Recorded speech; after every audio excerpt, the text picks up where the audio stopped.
usual angle you get to see of the other side of the painting table. But just want to give a little intro to this one.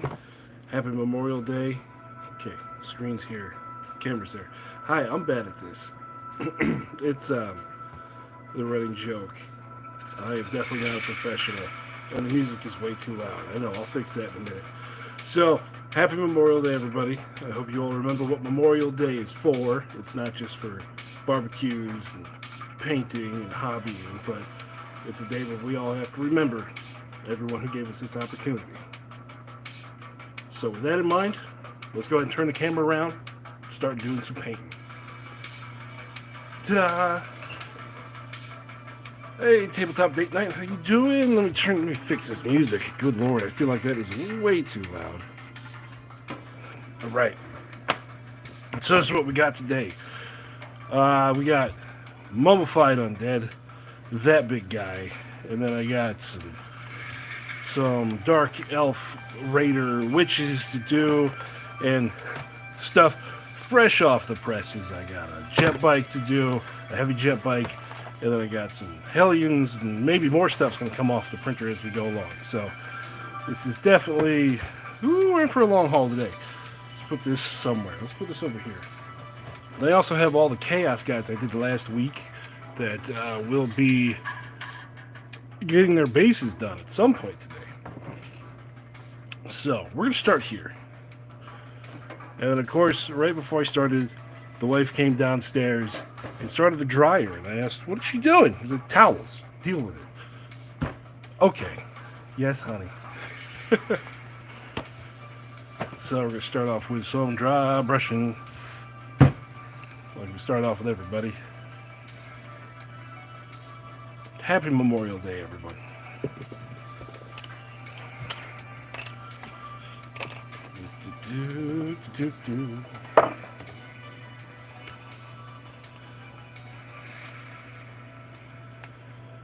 Alright, we got that. We're going to do this. Do this. Alright, start with the big one first. Oh,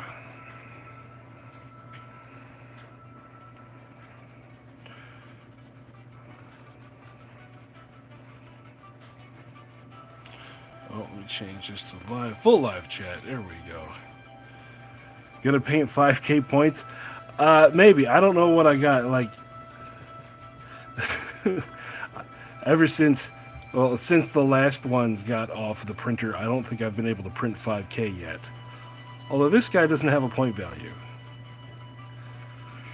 This is Terracotta Sentinel that I found that I'm thinking about. Well, I'm planning on making a Cathay army. I just started here because I saw this and was like, ooh!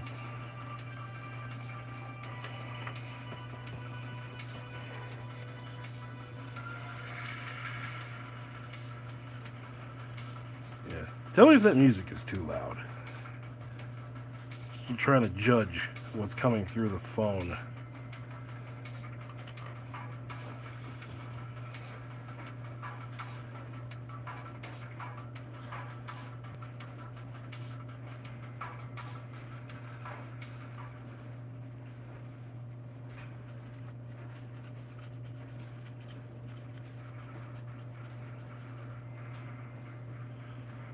Okay, good. And then, of course, it switches over.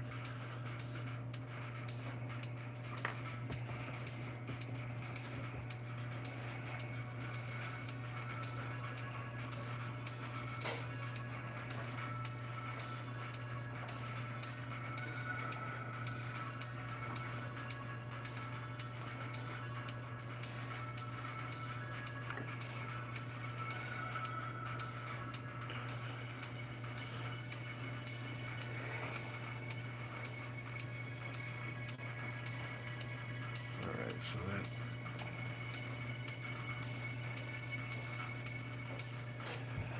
we got one big guy down.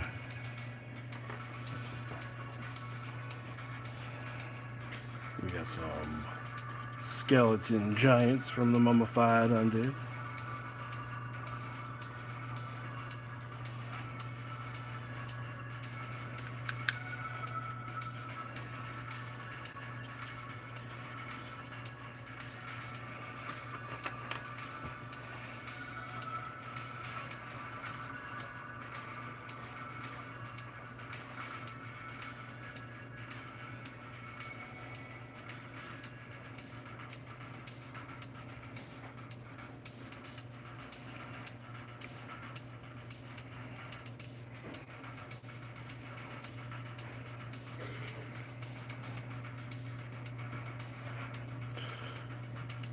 So it's going to be a long haul today. What do we want to start? What do we want to start talking about?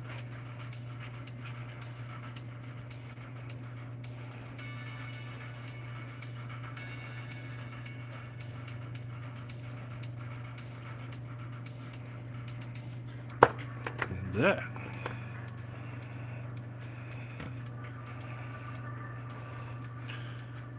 Make sure that's on. Yes.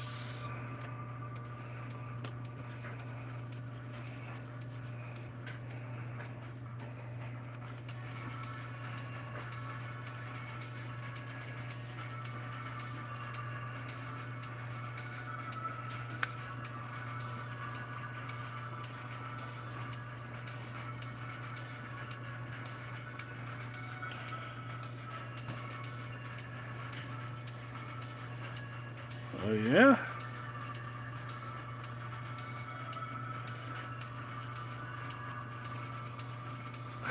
Oh. Yeah, the baby said painting is not important, Daddy. I am important. We airbrushing today? No, no airbrushing.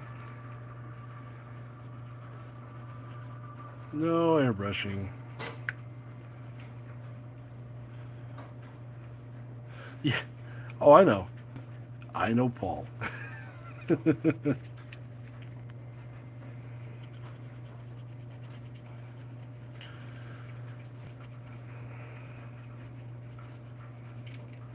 Yeah, no airbrushing because, one, my airbrush sucks.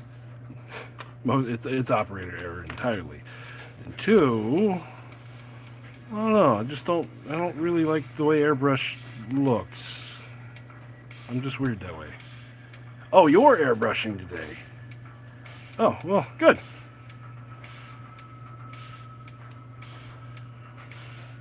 Where's that piece of crap? It's hooked.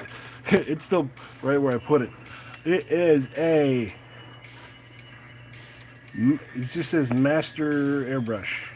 Cheapy cheap. Dirty as hell from the last time I used it, where I got frustrated and just threw it over there.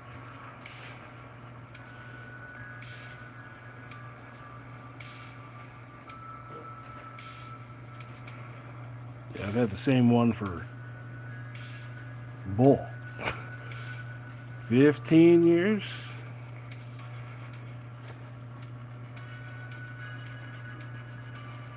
Every couple of years I go, I should start airbrushing again. And then I get it out, and then I get disappointed again, and I throw it all back in the corner.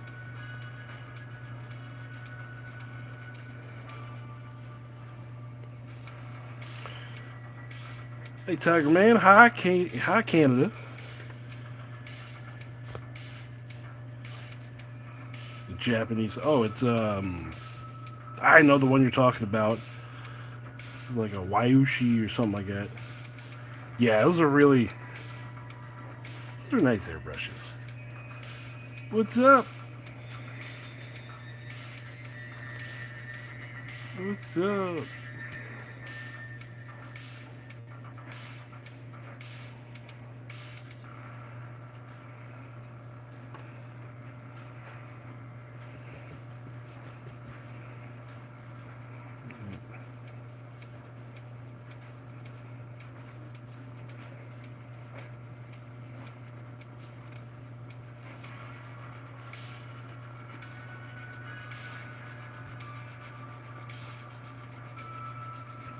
Yeah, I mean, some people do some really good stuff with airbrushes, but when airbrushing first came around, well, it sounds crazy, but when airbrushing first really became a thing in wargaming, or at least the wargaming hobby, the Warhammer hobby, it was just used as I want to say a crutch, but a lot of people did a lot of good things with it. But mostly what you saw airbrushes do was the people that would buy whatever meta of the month army, and they would just throw it on the table, airbrush everything the same color, and just be done.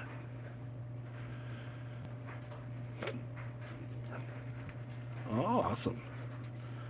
Well, Miles, these are mummified undead. These are the statues. I forgot exactly what they're called, but they're the statues.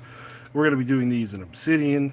We got the giants back there, and then I have a terracotta sentinel for a Cathay army that I'm going to be doing eventually. And then I got archers and archer cav.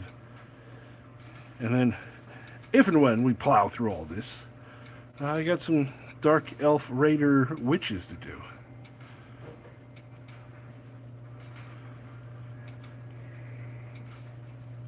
And I think with the dark elf raiders, my last version was dark.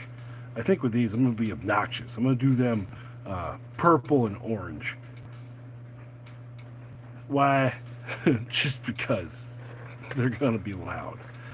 This army list is full of hover bikes and witches.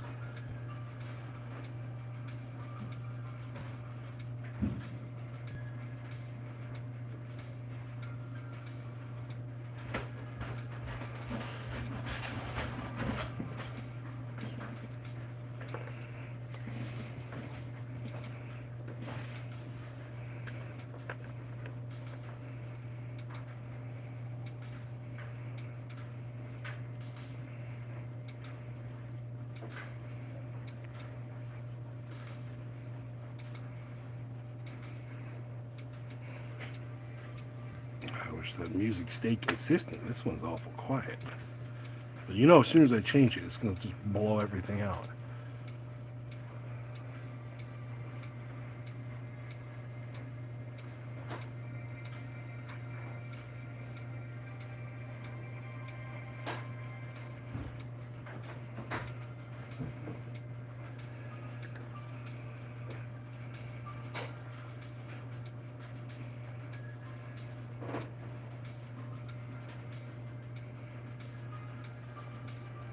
I did break one of these bows when I took it off of the support, so I'm trying to remember which one that was.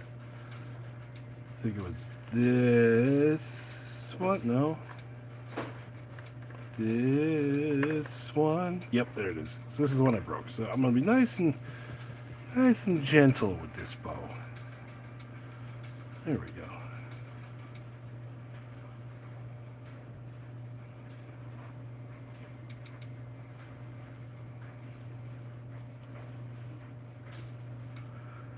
It's mixed in there. This is a ABS, Sunlu ABS mixed with that, just because the ABS gives it just a little bit more.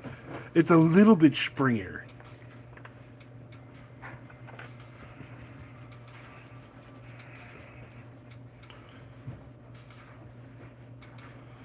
And because the Sunlu ABS is still the cheapest stuff around.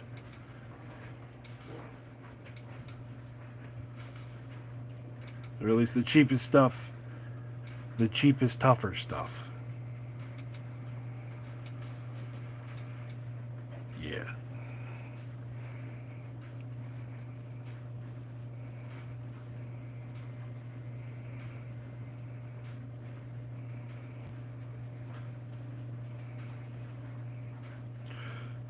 Yeah, tenacious is sweet stuff.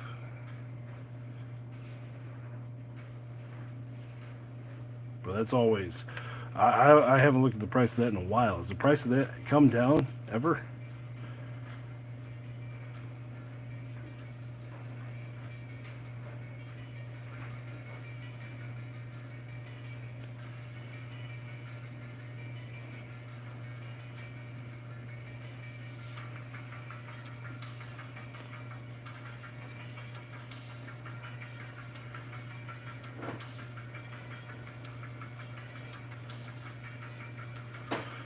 Yeah, and stuff like the 16K or the 8K and all that, it's unnecessary for what we do.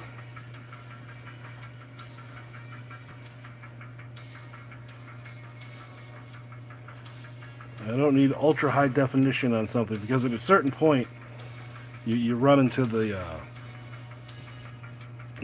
problem that you have 16K resin, but the model itself is like 8K or 4K.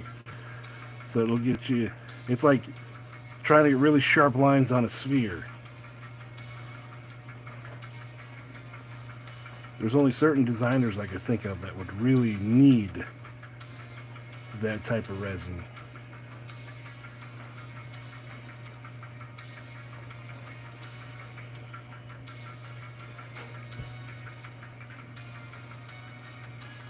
I don't need to see the individual pores on my heroes' faces.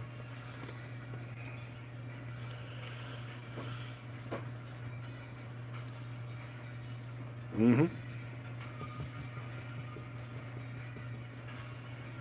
Yeah, we're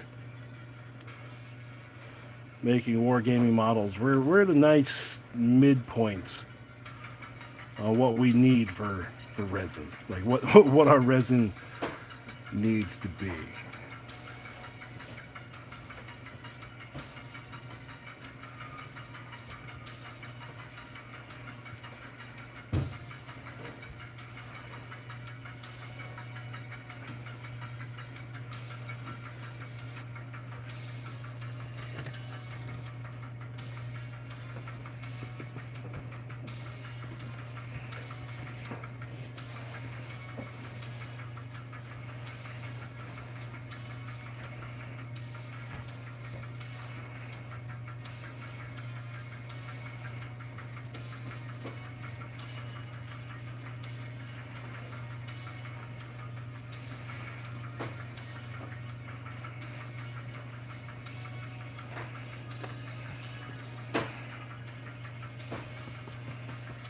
Well, good day, Mr. Lazy DM. How are you doing today?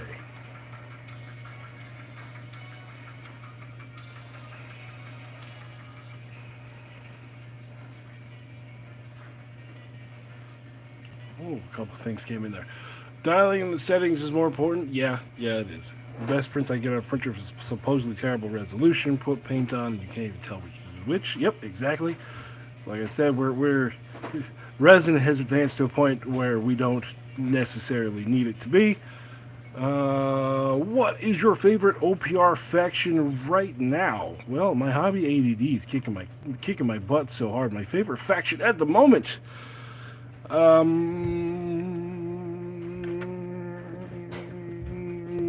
I'll cop out and just say orcs. Orcs all the time. I'm waiting on a few key releases from them before I really jump into my OPR orc army. But other than that, anything that is for Grimdark Future, anything that's tough, anything that has lots of tough models, and then for Age of Fantasy, I am locked into making armies full of crap. Just because, I don't know, I am a glutton for punishment of printing hundreds of models. I need more white. And then finally we got down to Scott Steedlow. Hey Fitz, what are we painting today? Painting some mummified undead. Painting a terracotta sentinel for my Cathay army in theory. And then some dark elf raiders after that. And then if I get done with everything fast enough, I got chaos stuff that needs to get the bases done. I got more stuff coming off the printer. I'm going to have to put a sign up that says, "Be right back priming." Well, we'll see if we get that far. I always like to have lots of stuff lined up. Because who knows how fast things are going to go.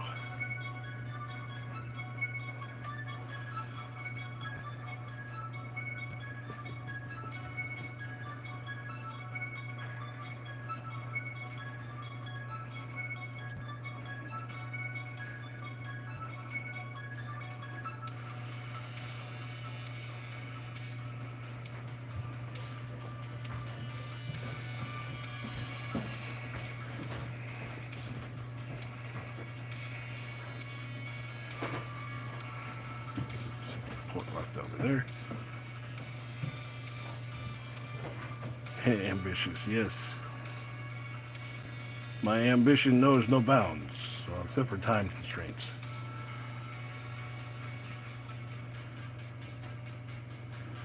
That is a 3D print. That is a 3D print. If you go searching through My Mini Factory or searching through Thingiverse or searching through blah blah blah cults and stuff, if you just use the word Cathay, there'll be a lot that pops up. But if you get interesting with your word choices, lots of stuff pops up.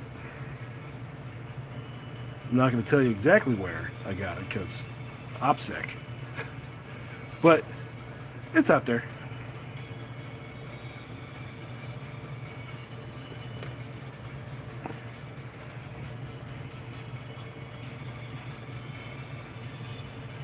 Well, primer, it's just Rust-Oleum Gray.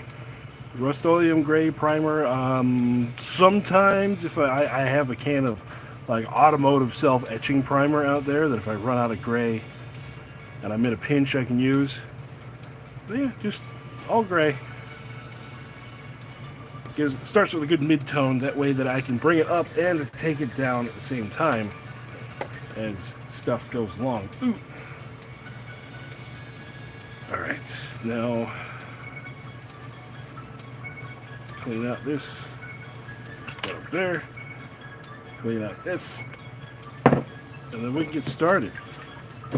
I'm gonna go refill this, and while I am over there, put in the comments which unit you want me to start with here. Share it back.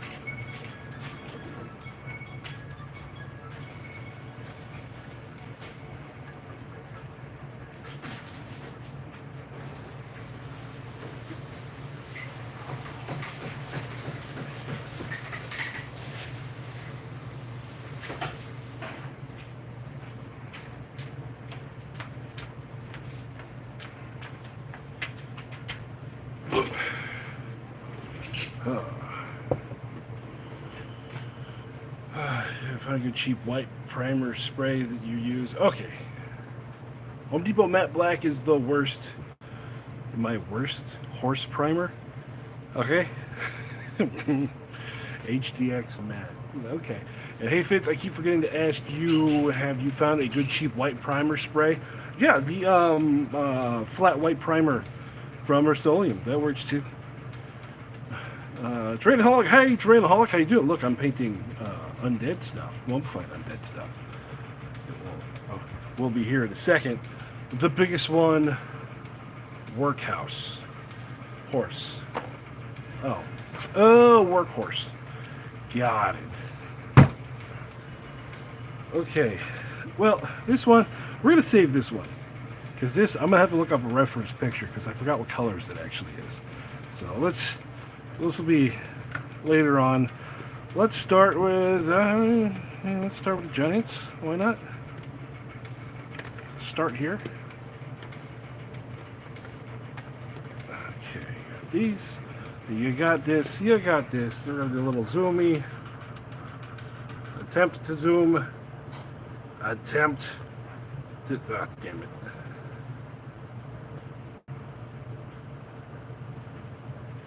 There we go.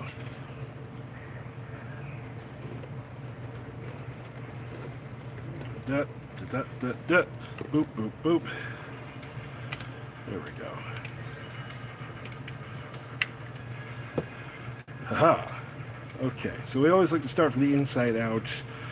And now our inside is also the outside. So we are going to start with... we're going to start with the bone color. Just 1 second.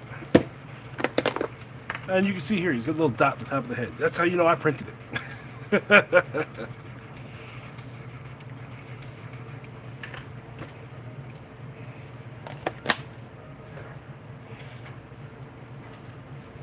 And for anyone who doesn't do a lot of 3D printing, that little dot could throw you off. Like, why is there a dot on the top of my stuff?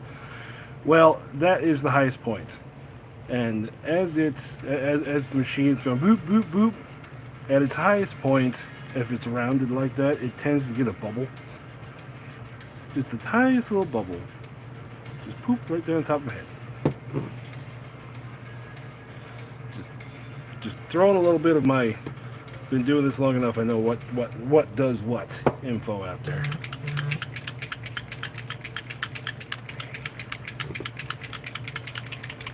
Alright, starting with the palette bone.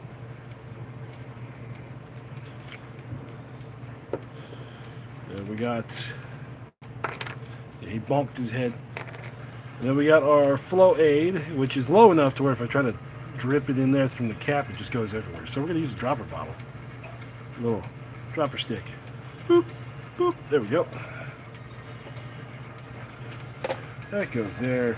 This goes here. I'm organized and chaosy as usual. Speed paints. We're going to use the speed paints to throw down the base colors on everything, and then afterwards we'll go in with some more stuff.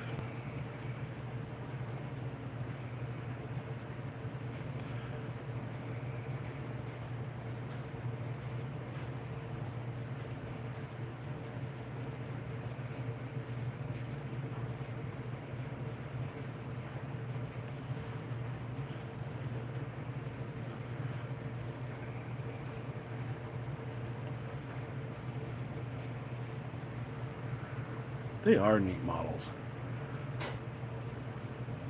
You know, the funny thing is, I think it's mummified undead and havoc dwarves are my two most numerous armies out in the garage. Let me zoom out. Just one click out. I think. What the heck? A little better.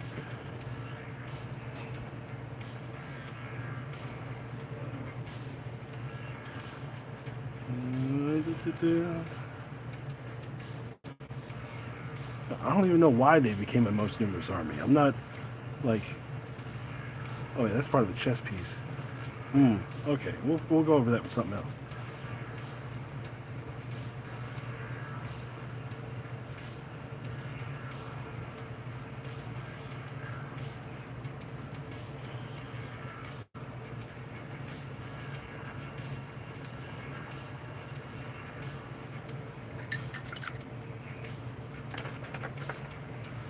Switch over to the tine brush.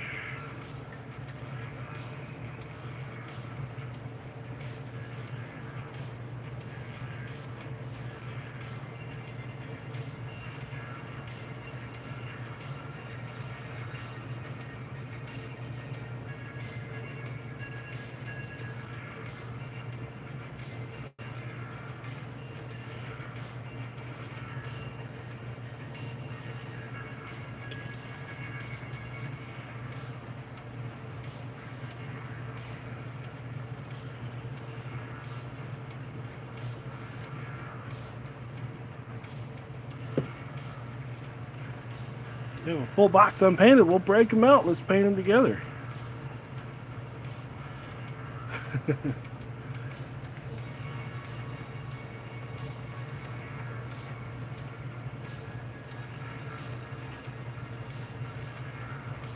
Yeah, for the havoc dwarfs, like we just saw the first pictures of their Age of Fantasy dwarfs.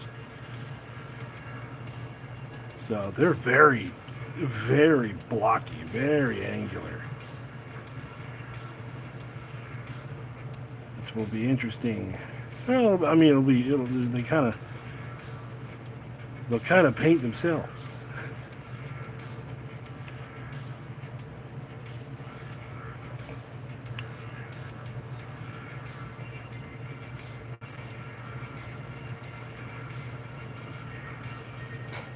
Well, there's no mention in the army list of hobgoblins. So, like, people that have played Warhammer Fantasy before just always put hobgoblins in the army. Maybe they don't want hobgoblins in their havoc dwarf army. They used to be called slaves in the army. Now, what are they called? Cultists or recruits or something like that?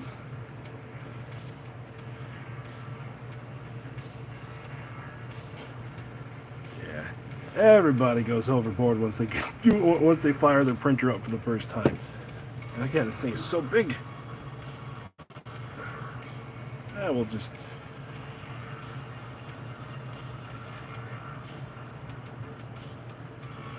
Come on, camera.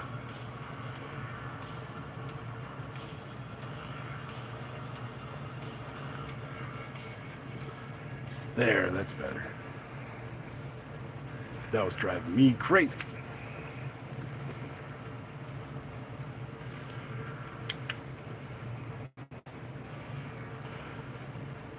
Yeah.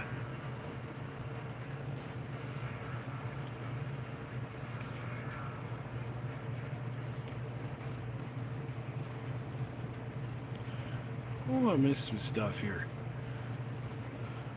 Old fantasy look to me, European fairy tale, not this newer high fantasy. Yeah, that's how most people think of when they think of fantasy. Even though I do like some of the Eastern European stuff, so it is what it is.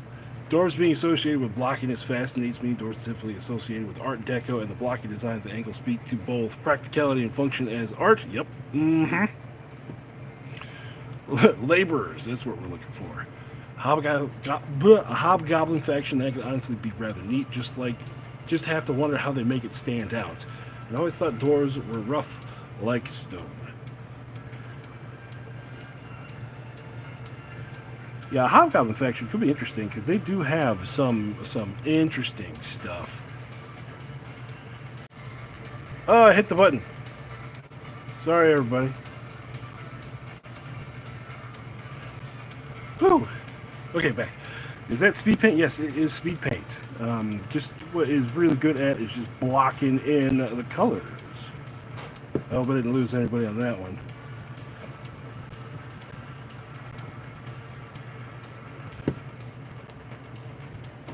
Live chat. There we go.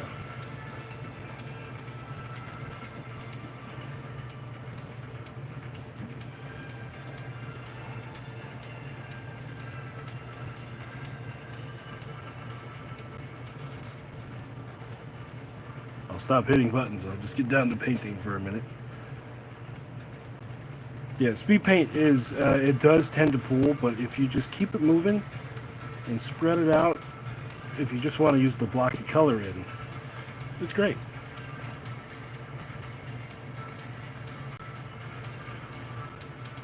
How would you do a large surface? Well, just like I'm doing here, you just kind of keep dragging it along. It's not really a one thick coat. It's more of a move it along to make it into one thin coat.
Yeah, an army inspired by India would be really cool.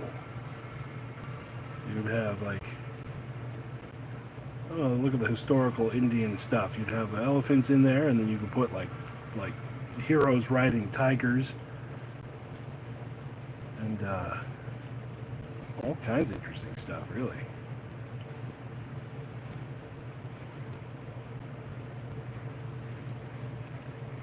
You could have those whip swords. Have a unit of those.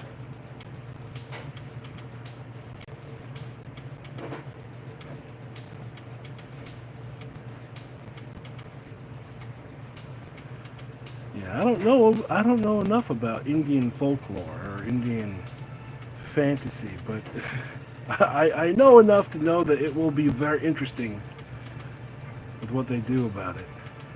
If they do an army in India, which it could be something.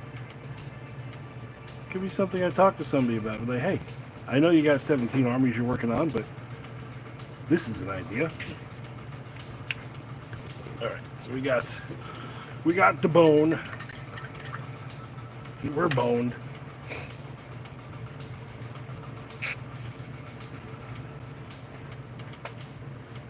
Yeah.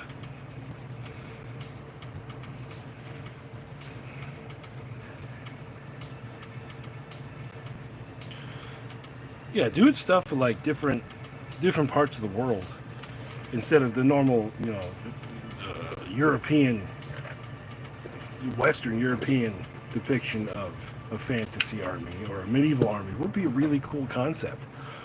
Would be really cool. Yeah.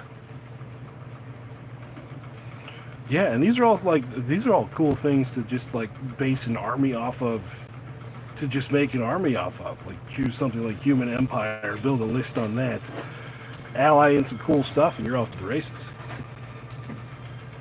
Okay, next. I forgot how my mummified undead are painted. That's okay. We can do this. We can like pretty much start over with these guys. So for the most part, well, I already did pallet bone there. So let's do some. Where's that new color again? Mummified grime, I think it's called. We use that for the wraps. Just gotta find it.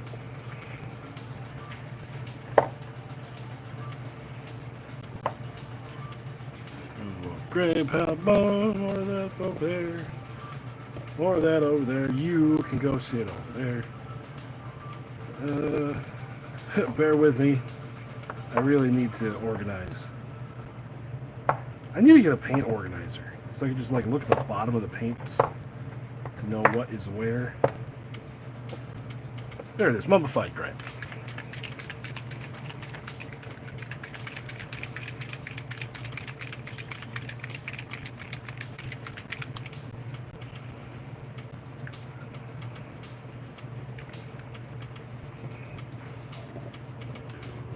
Boop, boop. All right.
Okay, what has been my hardest conversion in themed army?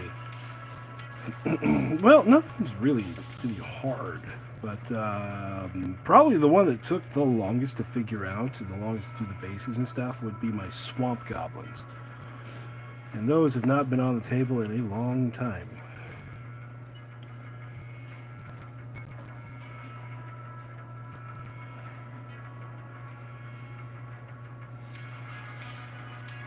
I have to do these. I'm gonna have to do those one of these days.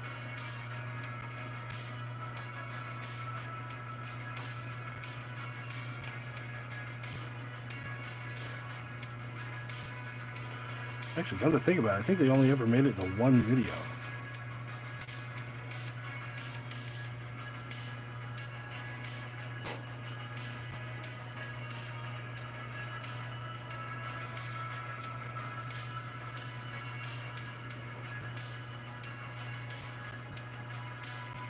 They're like a weird fantasy grimdark hybrid army because they got crossbows and they're riding squigs, but they also have a truck being pulled by a squig. Oh, yeah. Okay, video coming for them in the future. I could do that for like next Wednesday.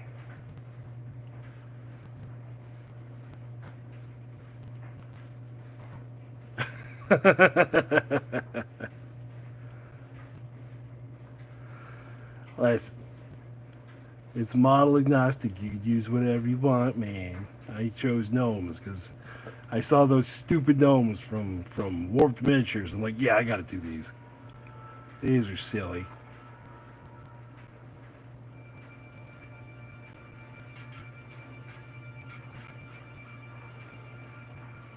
Okay.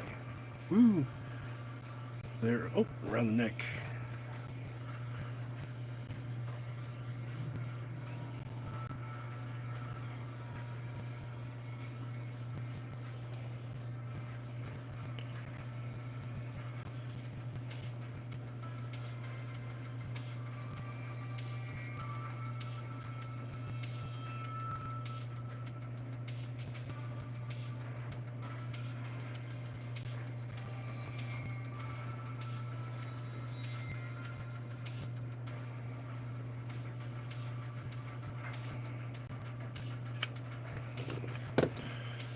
I realized when I broke everything, I zoomed out too far. Here we go again. Headache time. Goodbye. Ta-da. Done. Okay. Then this one.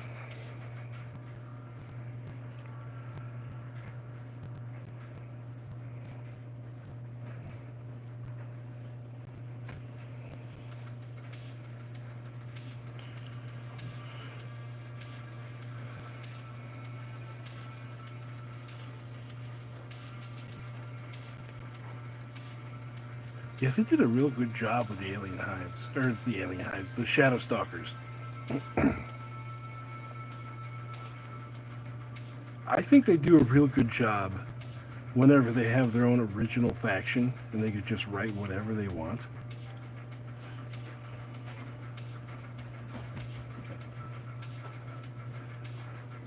Like the Eternal Dynasties are cool, the Vinci's are cool, Shadow Stalkers are cool.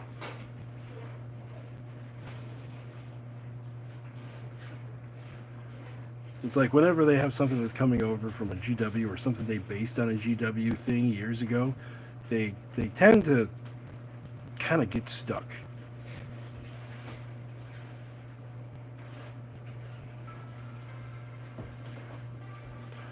Which I can see why, because they want to do things that are different enough, but people just know stuff. Like kind of like what happened with the orc release. They want to do their own orcs, but people have been dealing with orcs from GW for so long that as soon as the orcs didn't look like GW orcs, there was a big backlash over it.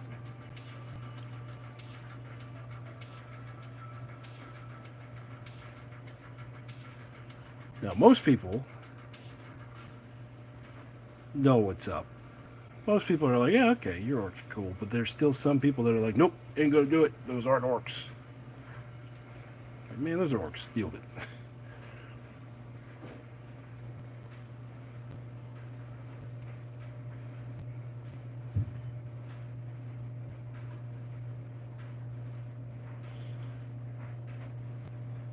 The Manta Commando Trucker orcs, help.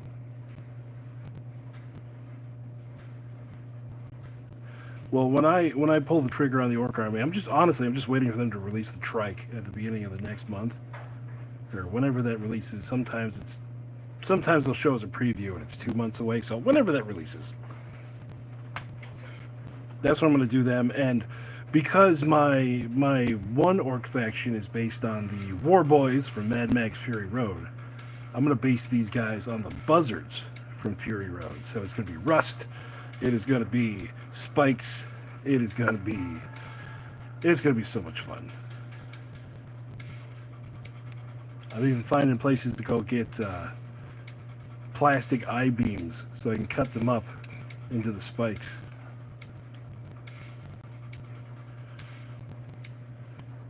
Yeah, kind of. A Mexican bike gang. Yeah, that would kind of fit them.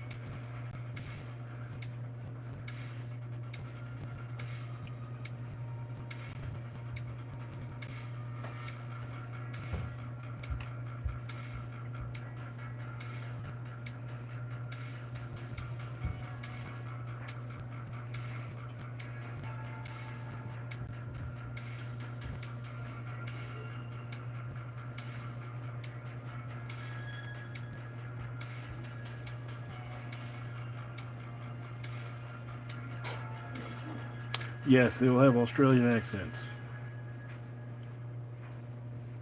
They'll they'll be saying the C word a lot that I can't say on YouTube because I'm not Australian.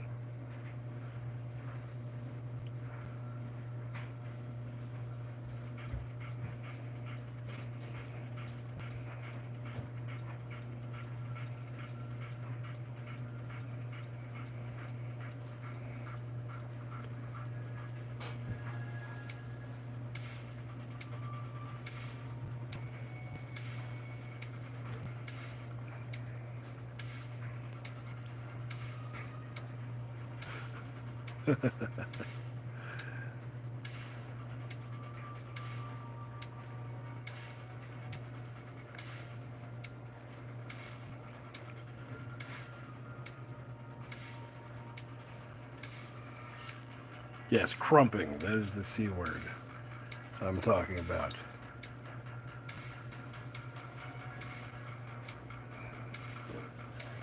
Around his neck. Yeah, this is coming out real dark, the mummified grime, but we'll go through and we'll do a line highlight on this to make it look more like wrappings.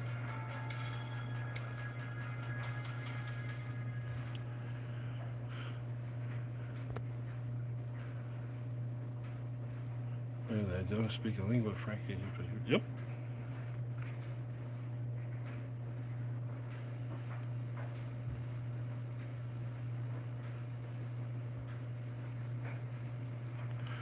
Yeah. Oh wait, those weapons. Now I'll just be crappy with leather wraps. Okay. So we go back into this guy, and we go to another color. I think my undead out there, my mummified undead, had a lot of blue in them. That prismatic blue, or was it? Yeah, prismatic bolt. I think it had a lot of that in it. So I think what we're going to do is we're going to do the... we're going to put that somewhere.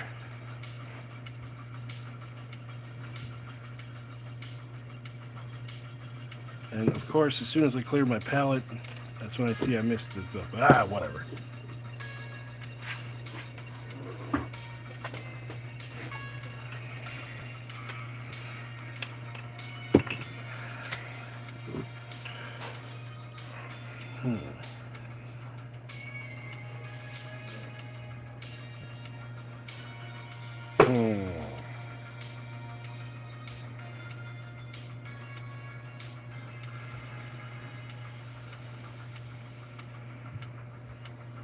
Yeah, we'll put this on their skirts. Why? Because it's bright and it's loud.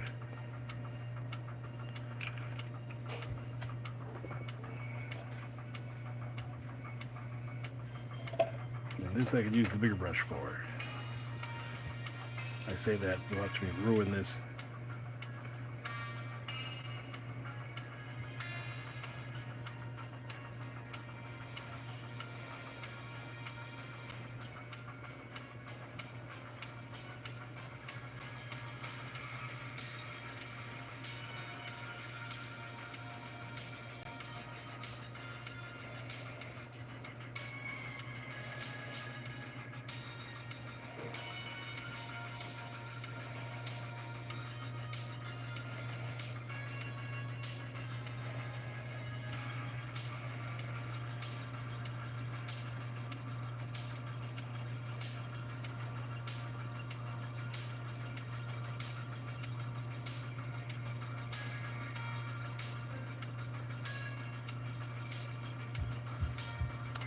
there's a lot of ancient races that could be used. There's a lot of cool influences.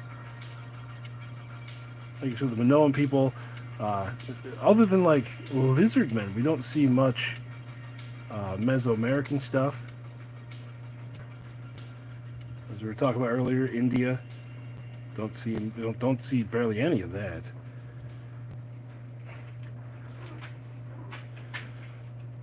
It looks kind of washed out. We'll have to put some actual color on that soon.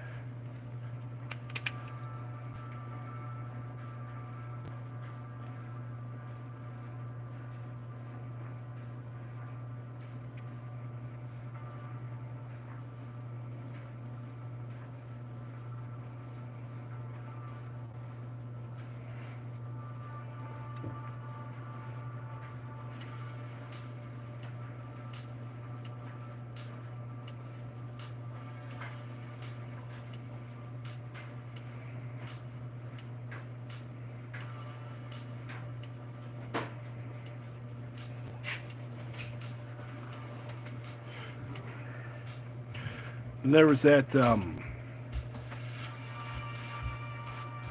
ancient Greek culture that was on the islands. I think it was Crete. They used to wear the armor that looked like brass bells. And I just remember all the women used to walk around topless.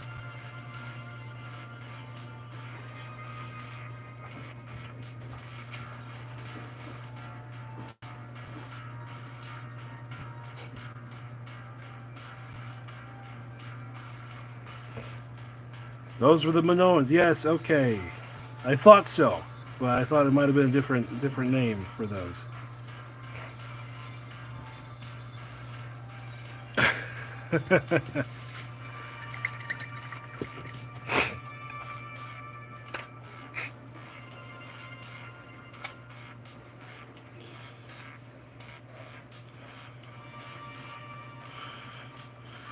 And then just expanding further on that stuff there, you don't see like ancient Babylonians, you don't see Persians much. I mean, we do have the Egyptians and stuff with like the mummified stuff, but you don't see like you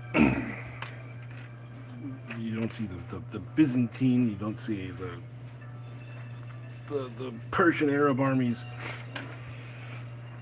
Yeah, those are the Minoans. I knew it was the Minoans. Yeah. I just didn't remember the name of them.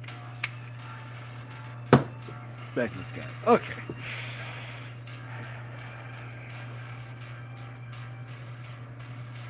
So we're gonna want to do some. We're gonna want to do some gold. Let's just get right out in front of it and do some gold. My golden armor. There's golden armor. So we'll swap back to this one.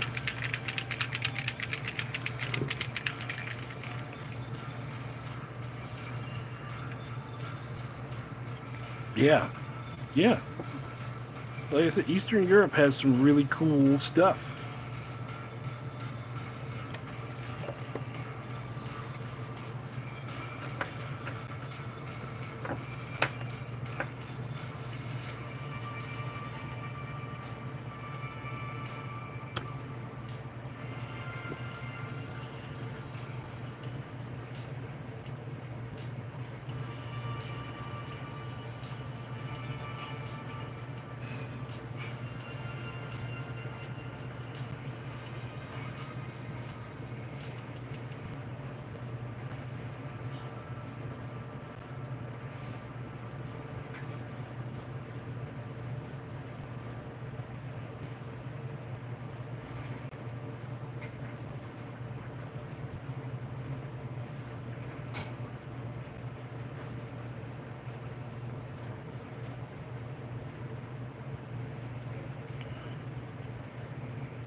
What kind of sweet paint metallics? I like the golds they do.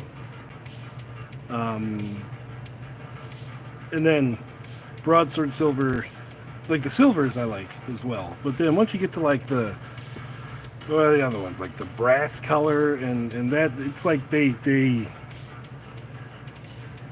kind of don't work too good. you lose the metallic and you just get the color, which can work if you put down a layer of silver paint first. Like here with the gold, it does show up gold, like normal.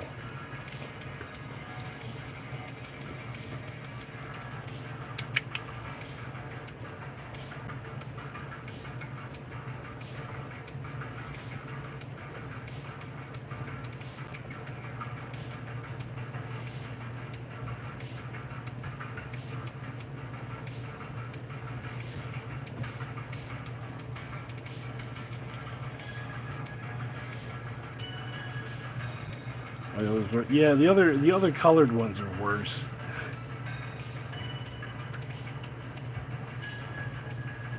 But with all of them, they'll all work good if you put a base of silver down on the model first.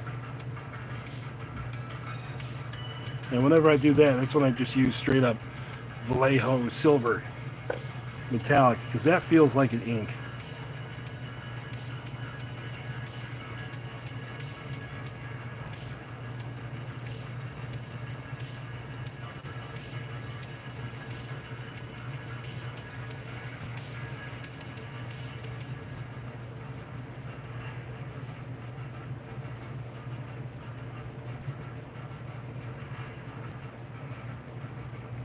Go.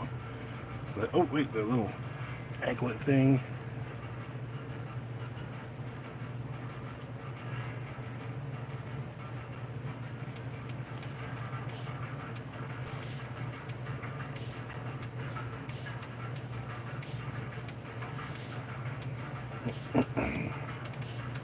Yeah, as far as like metallic paints go, Citadel, the GW paints are just hands down the best.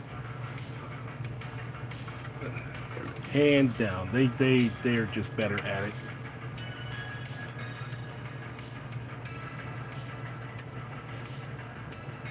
That's why over in the corner I still have a few jugs with the metallic stuff laying around.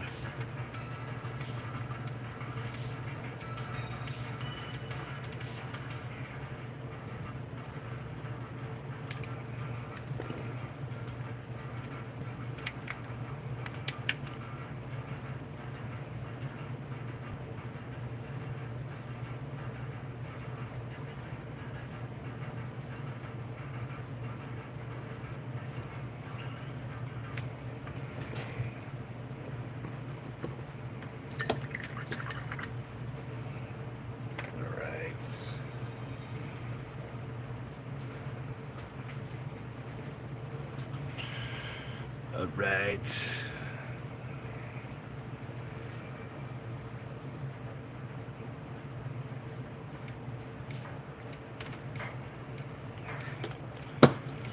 Let's see, what else would we do on these?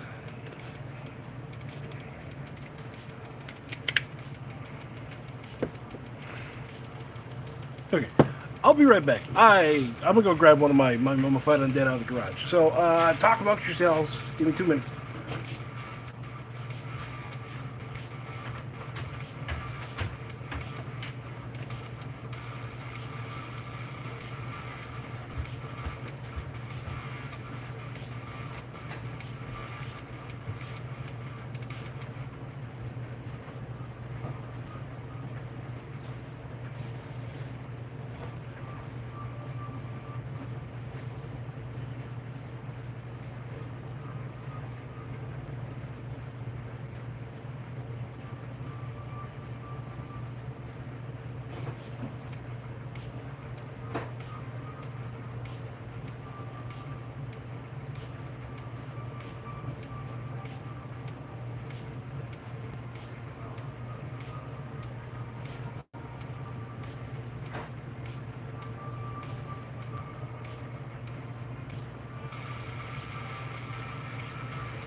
Okay.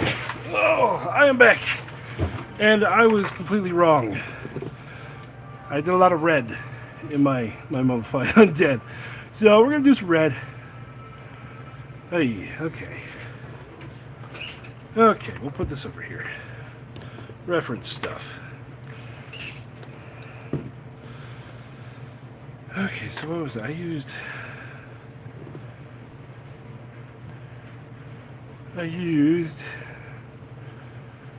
This is the God model.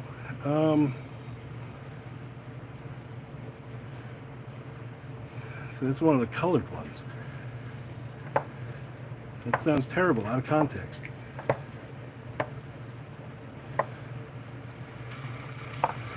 These are so buried because I never use these anymore. Where did it go? Okay, that was Talos bronze.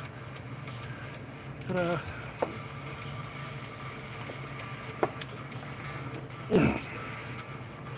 Yeah, I could do these. These are different pharaoh, different dynasty. Because, like, for these, the ones I'm doing, I'm planning to do them in an obsidian black color. But these did come out pretty good.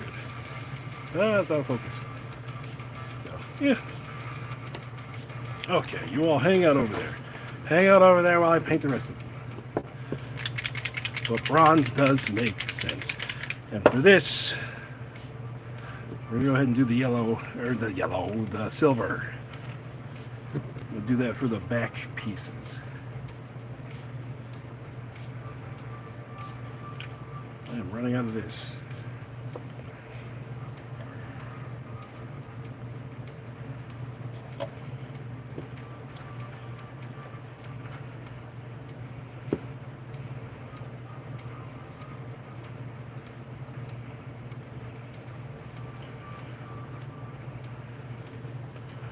It's going to be real bright to start off with.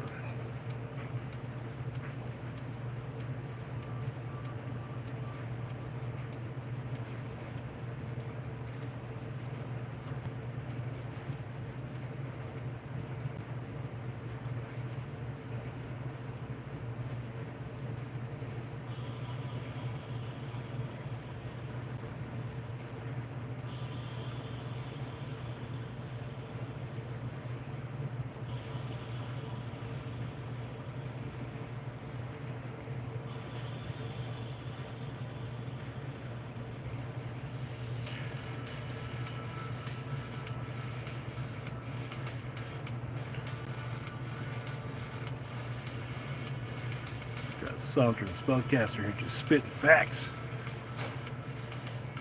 I like it.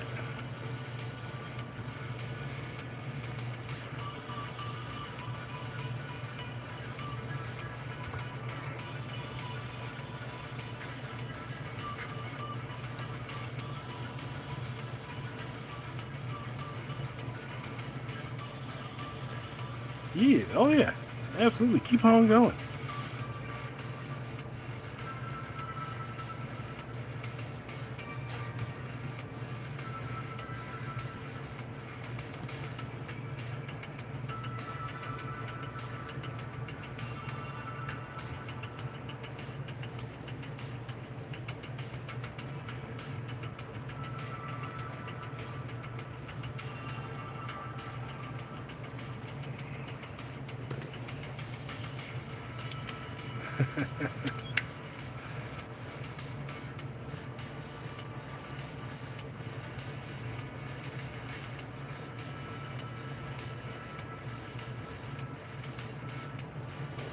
Oh, that's not supposed to be silver. Let's see if I can fix that.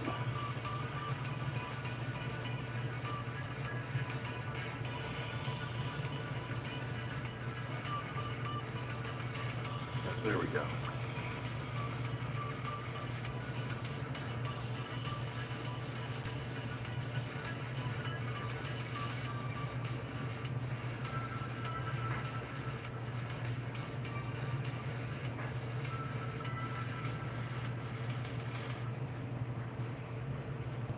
Oh yeah, I've used Station Forge stuff before. Their supports are pretty good. Unless it's something really tiny, and then I would I would switch out to like light supports on whatever slicer you're using.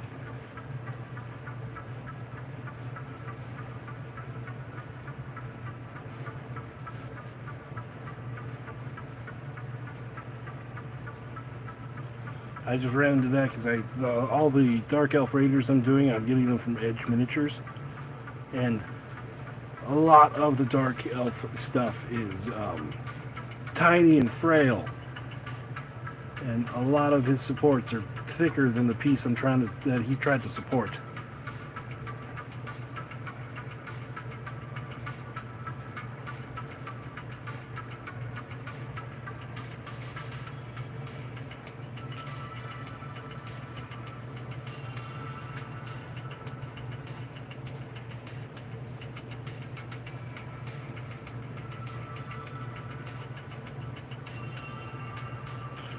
That's what I should do. The next version of Mummified Undead, the next addition to the army, I'll just do like all chariots.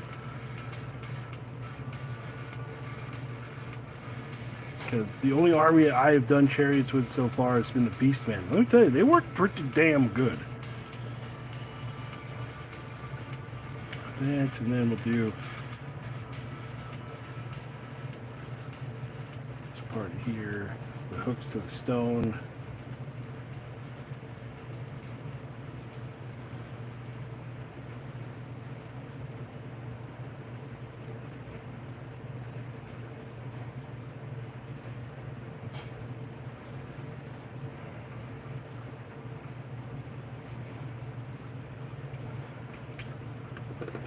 All right.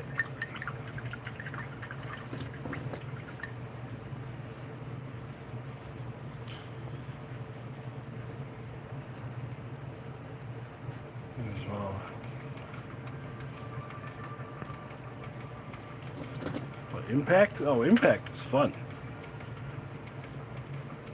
Impact, whenever you charge the enemy, they just take that many, you roll that many dice, and they do, on a 2+, the enemy takes a hit. No, it's got to be, I don't know, I think it's got to be base to base, but no, I don't think it does. With like cavalry units, just within 2 inches they get that. Alright, we're going to give that silver a minute to dry because it'll take a second. So while we are waiting for that, let's put some red in. We're going to do the red for the tabards because I just think it looks good. Let's do... I just use it. Here we go.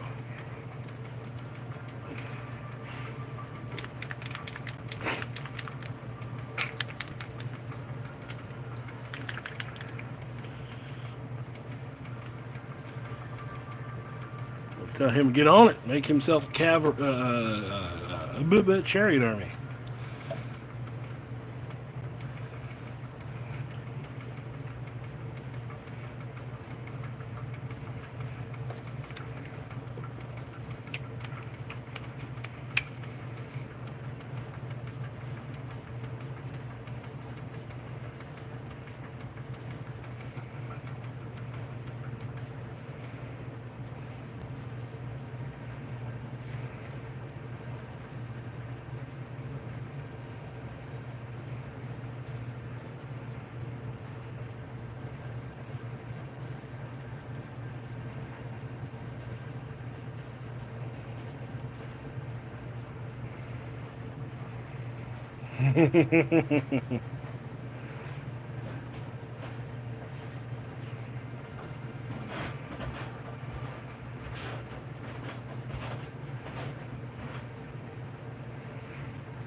Alright, I'm gonna do a little bit of leather.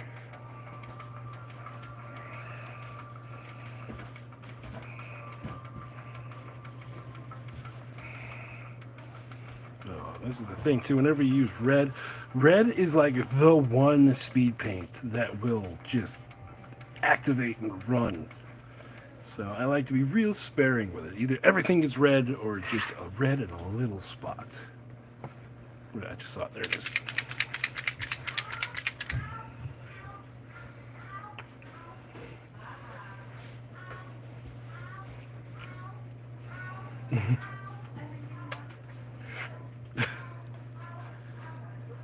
I haven't stubbed his toe or something up there.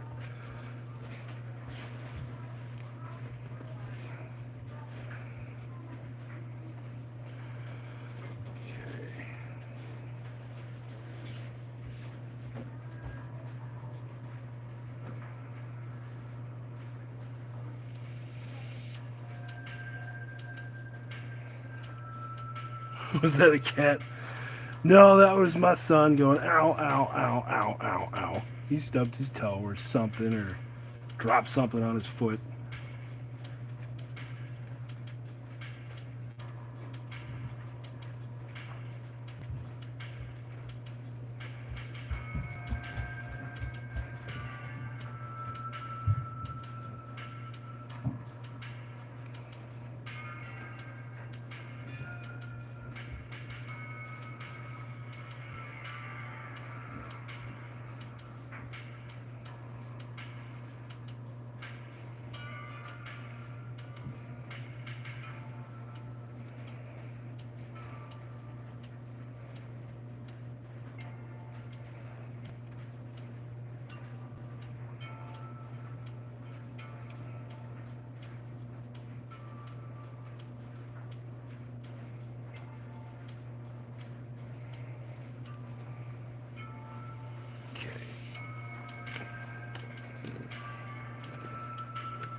All right, let's go in there with the bronze.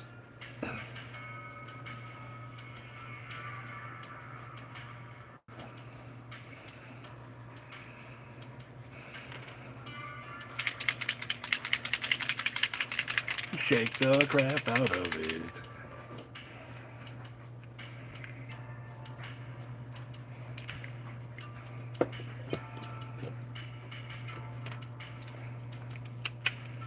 So I immediately knock it over.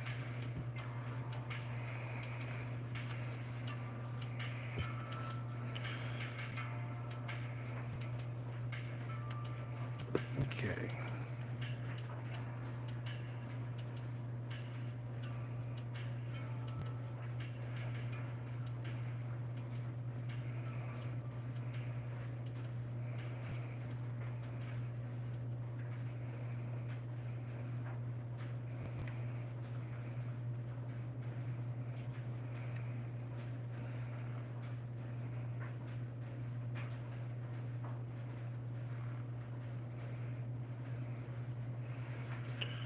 Two square would be adequate for a game OPR. 2 square tables. Like, 2 square, like, well, a game of OPR is going to be good as long as you can get the armies like what do they say? It's a 24-inch game. As long as you can put 24 inches between your two deployment zones, you're good.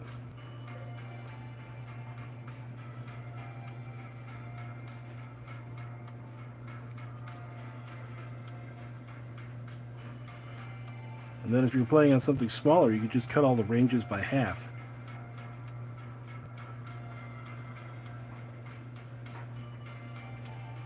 I think that's what they say to do in the kitchen table game section.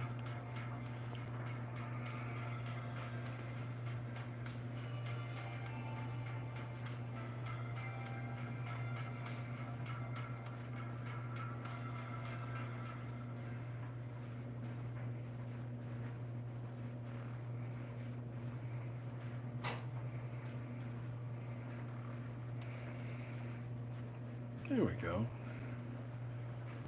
That looks pretty okay.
Okay.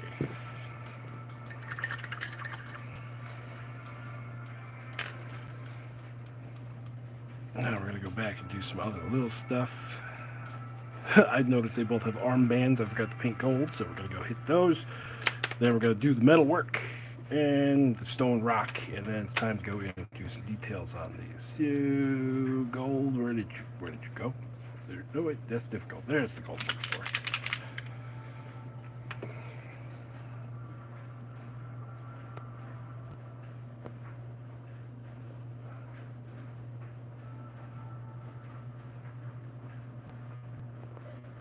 Good enough. And we'll go to that. We'll go to that.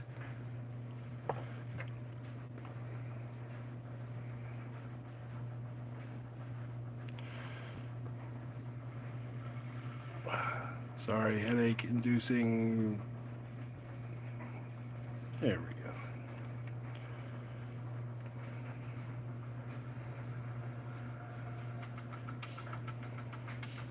go. Yeah, as I drop it.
Did I forget that? Yes. Oh, God, I'm terrible. Alright.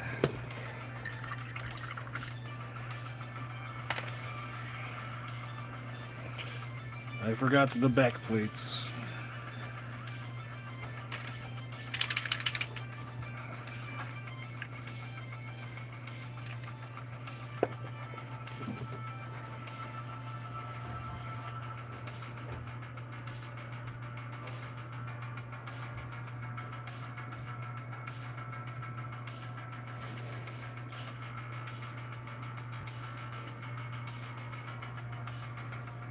I don't know.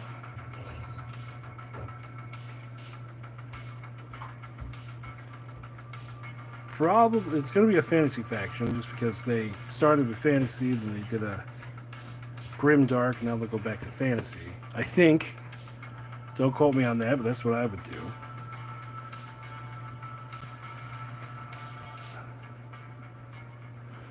It'll be one of their original ones. So either Shadow Stalkers, or I mean, we could say Ratmen are their own because they're so much different than the other Ratmen that you see in fantasy games.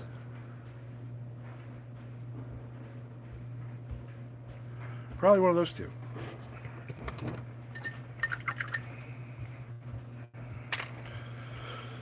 Okay.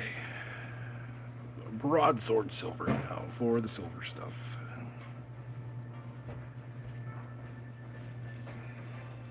And I get this fully cleaned out. There we go, broadsword silver time.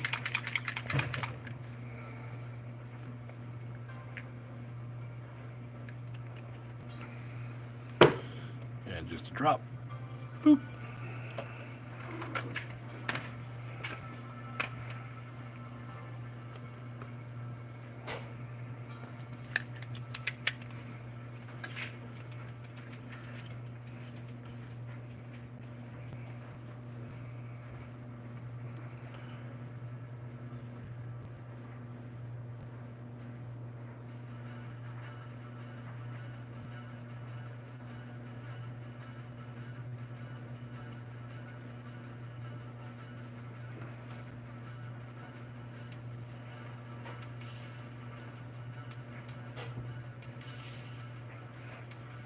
Yeah, it's also got to be a faction they've done models for already.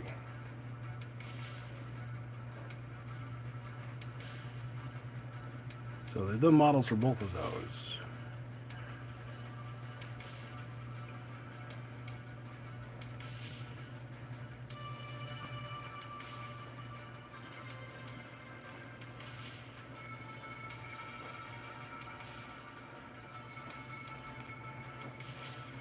Yeah, that too.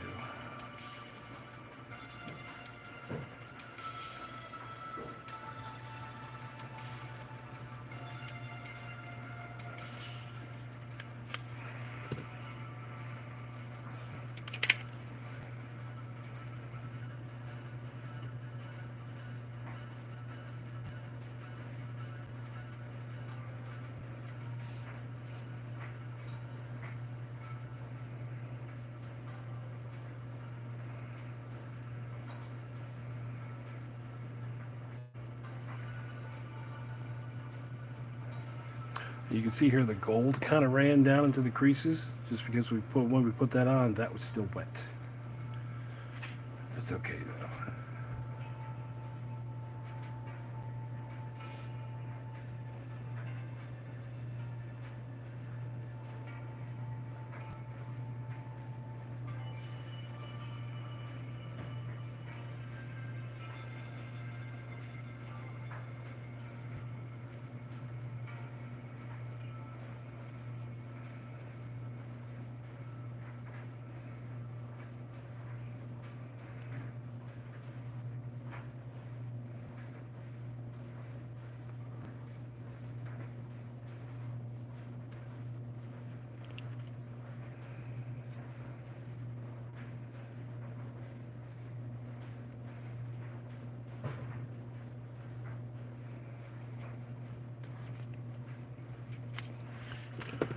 Alright, so that's all the color blocking on these. Let's go ahead and get in there and do some detail work. We're going to start with those wraps because those are driving me crazy. And for those, what do we got over here? There we go, there it is. For those, we're going to go over the top edges with some khaki.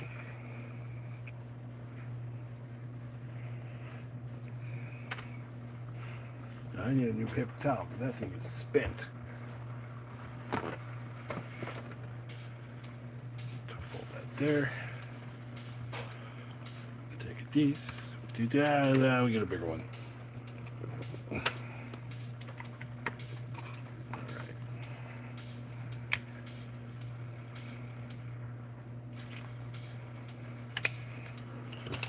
That drops the flow aid in there. There we go. We'll mix it up.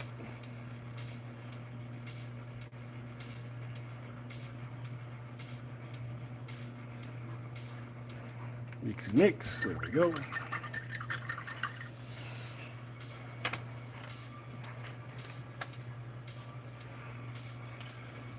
going to pull you aside. Start with you.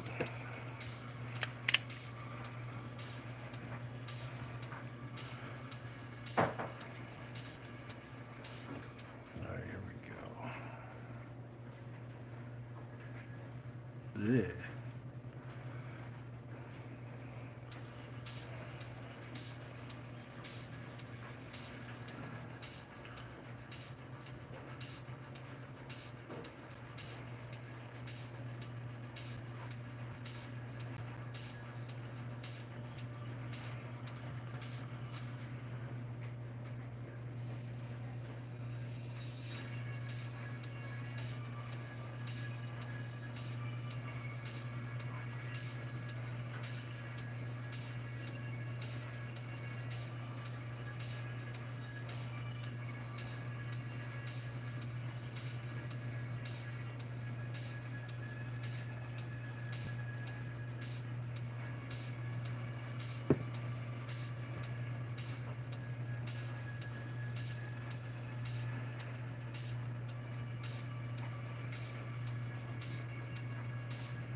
Hello.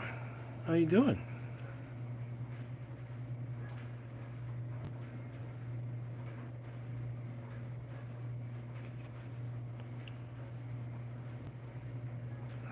Thank you.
Yeah, sometimes it can feel like forever, but man, just get the brush out there.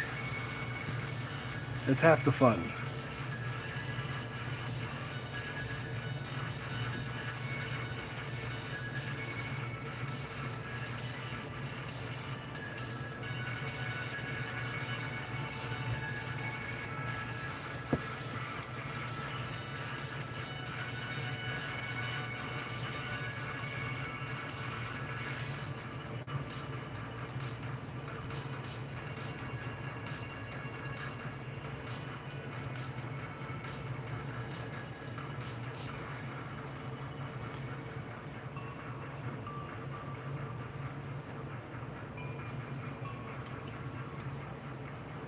Okay, they're popping a little bit. A little bit.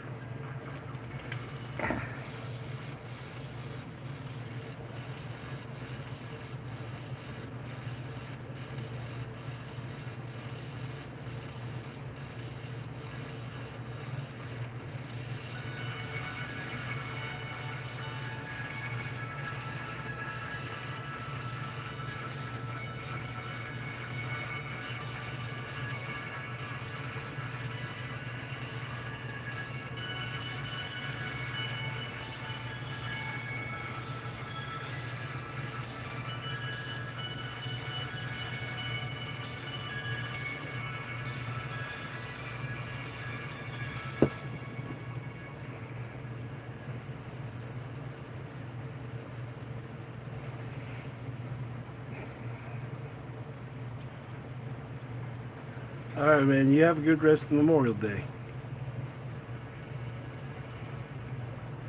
I'm gonna be going for quite a while longer, so who knows? I might still be here.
Yeah, that's what I did with the first run of my mummified undead. Is instead of steel, I made sure all the weapons were bronze.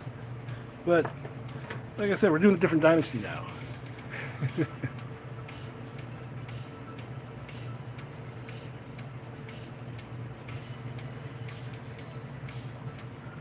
There you go for well, thank you. Go for it.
Oh, I missed the neck wraps on the last one too. So this is why I like doing two, so I can go back when I realize I missed something.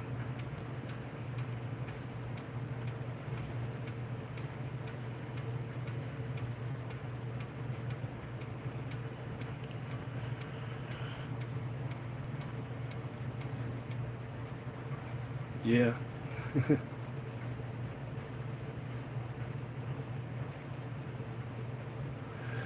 Yeah, in that case, I would have them use like a stone weapon or something along those lines, because that might make more sense than a gold weapon. But we're in a fantasy world. It could be a gold-colored something else.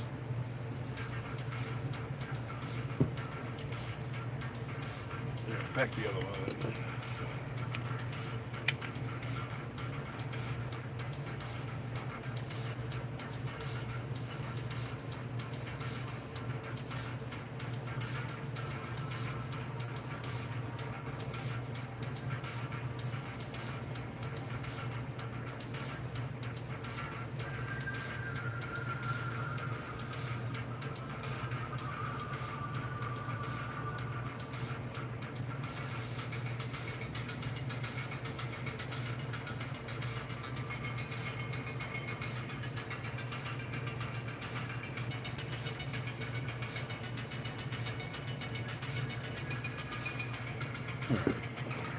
Right? Yeah. All right.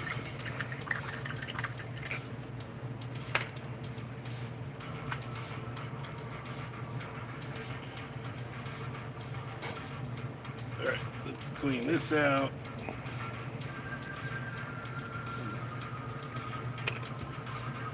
Pull this back over.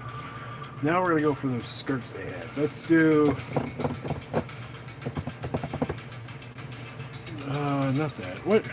Where's my cool colors?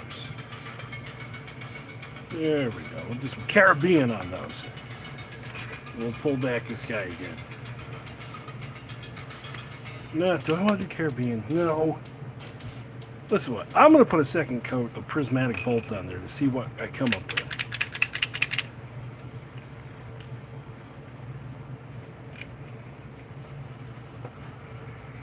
Let's see how this works.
They can be a little washed out because I don't assume these guys go inside much.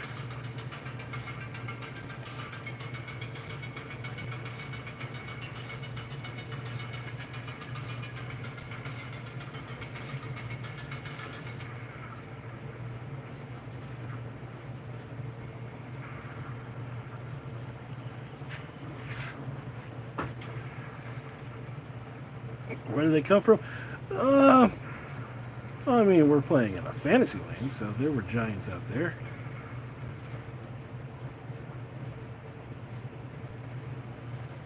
There's also the myth of the Persian giants.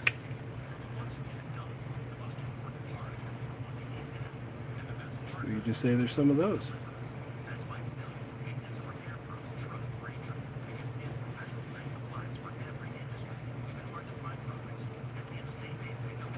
Or again, Fantasyland, magic. They were magicked into existence, and I hit the gold with this color.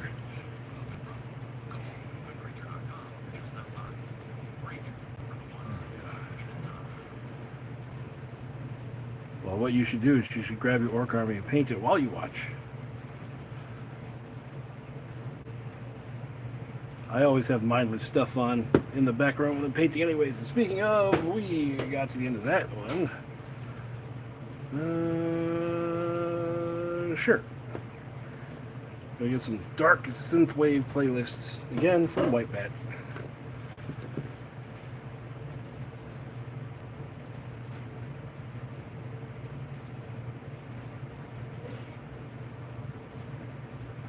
I was playing. Are you playing? Yes, you're playing. All right. There we go.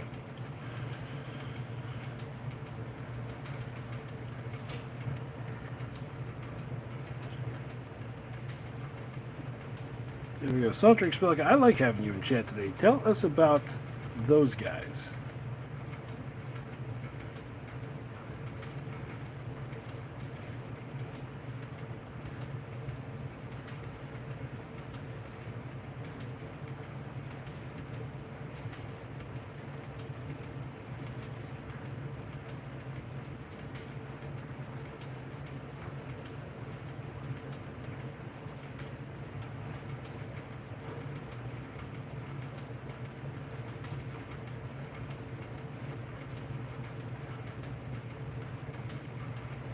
There. I like how that came out a little better now.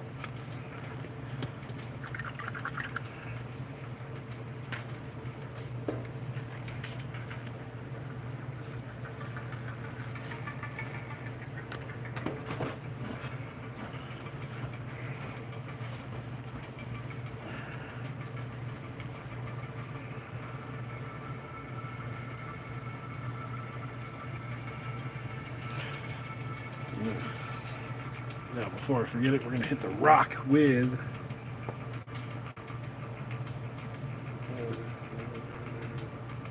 Oh, that sounds like fun. We're going to hit the rock with some Gravel Lord Gray. And then we're going to go in and touch up the bones with some white, because we are bleached.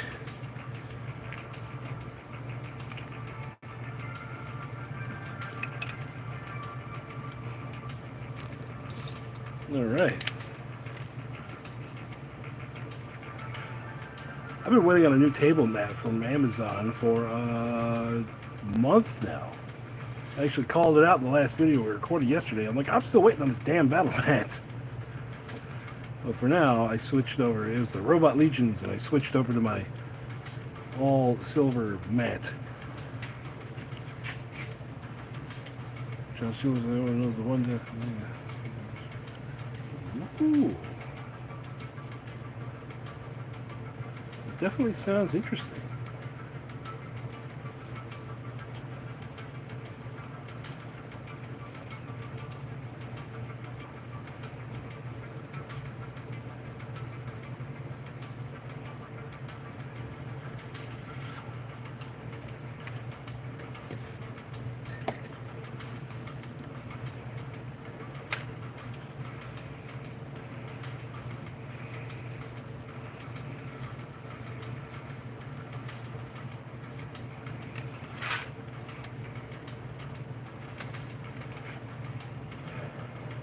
Squirt a little bit. There we go.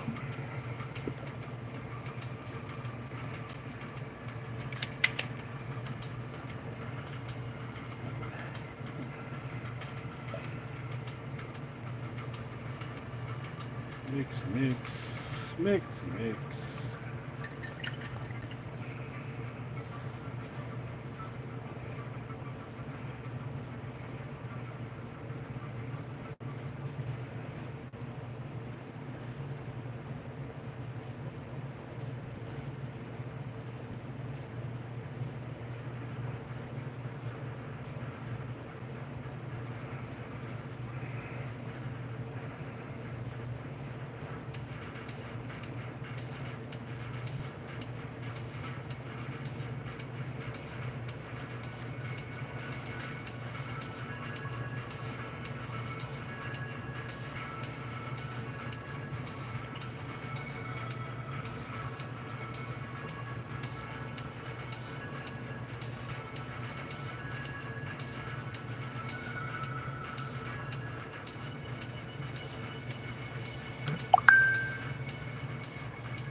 What was that?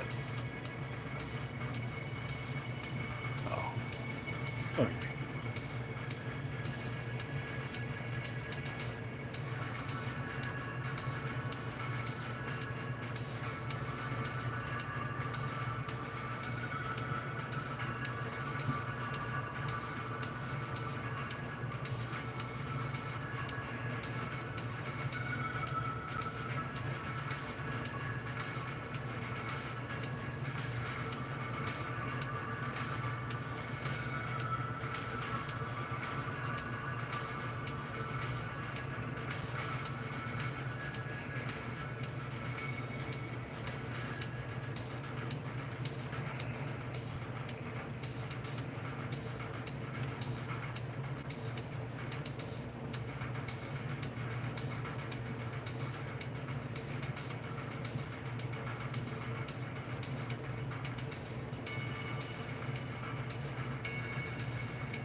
And what we're doing here is we are using the speed paint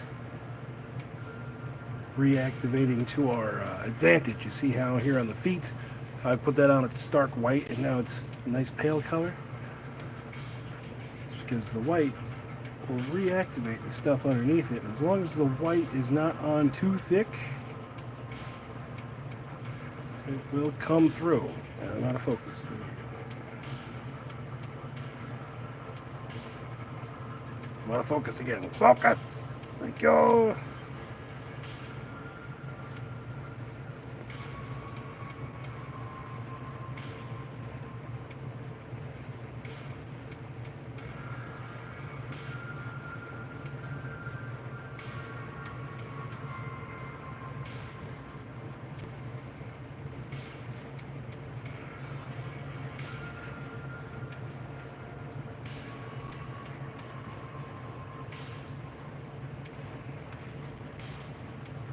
There.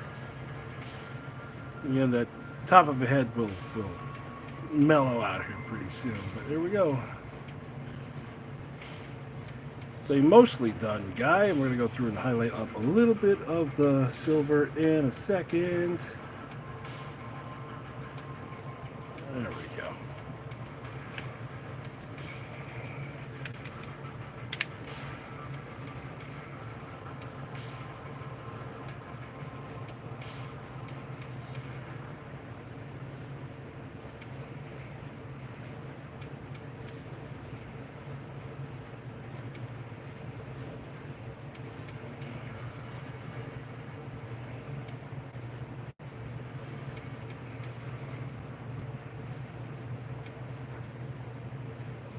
Glad this worked. It kind of makes it sound like I know what I'm doing.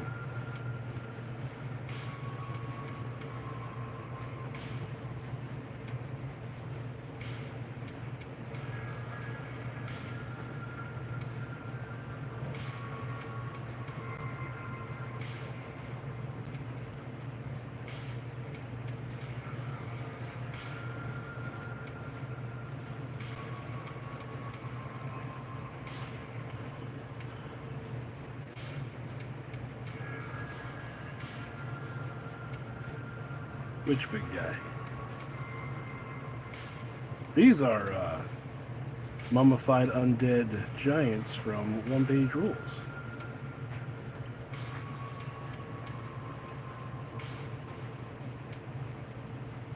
The guy in the back, we're not going to talk about him yet.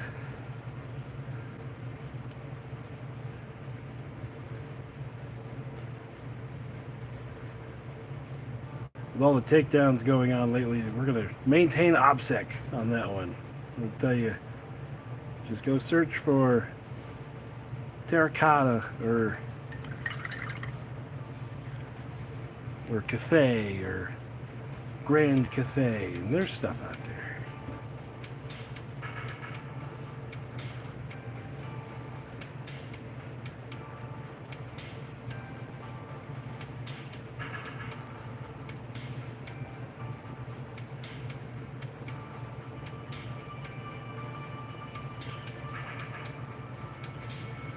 Big skinny man. Yep, these are One Page Rules mummified giants.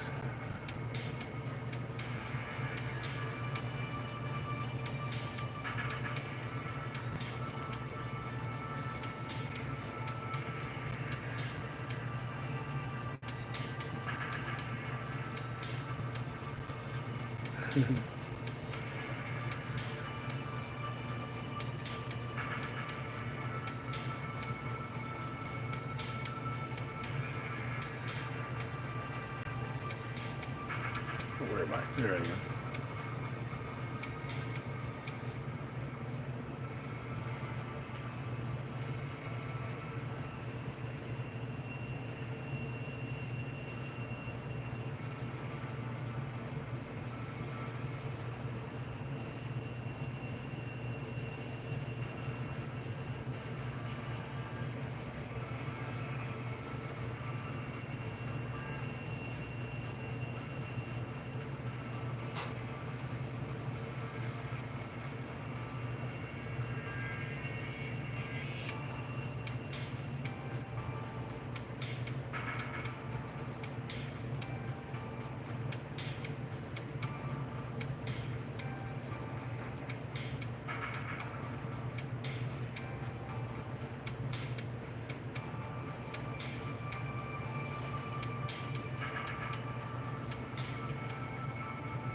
Got that. Okay, just the head.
Alright. Almost there. Almost there with these, and we can move on to the next.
There, you see the white that we did on his head? It's turned into a nice cream color now. Sometimes it's just about knowing how things work. Most people go, reactivating speed paints is a bad thing. I'm like, nah, you get to use that to your advantage.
Okay, so our mummified giants are complete. Yeah, for now. They are going to get their oil washed, so where the gold and the bronze kind of come out like that, just picking up all the details and stuff on those. Plus, it'll add a little depth to the skirts and everything else. So yeah, those will work out nicely. On to the next unit. Next, let's go ahead and do some archers next, just to get it out the way. Even though I like the archers. Not used to having undead armies with archers. Now we can put away our little one. Yeah, there's enough close to dress a regiment.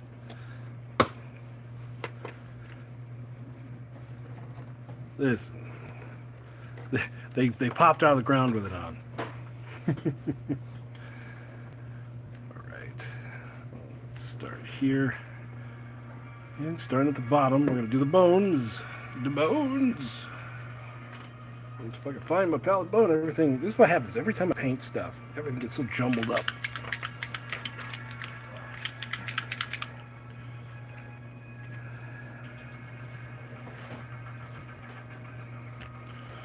That's 1 drop of that, 2 drops of that. We'll say 2 drops of that. Alright.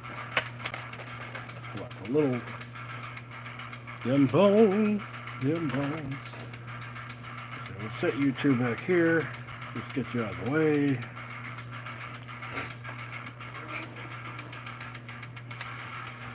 Alright.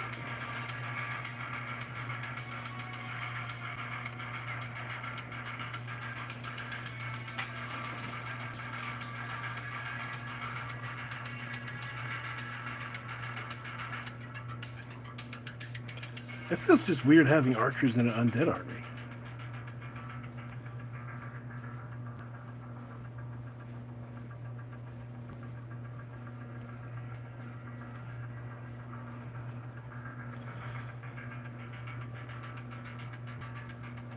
See, these got a lot of wraps on them too.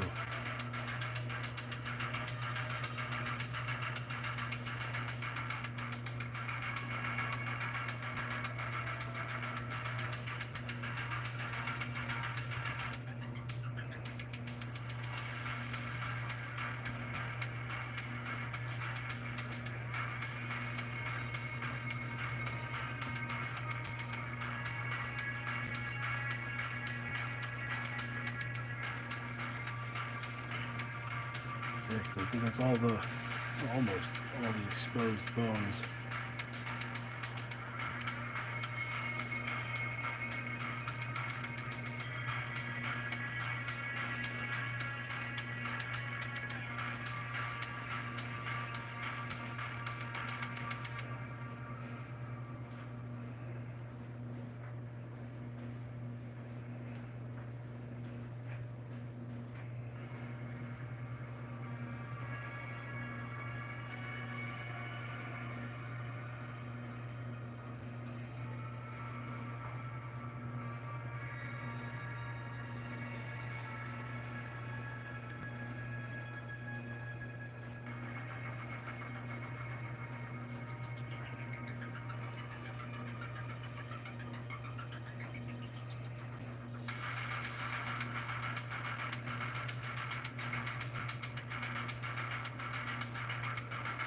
Okay. So how's everybody doing out there? You stick with me?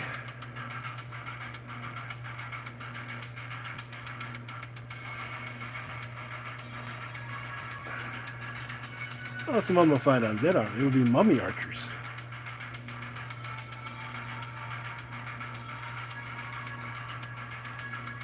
All right.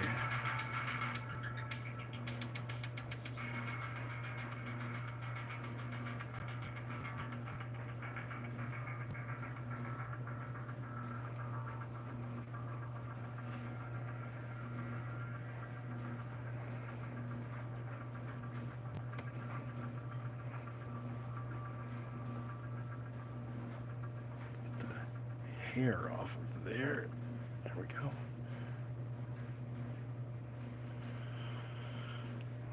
Random question: have you printed out any of the OPR terrain, and if so, what did you think of it? I've printed out some of the urban rubble, and I did it on my FDM printer, and it came out pretty darn good. I mean, it's not spectacular, but I mean, the detail's not spectacular, but you don't want spectacular detail if you're just doing terrain. We got a couple of exposed bones here. So I'll just say it does its job.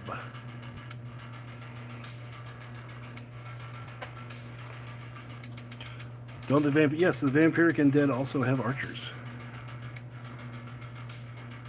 which I've never printed any of. So this is my first. Well, I did print some archers for somebody for the contest.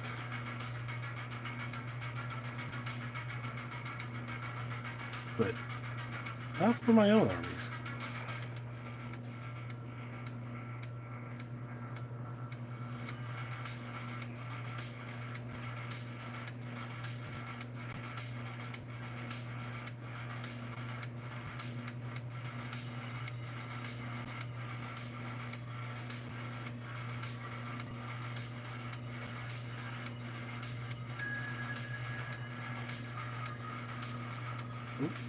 Where'd it go? There it is.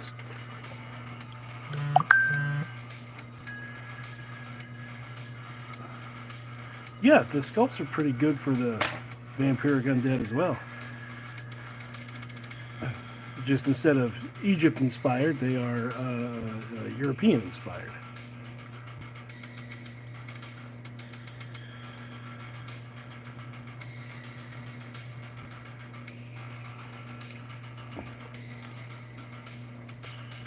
What we got going on here?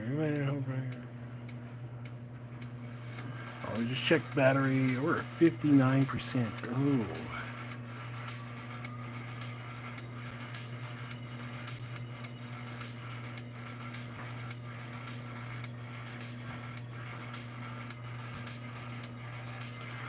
Oh.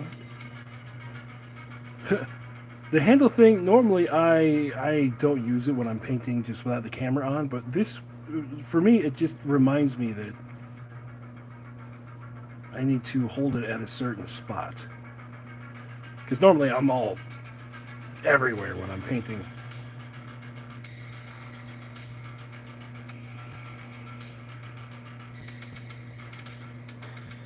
This way I hold it steadier, I guess you could say.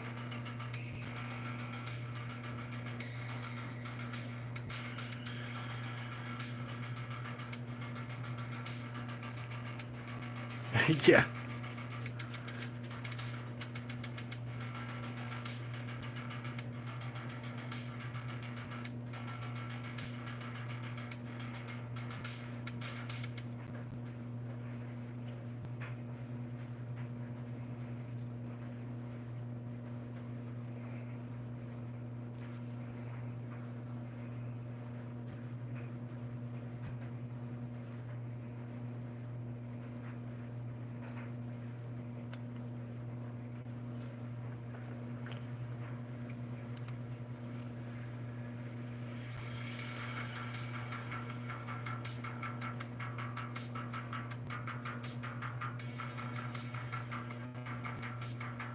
Yeah, their sculpts are pretty good.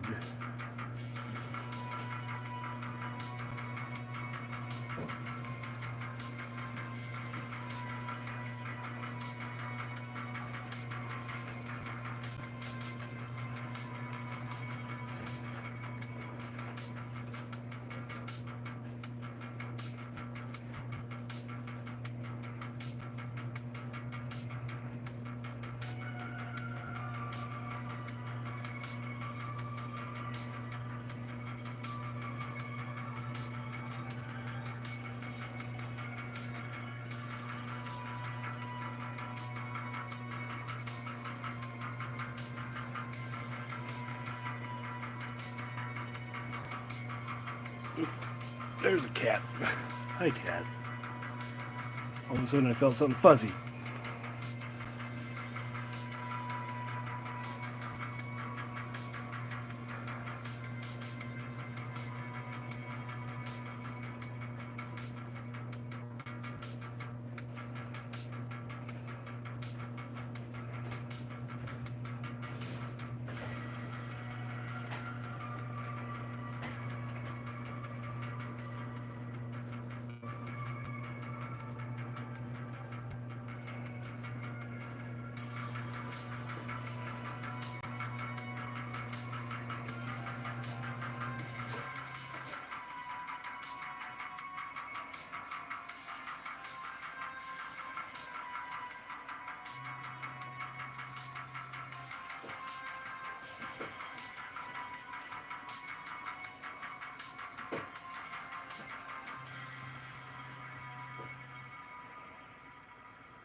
An OPR demo day.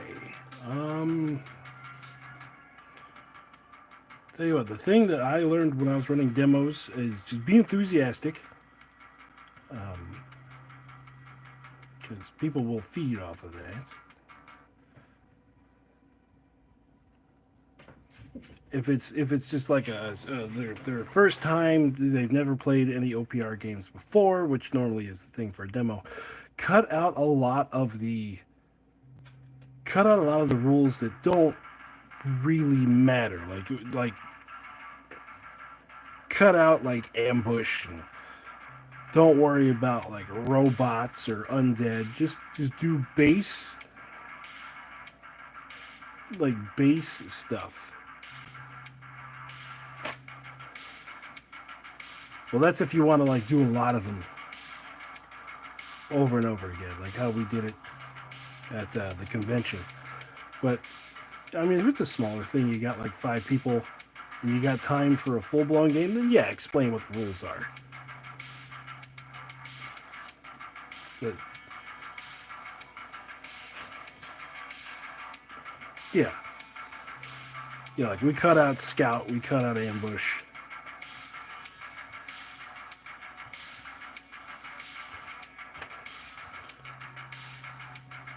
Anything that would get in the way of just the flow of the game, we cut it out.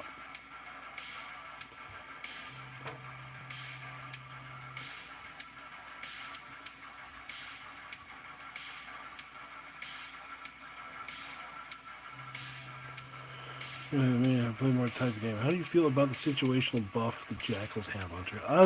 The Jackals buffs.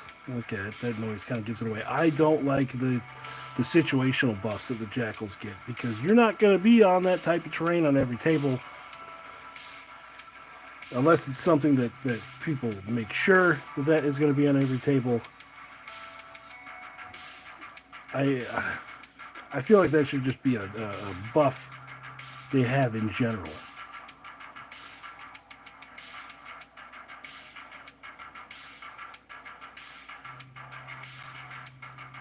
Like instead of, I forgot what the exact buff is. It's something like +2 to hit while you're in terrain, or -2 to hit while you're inside terrain if someone's shooting at you.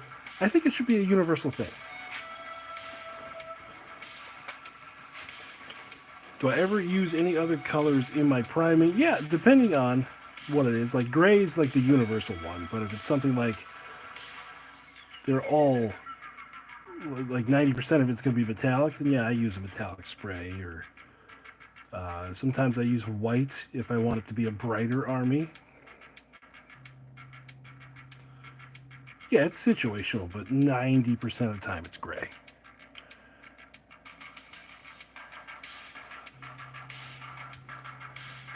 I feel like they will expand the Jackals, because that's an original thing to them. The Jesters, I don't know. I don't know if the Jesters were put in just because they have the 40k equivalent, or if they have plans for it.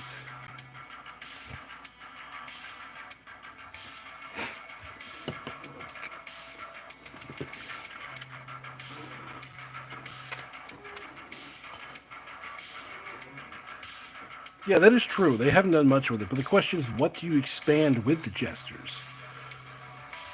Do you like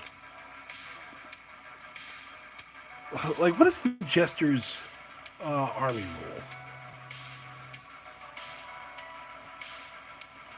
rule? The Jesters are the clowns.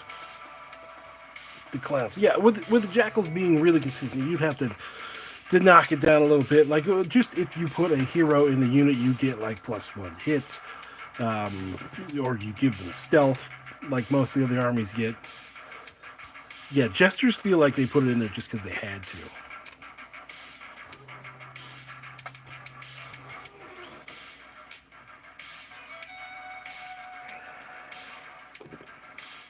Yeah, the whole terrain buffs.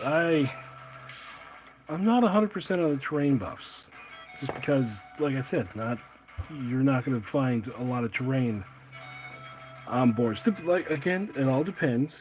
It all depends. If you go out of your way to make sure that there is terrain on the boards, then yeah, it'll be fine.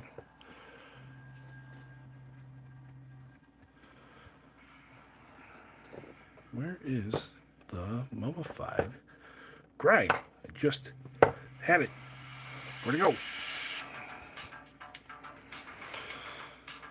Okay, this is where I gotta find stuff. Camel cloak, dirt pink. Giants, you're in the way again. Let's put you over here. There it is. There it is. It was underneath the giants. I mean, it does add to the flavor of those armies. So I wouldn't want to take it away completely, but give it more of a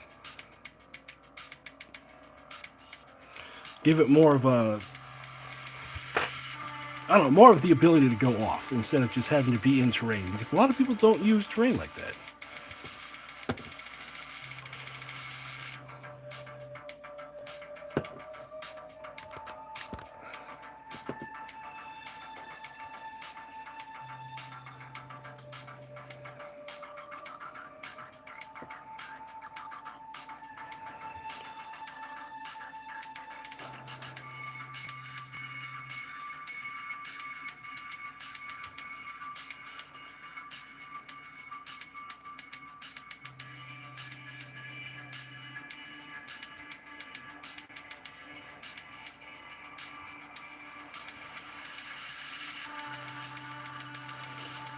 Yeah, like I said, if it's something where you go someplace where the terrain is going to be there instead of just, the standard buildings, and in fantasy that'll probably happen more. But and then I think Don't Ask Discharge did a thing on this where they asked the question, what does being inside terrain count as? Is it just there is a terrain piece and I'm standing on it?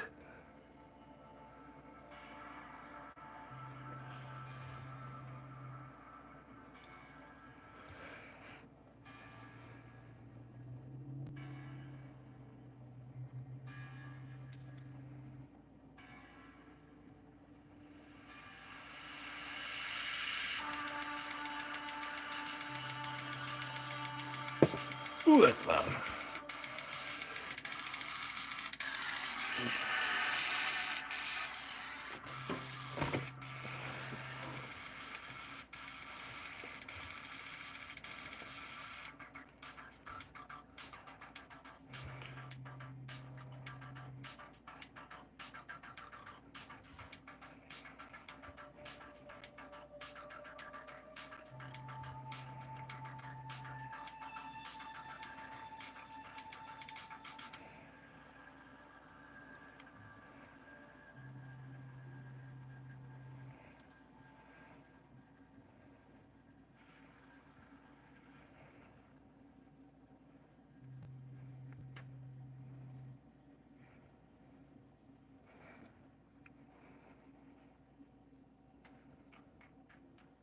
Yeah, that's something I've seen mostly for Grimdark Futures. A lot of people just they have their 40K like competitive style terrain, which is just buildings.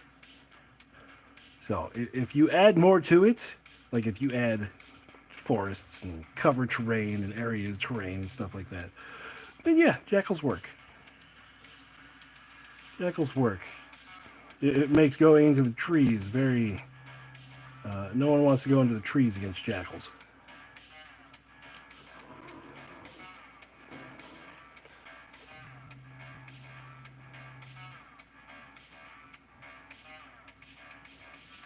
So there's that. What do I do?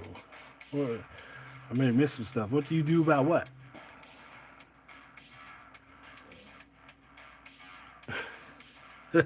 You're welcome.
Have you used asphaltium on your mummy flesh? No.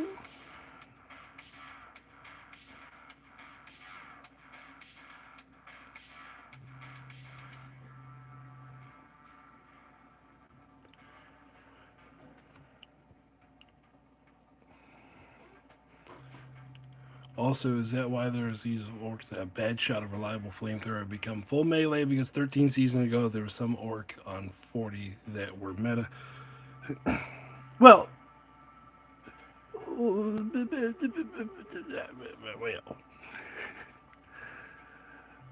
no, it's just orcs tend to favor close combat.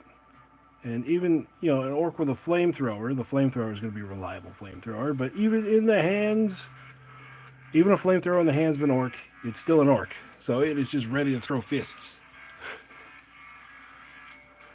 But as far as that meta, I'm not sure if there was a Burna's meta in 40k. I haven't played that I haven't played 40k in about 4 years now, so there may have been since.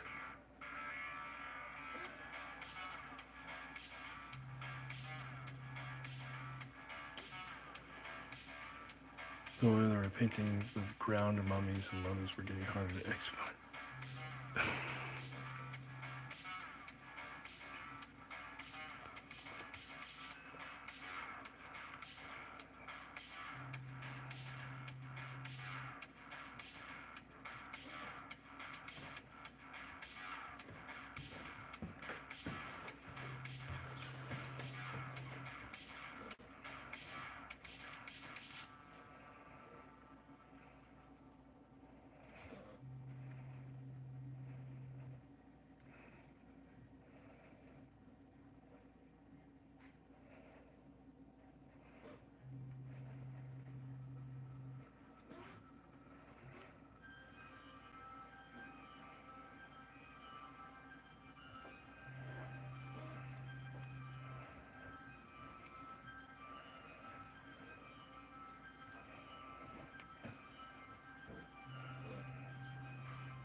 Oh, the jackals are...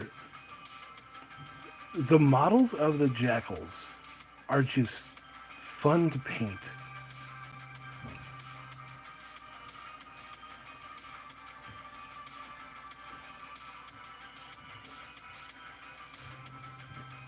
So I fully suggest getting into the jackals.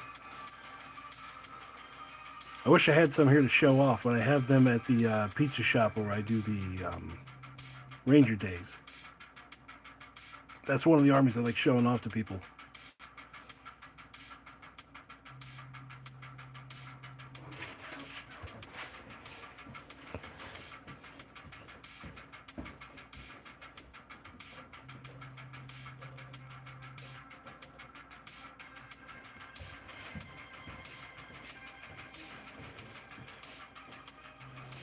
Thank you, Wade. Thank you.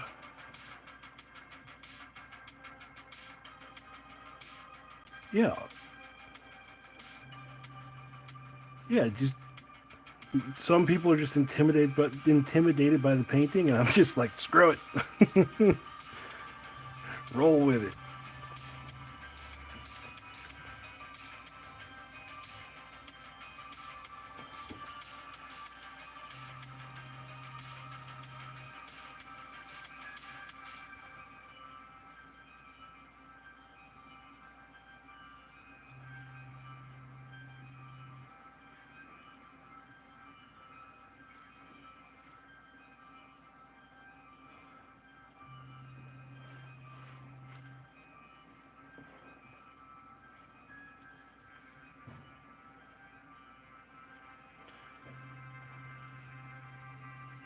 Yeah, Jackals was like the army that I accidentally painted the best, in my opinion. I love the way those turned out.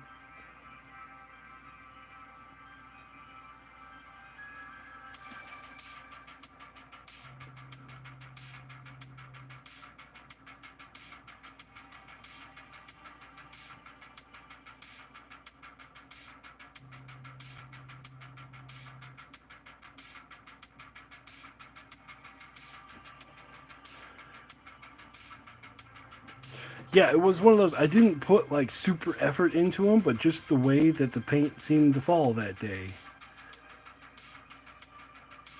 it came out. They looked. They made a good like what was it, calico color scheme on them somehow.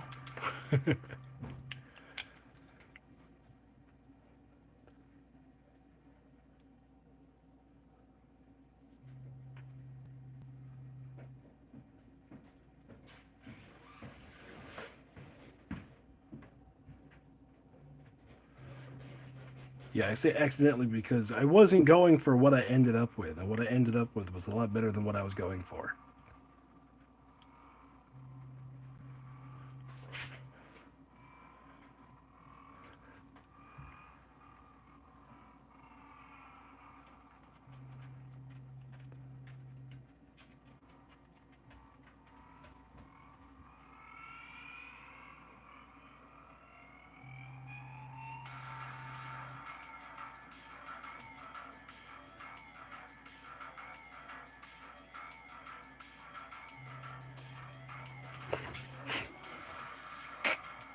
Exactly.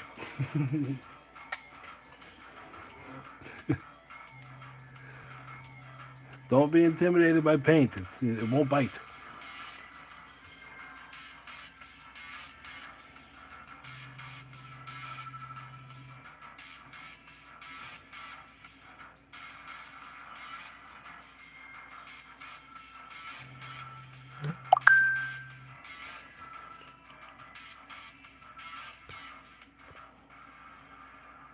Remember the number of file.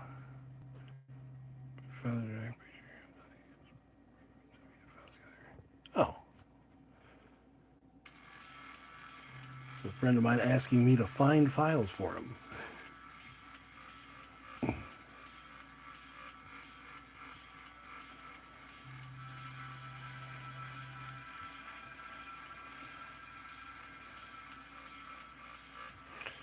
Oh, I feel like I missed something there.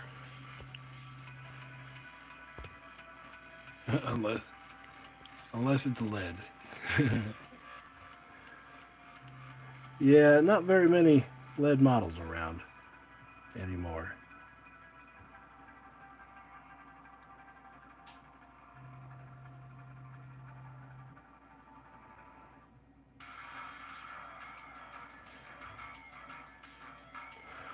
I did have a lot of friends in the past that went into lead casting because even way back in the day, GW prices were getting ridiculous. I never took the jump on that one.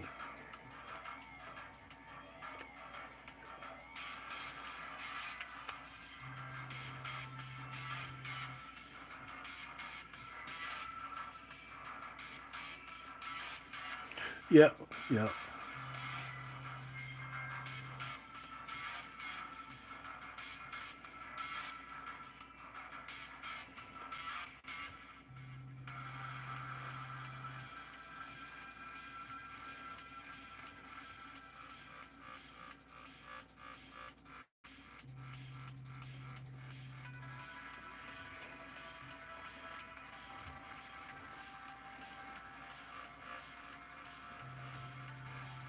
Yeah, but the reason why they did lead casting was you can go to Walmart and buy a whole bunch of fishing sinkers for cheap, cheap.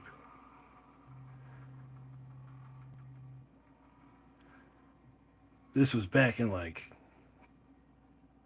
the late '90s, so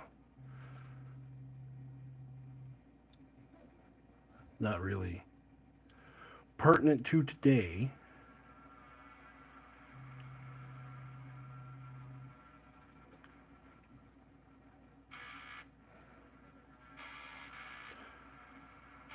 Now 3D printing, I feel like the propane would be too expensive.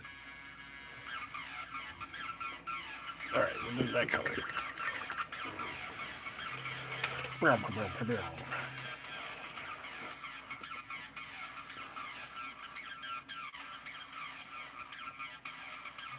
Mm-hmm.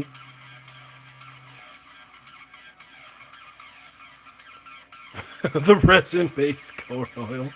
Yeah, there's the plant-based resin. Do not eat the plant-based resin, even though it says it's vegan. Don't do it. Okay. Next step. We don't want to hit that, so let's do the bows, I guess. Yeah, let's do the bows. For that, we're going to take some dark wood, and we're going to water the crap out of it.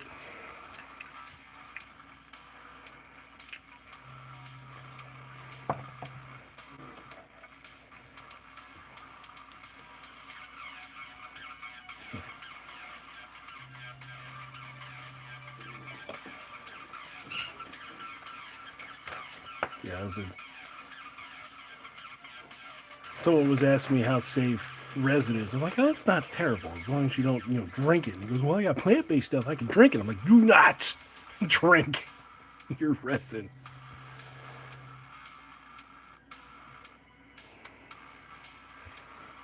Right. Well, I don't know. I don't know how much ranch you're going to put in your resin. Still wouldn't do it.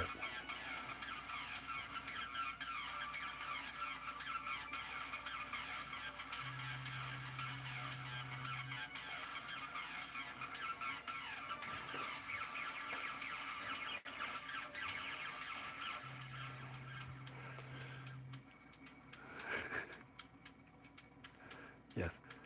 This is my standard caveat. I am not a medical doctor. But even common sense says don't.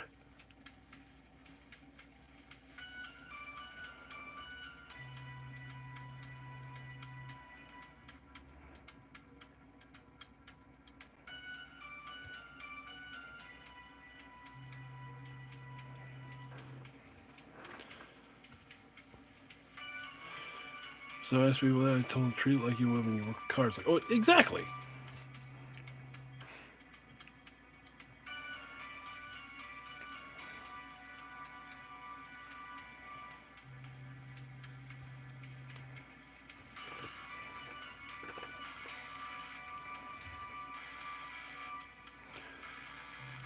Yeah, once you get into the hang of 3D printing, like I have not had a failure in a long time, knock on wood.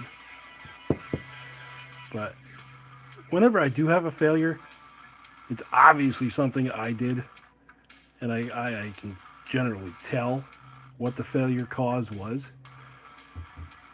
So I don't have a problem with failures, but like people newer to it, oh, you were sleeping in there, weren't you? People that are newer to it can have some issues. So anything to get them into it easier is better.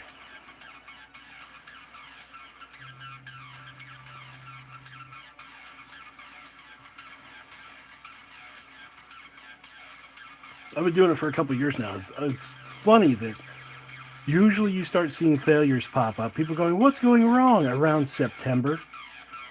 And it's like your machine's somewhere where it's cold, isn't it? Well, how'd you know? Yeah, because you need a little bit of heat. You can't be printing at like 40 degrees.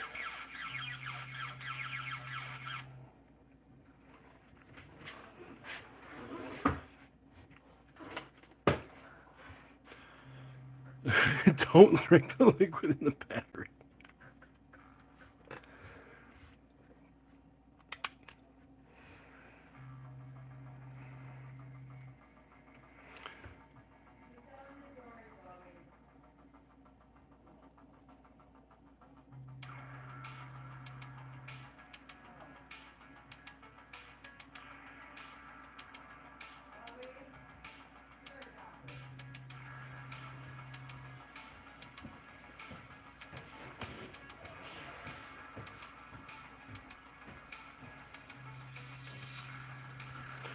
Yeah, nowadays cars don't even come with a spare tire.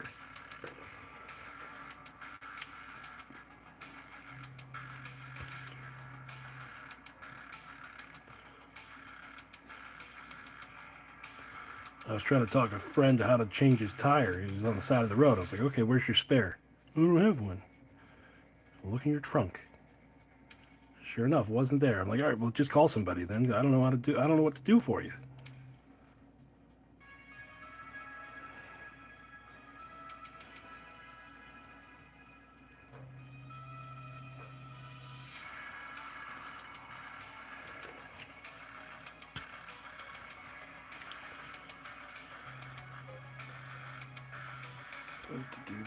Cold does make it hard. The heated vat is the one. Yep. The car doesn't start at this temperature, and they want to print minis. Yeah.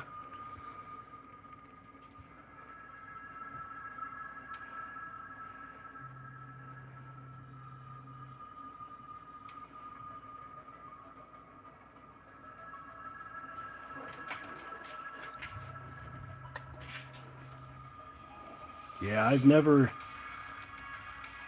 had a couple of bottles to test out with the water washable, and other than the tough one that I used, none of them ever really seemed to work right. Or I would have failures where I'm like, why? There should be no failure here. What is going on?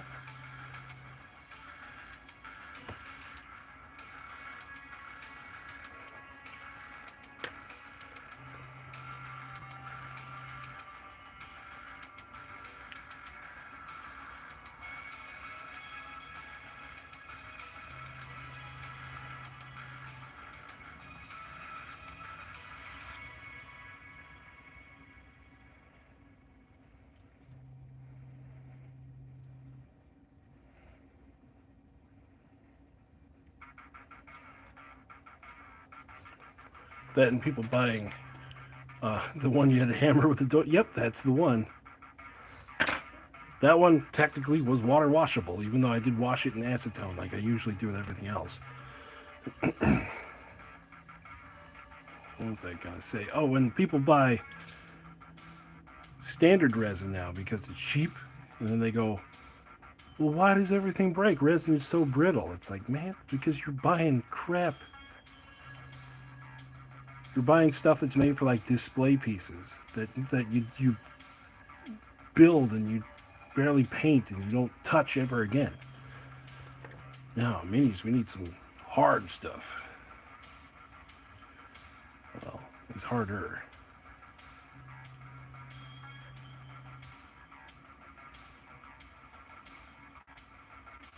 Like even this ABS stuff here. Whee! Yup.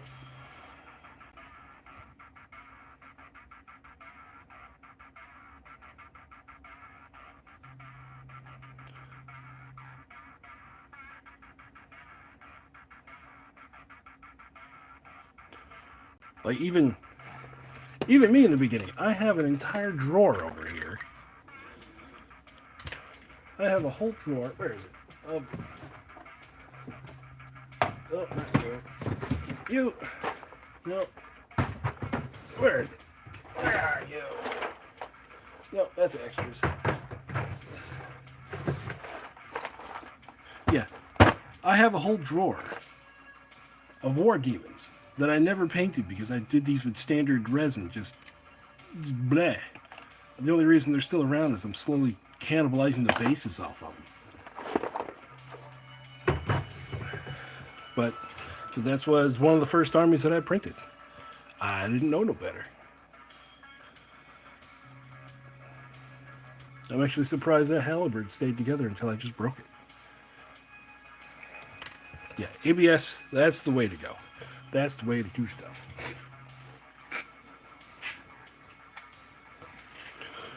All right, so that's done. Let's do the skirtings. I'm going to do this because we'll say this is the color of our dynasty.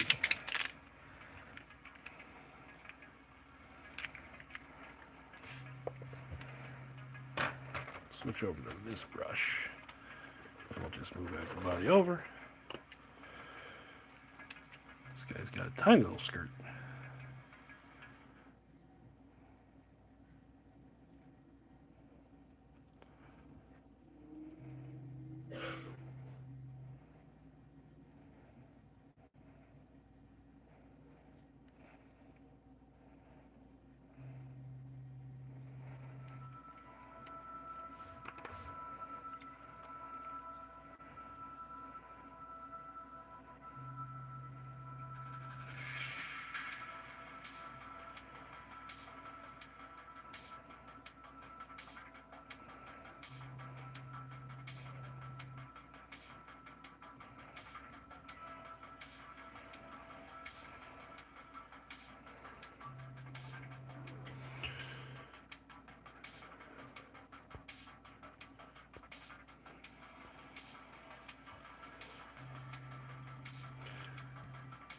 Yeah, that's why I haven't thrown them away yet, because I'm like, I'll use these for something.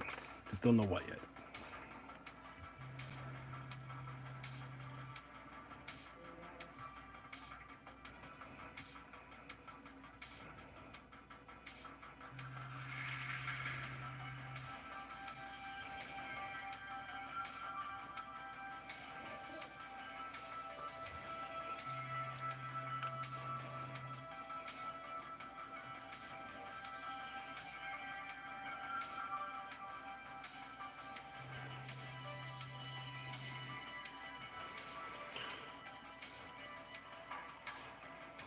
Mm-hmm.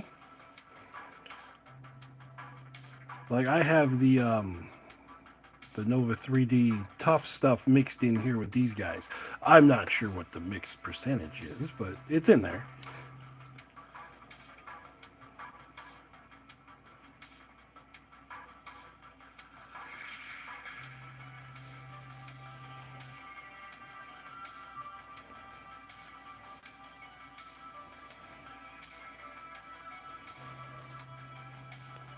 It's probably only something like 10% because it's. I'll buy a jug and then just I'll throw it around willy nilly. My mind is it works, so just if it ain't broke, don't fix it.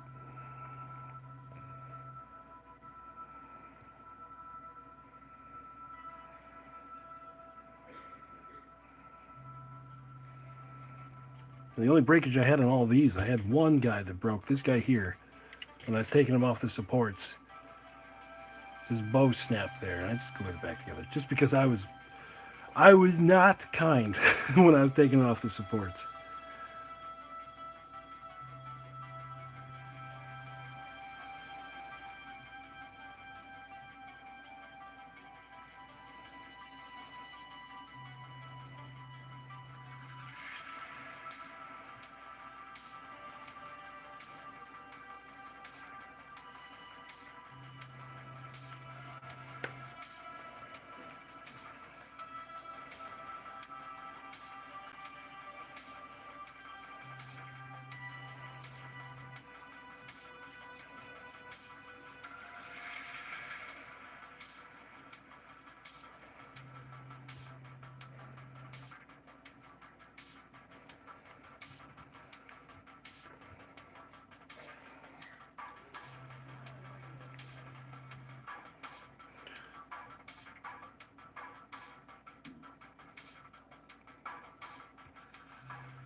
Okay, so that's it for that color.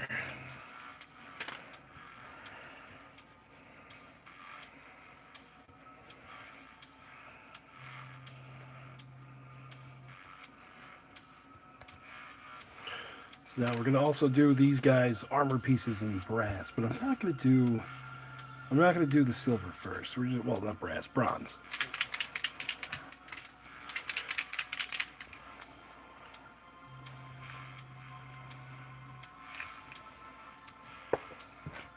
So once again, everybody over there. So we shall start with you.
Yeah, it's just part of the heroic scaling.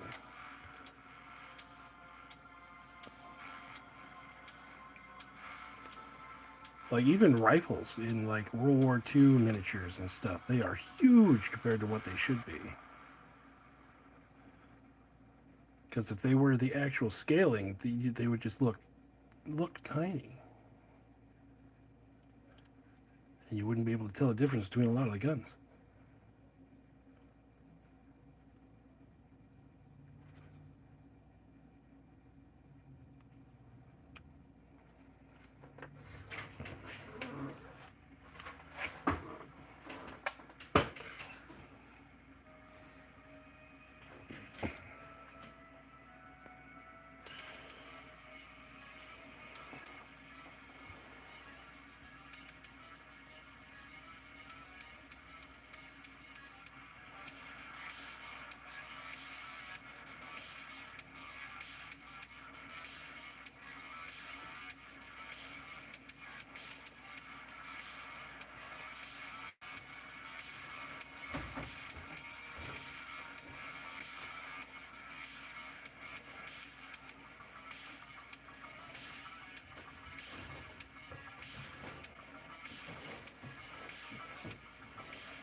Mm-hmm.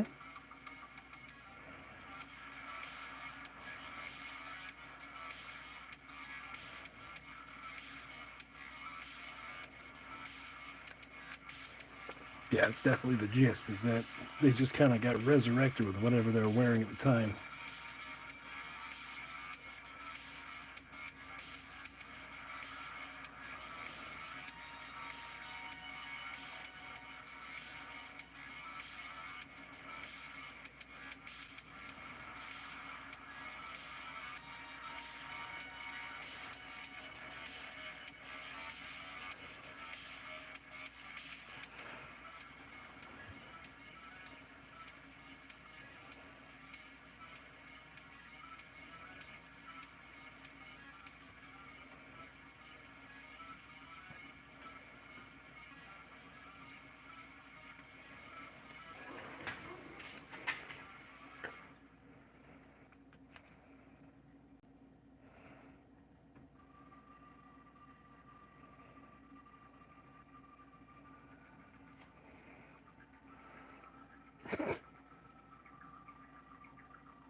Yeah, yeah, that four bore from the one that Kentucky Ballistics has been throwing around. That probably would be accurate to the size of the guns in miniature games if you were just to scale up what they're carrying.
Okay.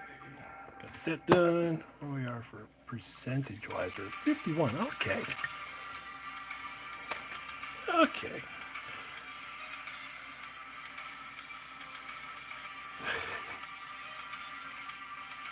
Yes, the vampiric undead can spawn zombies in the middle of the game, and let me tell you, it is the most fun army they have.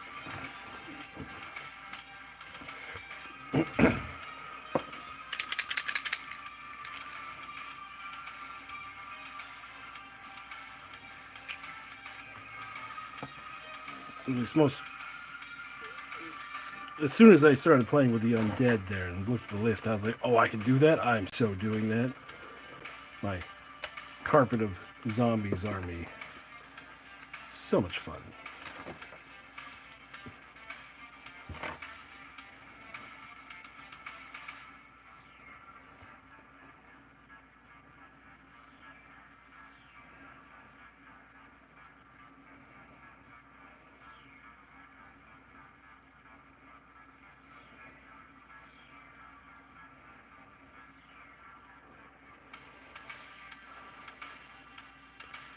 It is an ability. It's just called spawn zombies.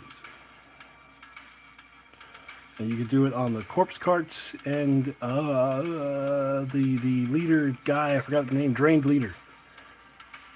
You can take him and make him spawn the zombies.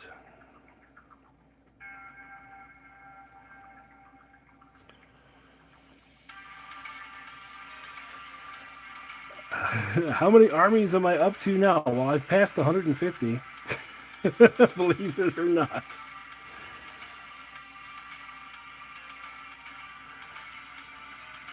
I went through and I counted it. I was at like 147 like a month ago.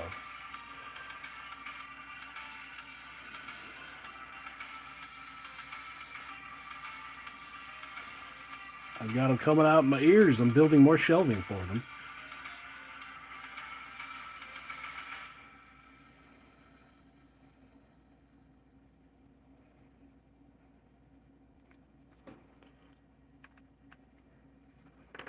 Yes, once you realize you have the power.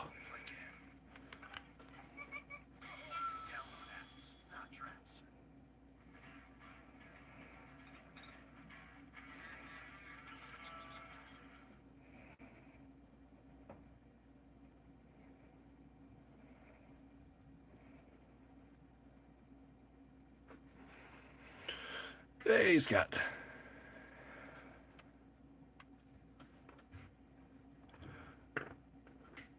Oh, we got to the end of that playlist, too. All right, start the next one.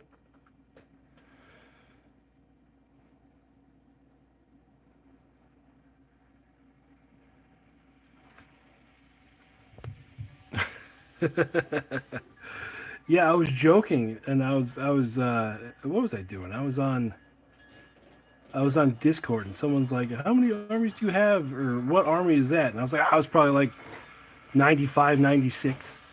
And then I actually went back into my videos and counted, and it was at that point it was like I was in the middle of 144 and 145.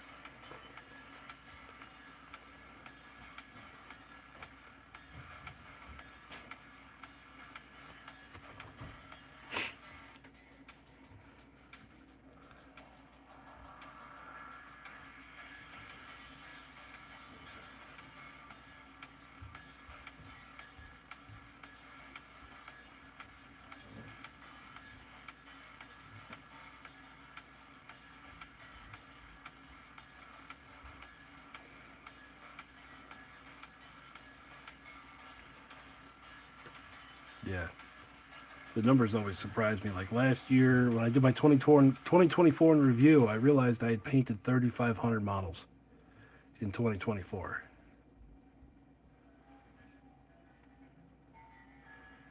Just craziness.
I'll get around to it. I'll get around to it. We're going to do a Titan fight pretty soon.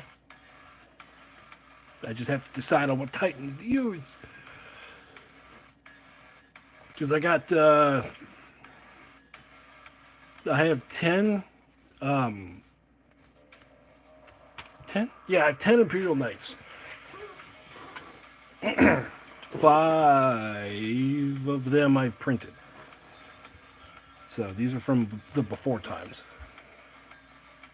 So all playing avatars. Maybe. Can I want to. Where's that ochre color? I'll use that for the. Oh wait, sand golem. There you go.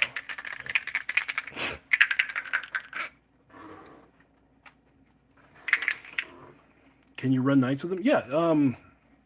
All you got to do is on the army builder, just ally in. You could choose to bring in a second army on the list, and you can use that to do the Titan Lords. And the only thing on the Titan Lords that could change them from being a regular Titan Lord to a Havoc Titan Lord is down at the very bottom on the options. You could do, you can give them a mark of one of the Havoc gods. Yes, you can ally anyone with anyone.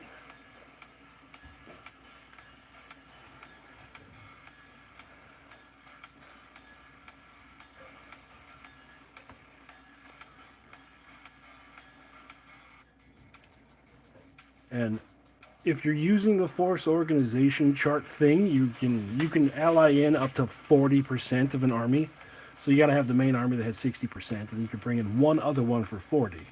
But if you're not using it, it's the Wild West. You can bring in anyone from anywhere.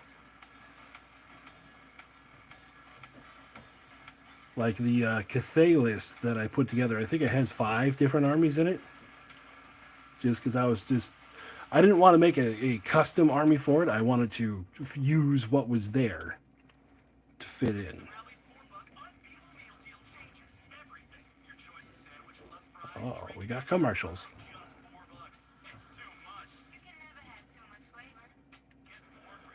So for like most of it, I use the humans army, and then I use some of the. I know I put some Saurians in there to be the Jade Warriors. What is Cathay? Cathay is the Asian army, the Chinese / Southeast Asian inspired Warhammer Fantasy army. And they came out at Adepticon. They showed off all the new models for it because they're just releasing it. Or they're going to release it. And I looked like at some point last week, I'm like, I wonder how those are doing or what the cost is. And they haven't even released them yet. So my joke idea was I was going to release an army, make an army of them before they released it. Be like, look, you could do this in one-page rules.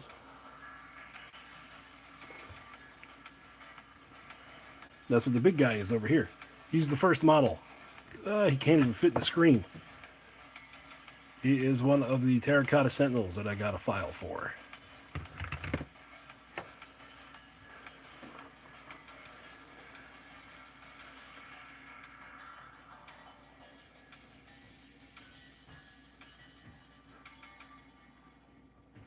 Yeah, there's quite a few people that have been doing Cathay models. I just haven't decided on one because it's like I want to use all of somebody's catalog for it, but they all have something that's a little off on them. Like one unit that I don't like that I'm going to use. So I haven't decided on them yet. I might do a mix, but at that point it gets kind of expensive. Because everyone's selling them in packs for like $85.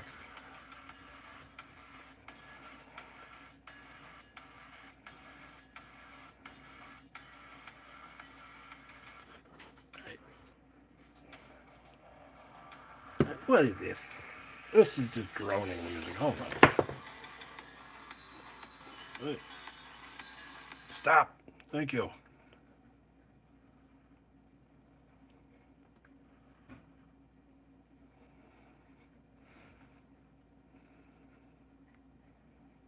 There we go. That'll be a little better.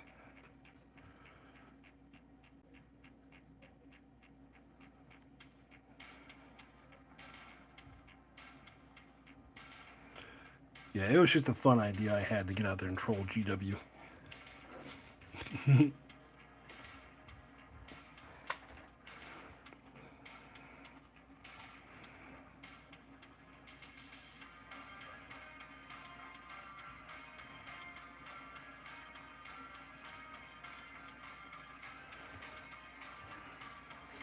Gamek is awesome.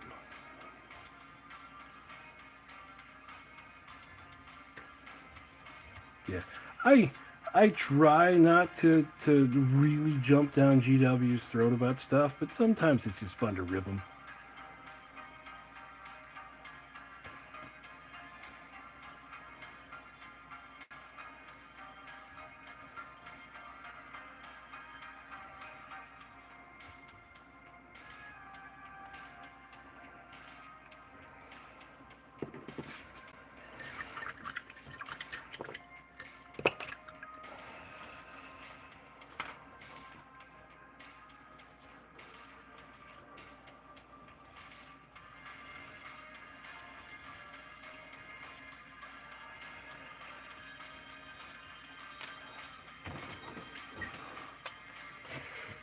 All right, we gotta go in with some other stuff. The arrow fletchings. We'll do the arrow fletchings red, just because it sticks them out a little bit. Where'd the red go? Where'd the red go? There it is.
Yeah, we do it together, bros.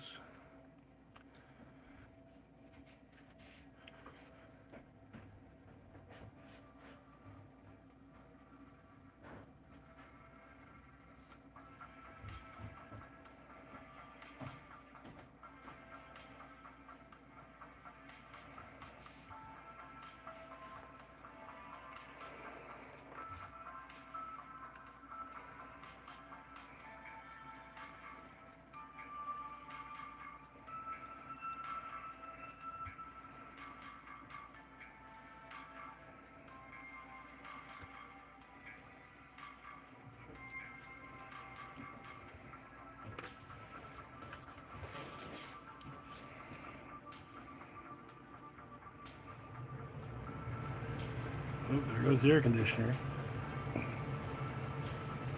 Everyone upstairs must be cold or warm. I'm down here freezing.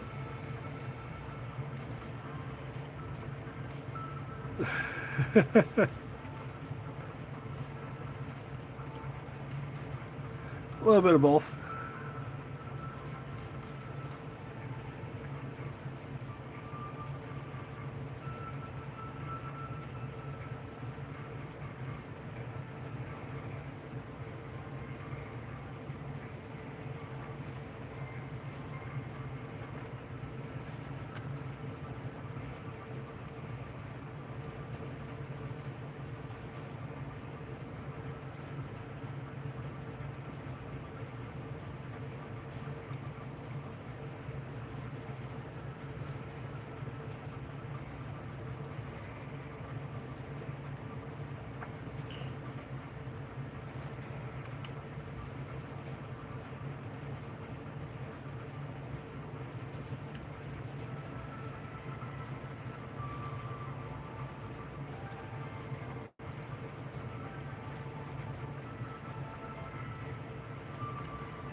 a little bit of gold to hit around the headdresses, and some of them have some icons on the chest I want to hit in gold.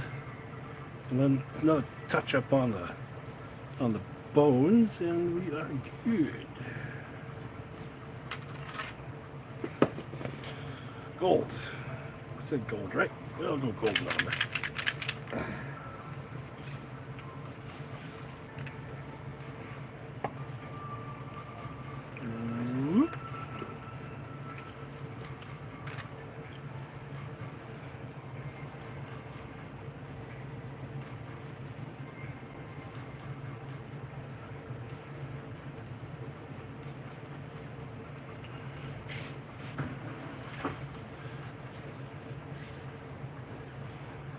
Yeah, they have their quirks.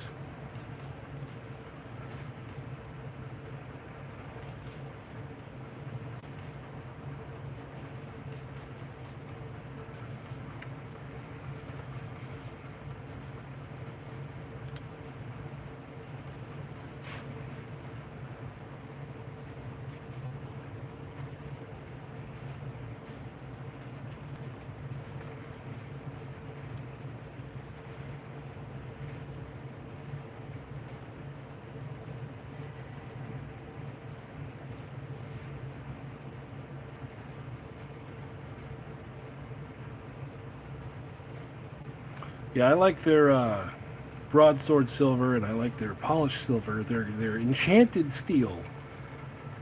It is inconsistent. Sometimes it gets really blue.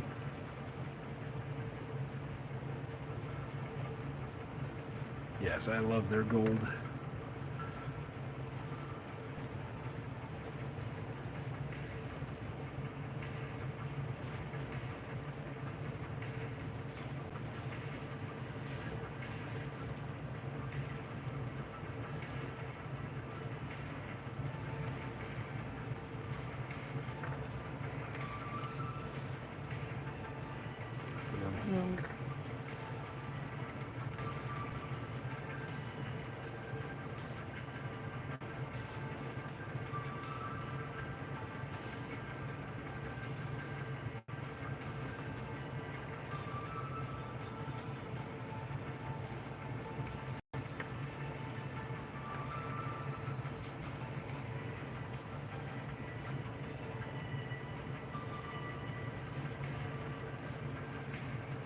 Yep, these are mummified undead. These are OPR mummified undead archers. And we got horsemen back there. And then we just got done painting up some of the giants. Everything's going to get a nice, wonderful oil wash in the end.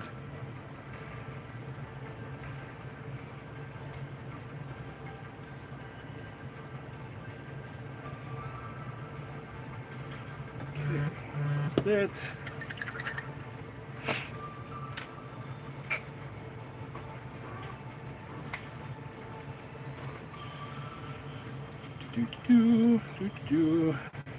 Clean this one out. All right, now we're gonna go back a little bit of pallet bone, just to touch up some spots I missed with the bony guys, bony parts.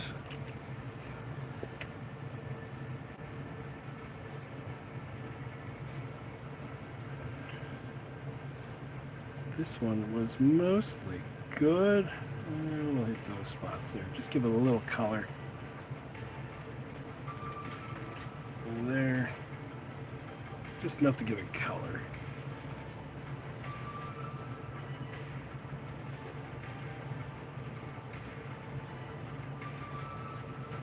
That. And see, this is why I use the handle when I do the live streams.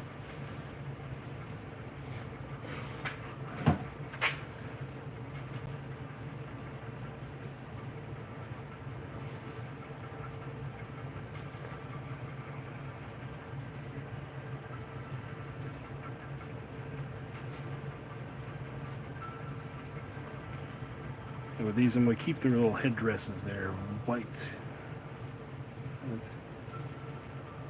Just put some color. I know there's some banding and stuff, but at this point, no one will notice it's there except for you and me.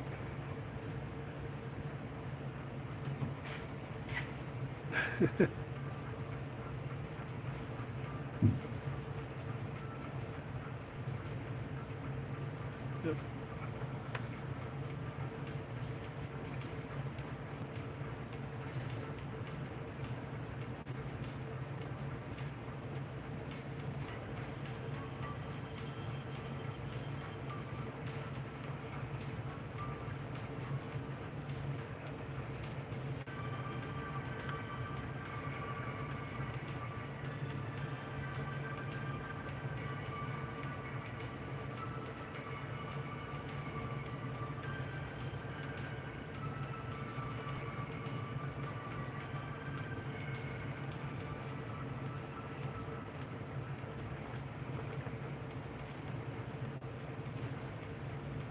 Okay. So the archers are complete. Next, we're going to move on to these guys.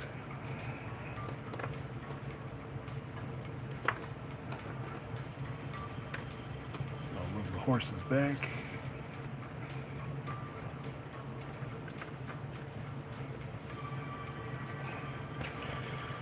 Alright, so I just got to get those archers out of the way. I need a box. Box! Where's the box? Put the giants in the box. Put these guys in the box.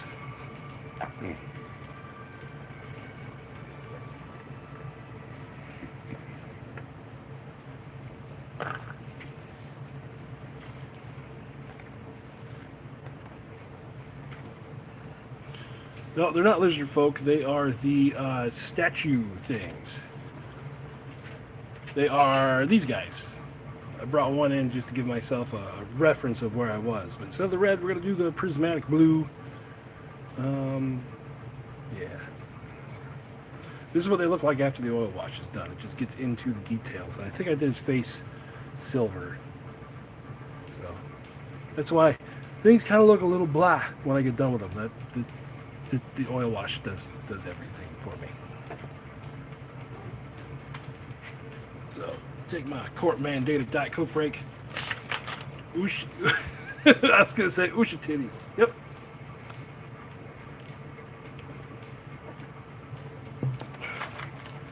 That's reset with a new paper towel.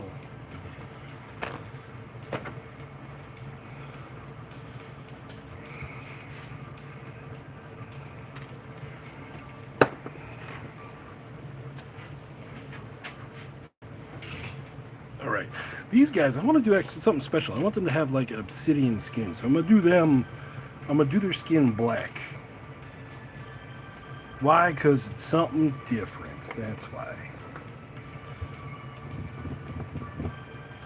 So, this black. I just bought like 7 blacks. There we go.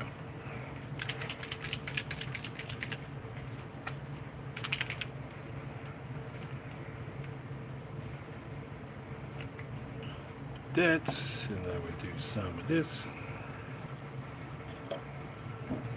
Alright. Rack them that way.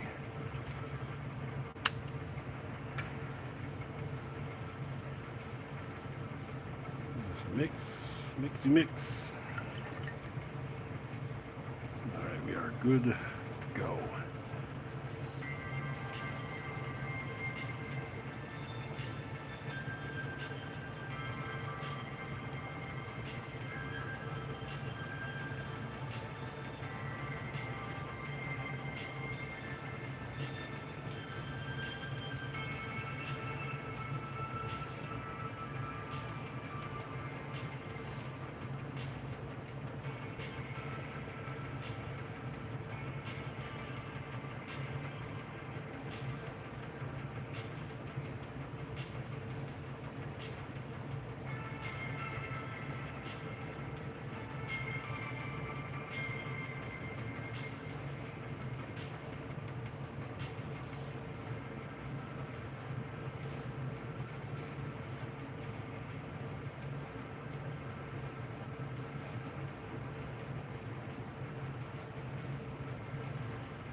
Yeah, these are definitely one of the cooler things in the army. Forgot a shoulder. Maybe. There we go.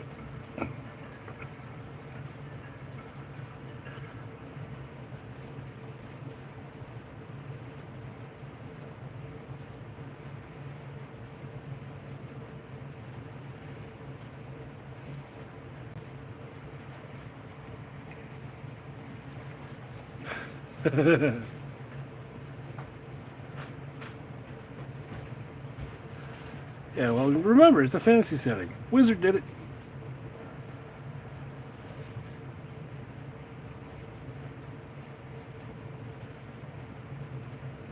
That's all you need. Wizard did it. Is that... Okay, I see. That's part of his arm. This is why I like doing two. What is that part of his arm?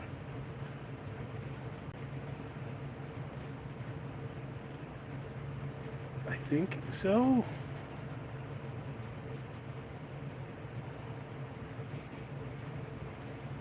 That means we can go back and do this one.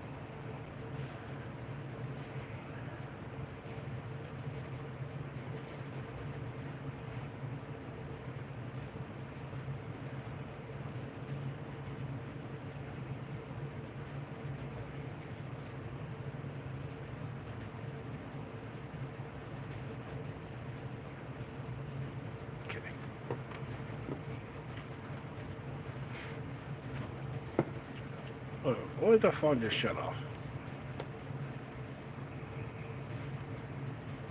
Play.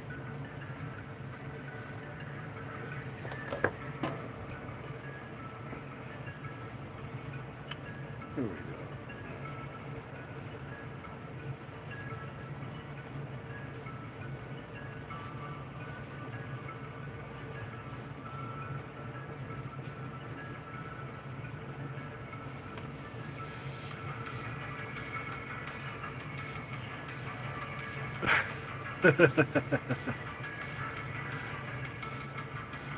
Yeah, it's funny. People ask me that too. Whenever they see me in person and I tell them I paint models, they're like, "What, really?" Yes.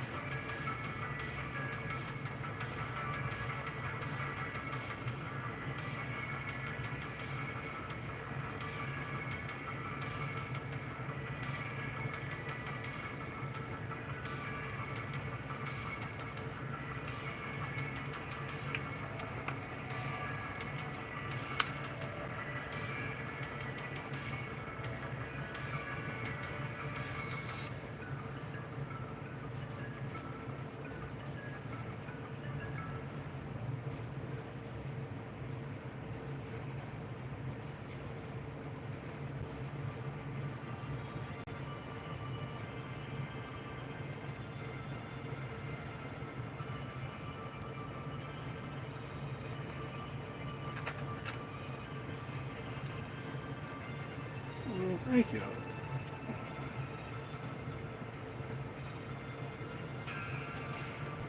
There we go.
Oh, okay, almost done with the black.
Oh, I forgot the other one too. Come here.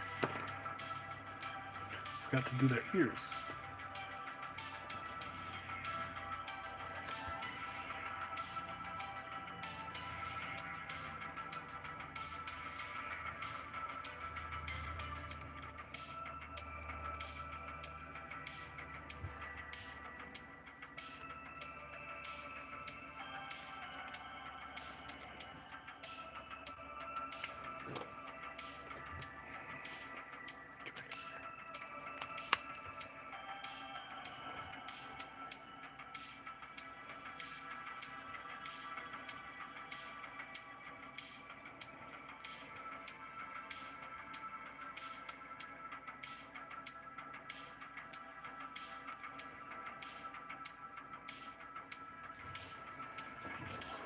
Okay.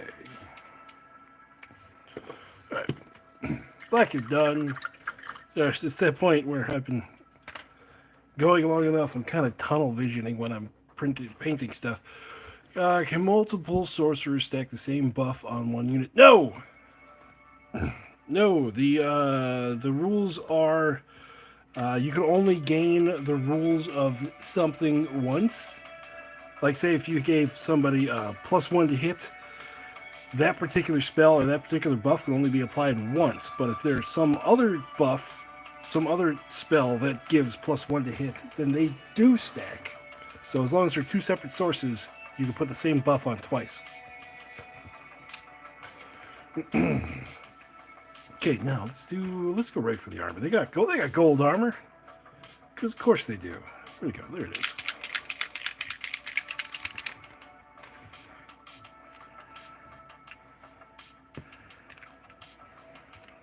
This and 3 of those. Rack them. Let's stack them.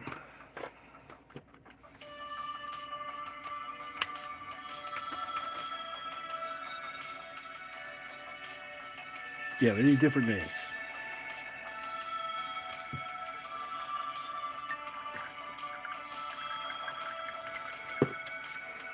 Yeah, what's right about it? 2 different sources for the buff, not 2 different sources of different spells. It has to be different spells.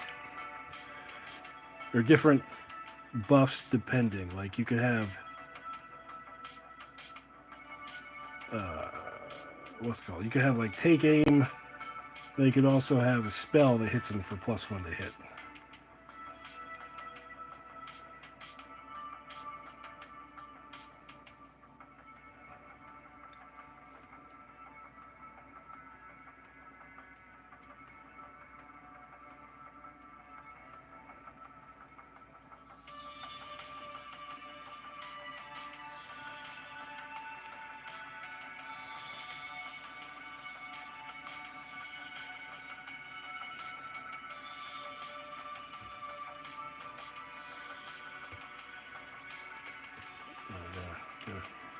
starting to drift again.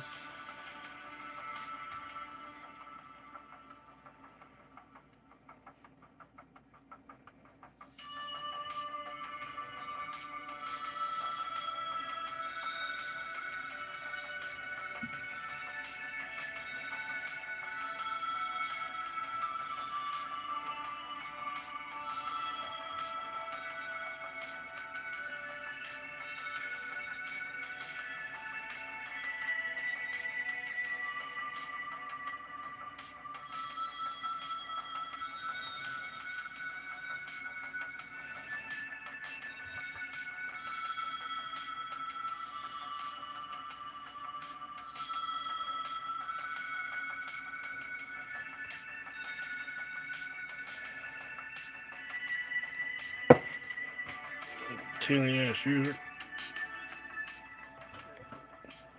Turn that down to here.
Yeah, sorcerers are nice. Mostly that we use them just for the damage potential of a sorcerer. I mean, they some of them do have nice buffs, but it is situational on where to use them. There's no like the best of anything really.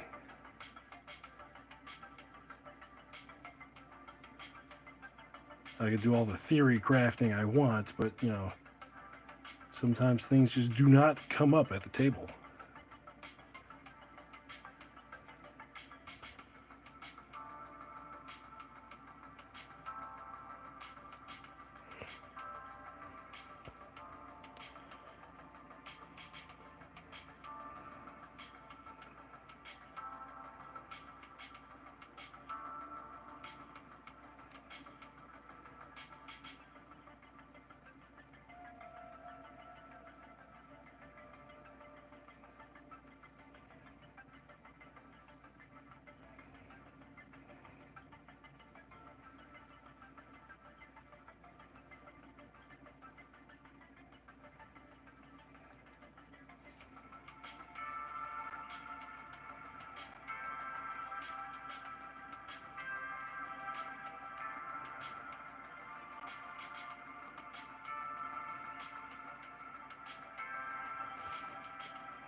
Yeah. So that's the thing. I do a lot of testing with these armies, like on Tabletop Simulator against well myself, which probably isn't the best because I'll know the strengths and weaknesses and how to dismantle an army. But like when I do my testing, I have a general idea of how things are going to go. Trying to avoid just blowouts. Well, there you go. And the funny thing is, I'll test something and be like, okay, this works. And then it hits the table, and everything just goes absolutely pear-shaped. I'm like, well, shit. There are just some things that I cannot foresee.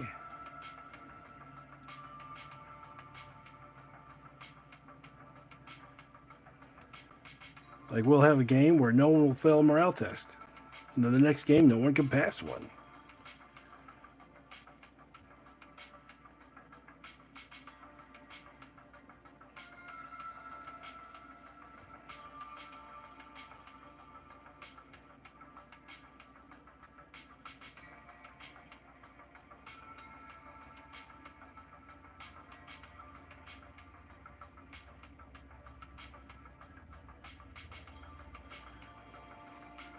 And I don't have the luxury for time that some of the other YouTube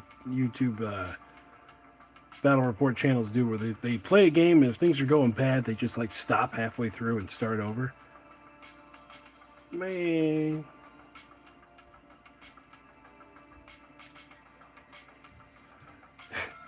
ain't nobody got time for that.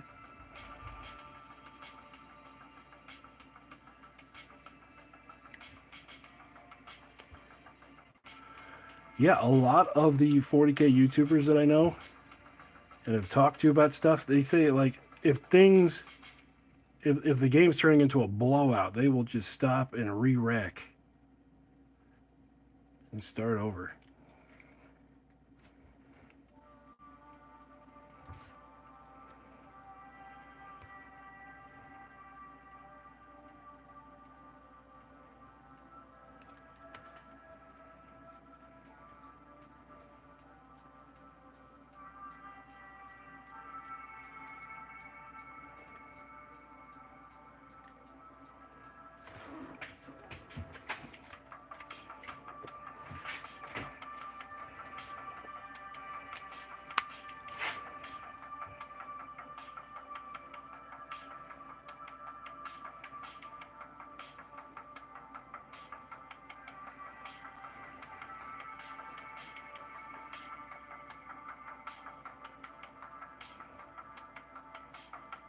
Right. Well, some of the entertainment could be in the person that's losing just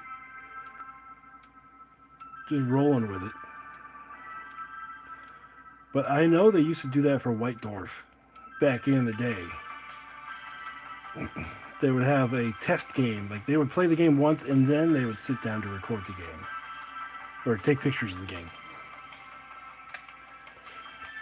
But nowadays I heard a rumor they don't even play the game. They just move stuff around and take pictures.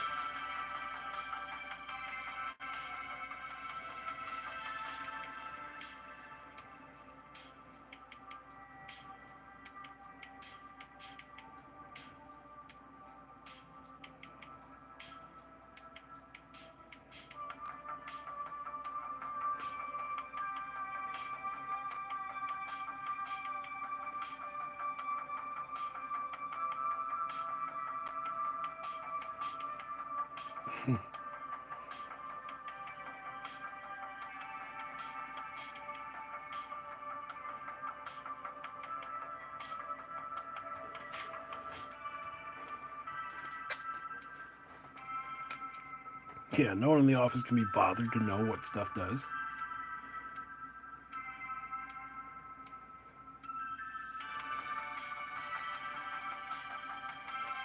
Or with the update schedule, whatever rules they used in the White Dwarf probably are not the rules that are actually out when it releases.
Yeah, just by the way the whole thing operates. There's no FOMO. You don't got to fight with scalpers.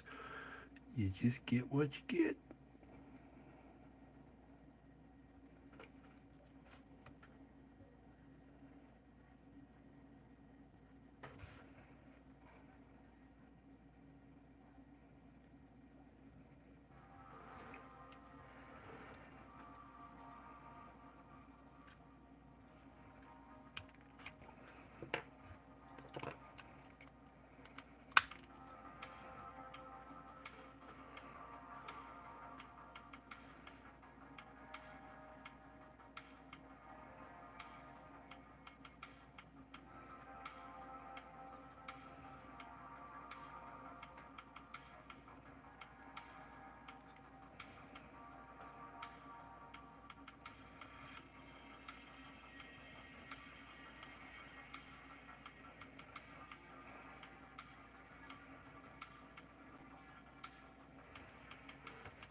Yeah,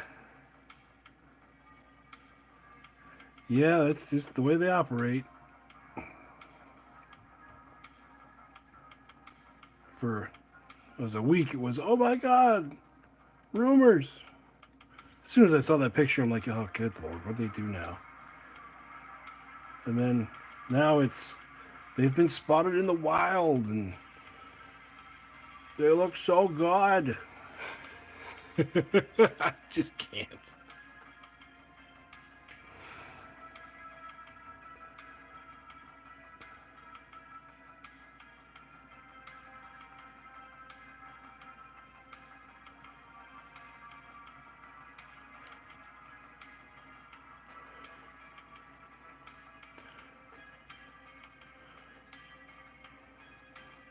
Who's from YouTube considering stuff?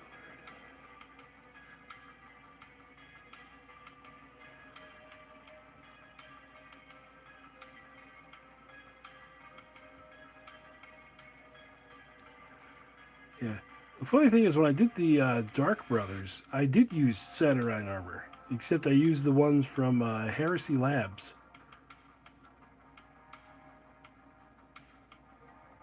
And they're nice. They have the nice flowing shoulders. They don't have the hard lines.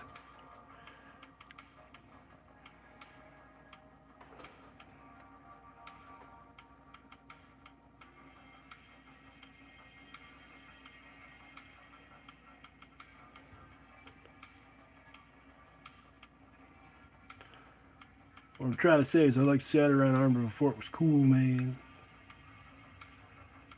Not anymore. It's gone mainstream.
Yeah, I was listening to the Tabletop Minions video that they put out, that Uncle Adam put out on Friday, about which GW model is the best to use in model agnostic games. So at that title, I was just kind of raising an eyebrow. And so he went through all the different boxes and stuff, or what his opinion was the best boxes to use in other games, and the costs of them, and the price per model. I could tell about 5 minutes into that video that he either he really didn't want to make that video, or he was just straight taking the piss on the whole thing.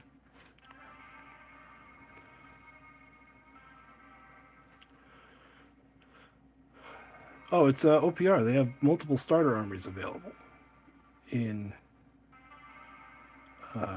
physical form, either from Etsy or from miniwargaming.com. They're their North America printing partner.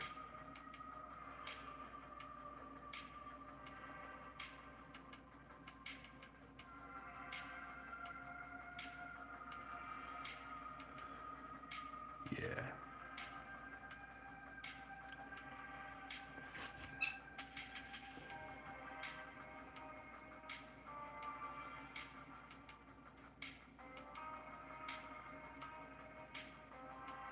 Mm-hmm. The backlash. I only have GW models. Well, that sounds like a you problem.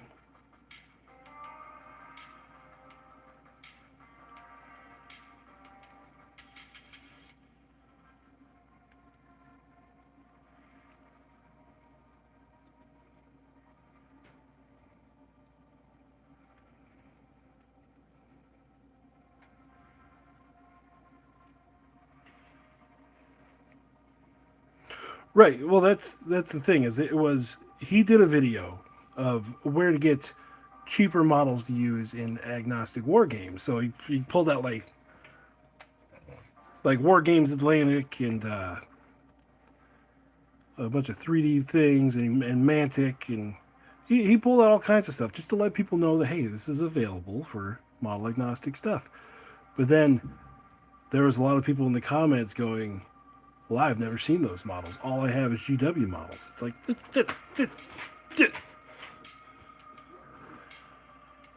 like, that's not, that was the point of the video.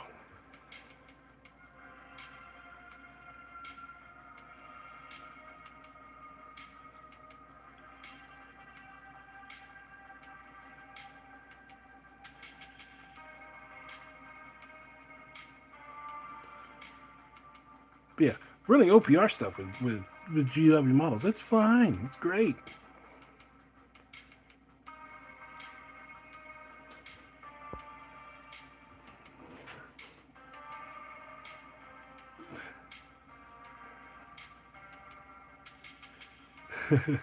It's just something you say as you get older, man. People people come to me with complaints about things I have nothing to do with in life. I'm like, well, it sucks. What are you gonna do? That's not my problem. That's your problem.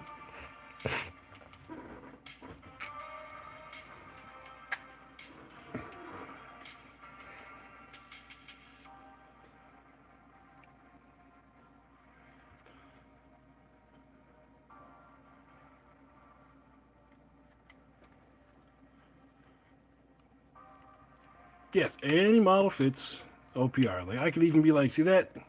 That right there? That's Battle Brother. Oh, I forgot the head thing.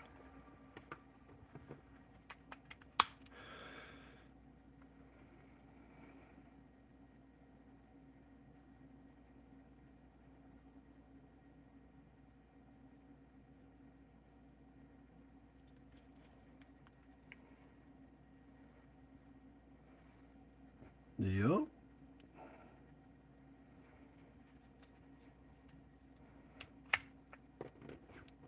Something I've been seeing recently, because when I get bored and I'm at work, I go on Reddit. But people in the OPR section will come on Reddit and be like, I have this very specific special character in my 40k army. There are no rules for it in OPR. What do? I'm like, well, you could use it for quite literally anything.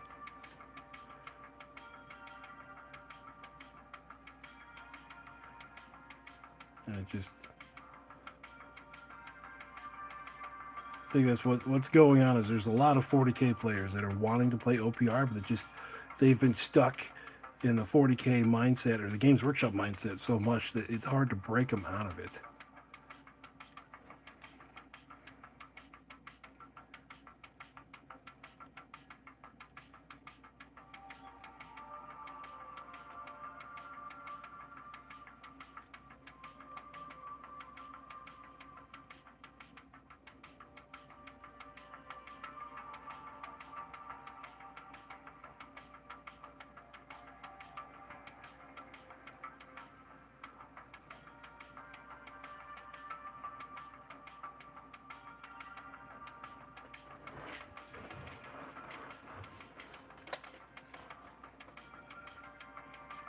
Oh, that sounds like fun.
That's right.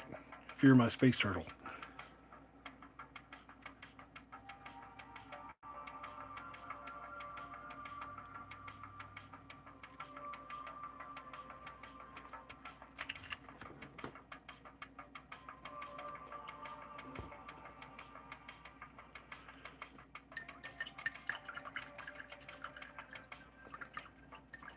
Yeah, exactly.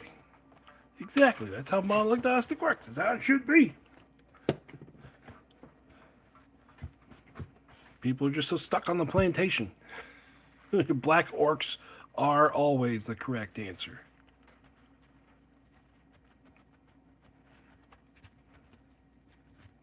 I never got to play Warhammer Fantasy, but I definitely bought a whole lot of boxes of Black Orcs.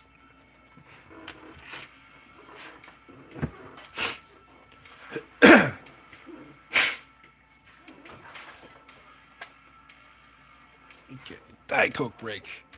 How's everyone doing out there? We're 4 hours into this already.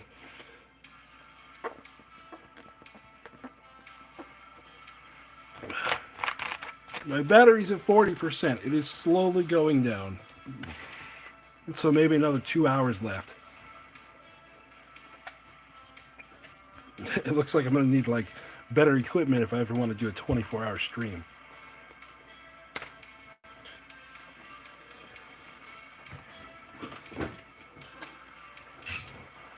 You know, the funny thing is I was going to get into Kings of War, and as I was building my first 10 millimeter Kings of War army, I found OPR.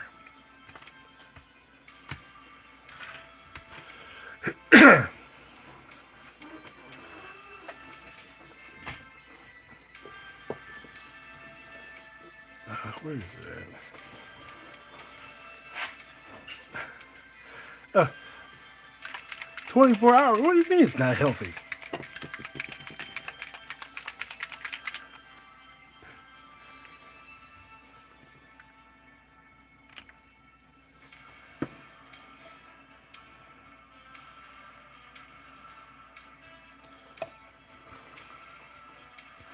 Well, I would love to play Kings of War. It's just that falls into the category of nobody here plays Kings of War.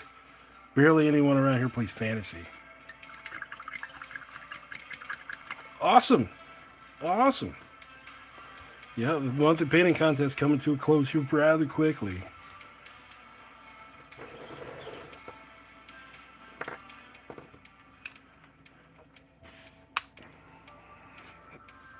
Yeah.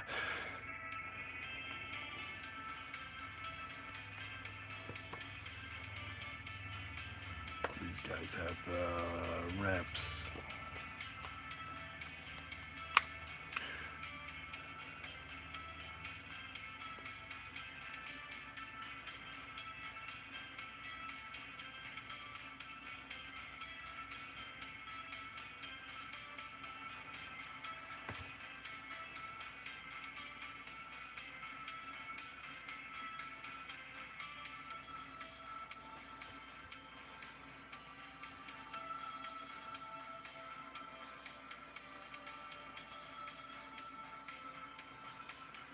Well, that's cool.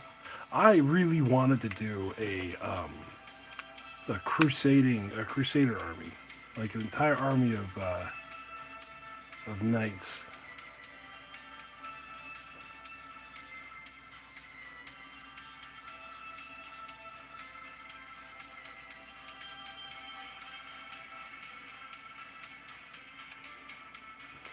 And then, of course, I want to do an army of goblins.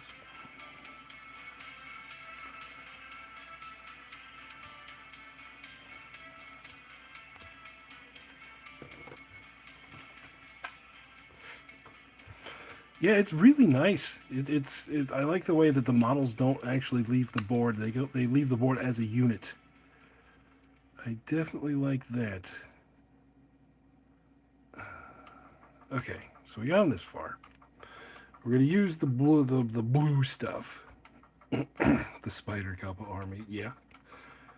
And okay, so if I do the tabard in the middle, this mummified color, it should be right. It'd be alright. Right, maybe.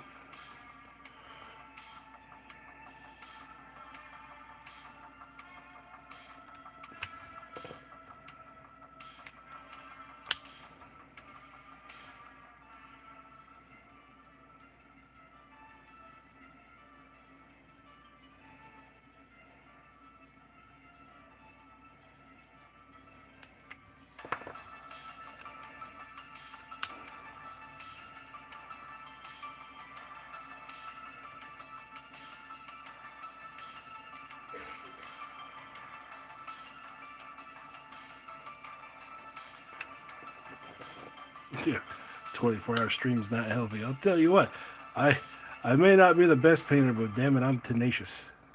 Currently, we are working on some mummified undead. We are 4 hours into it. We've done 2 giants, 10 archers, and right now working on the statues.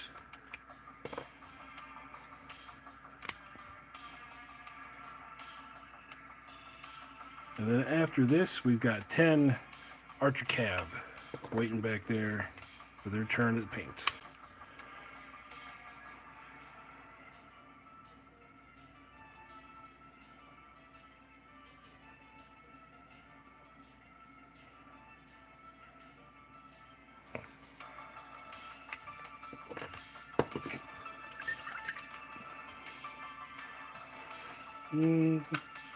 I should do the tops too. Yeah, and then just have the skirting as that blue color. All right, back on the thing.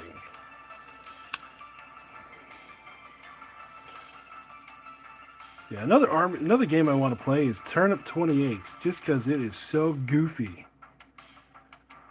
And I'll tell you what, I like some goofiness once in a while. And I was able to get some guys to I was able to demo a game for them, but they did not embrace the goofy. So it'd be another one that if I was going to play it, I'd be playing it on my own.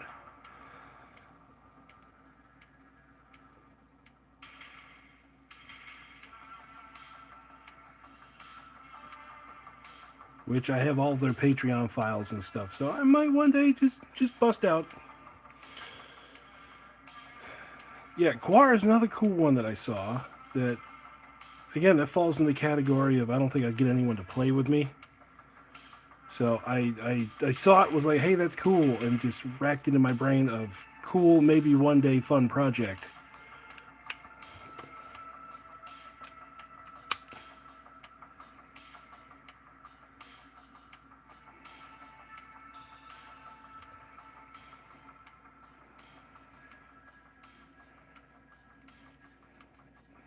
Let's see. I got the campaign coming up for one-page rules. So I've second.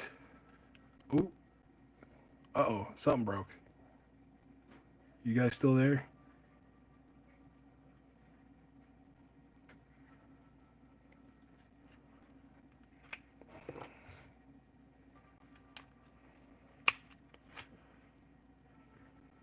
Okay. My phone blanked out and turned back on, going, "You're live." I'm like, "Oh yeah, I know, I've been live."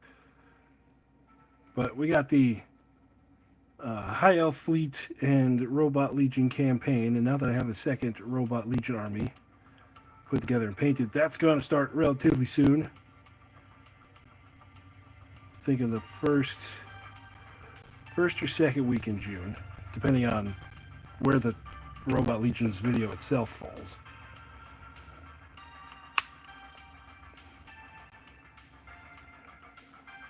Yeah, go from there.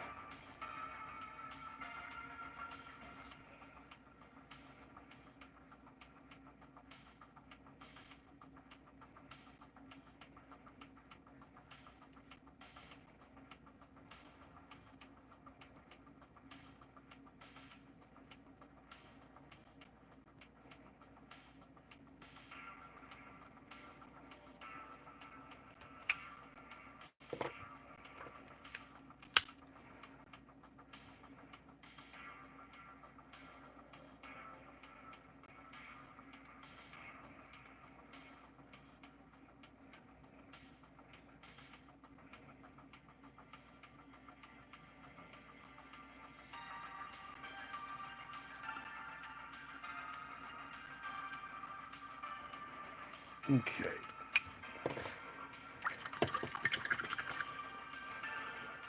Tell you what, those, I like the way those are coming out on camera. I have definitely found that there's a difference between what looks good in real life when you're holding it and what looks good on camera.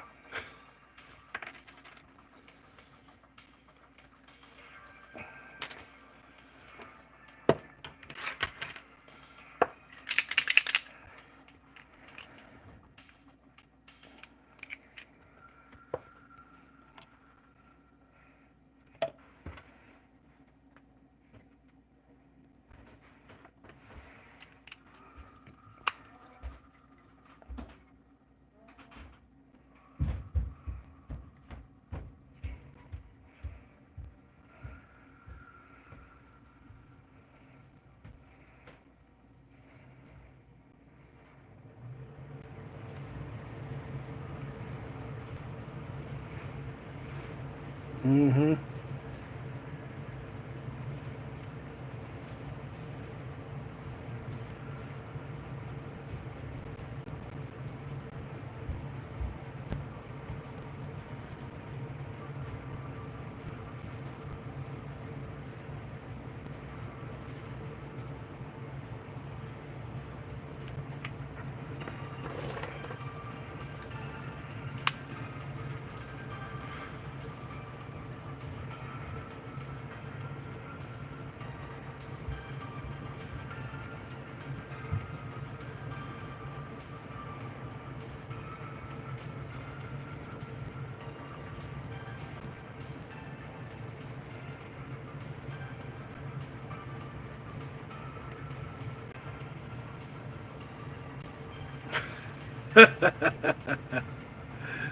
Shut up and go paint. No.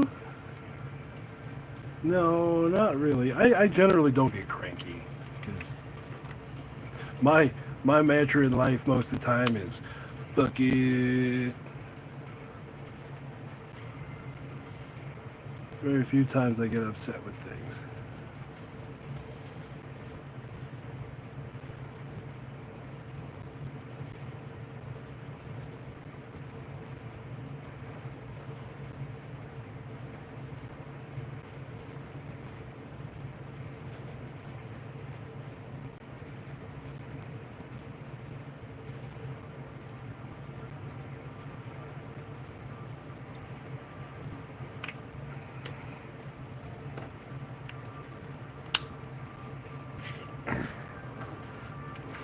Oh, Discord every month on my Discord, we have it's kind of more like a painting sweepstakes. You do a work in production pictures, you show what you've done that month, and then everyone goes on one of those random picker wheels, and then every month someone wins, and they get a prize. And the prize is never the same. It's always I DM the person and I go, hey, let's talk.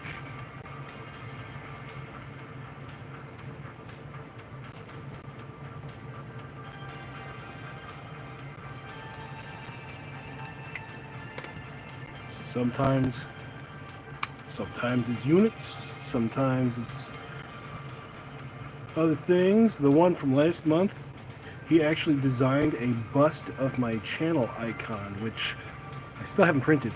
I have a few more days left in the month.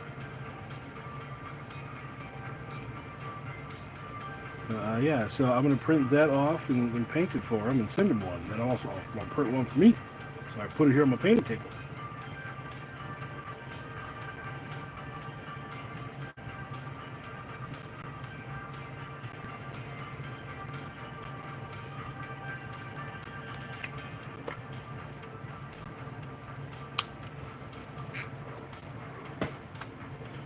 This color is called Prismatic Bolt.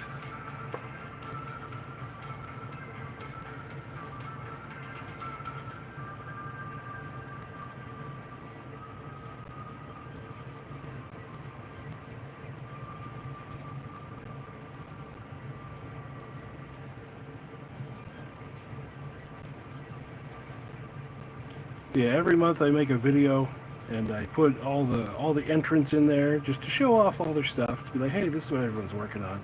And those videos, let me tell you, those videos never do good. They always suck in the algorithm. But I put them out anyways because people took the time to send pictures in, so I'm gonna broadcast their stuff.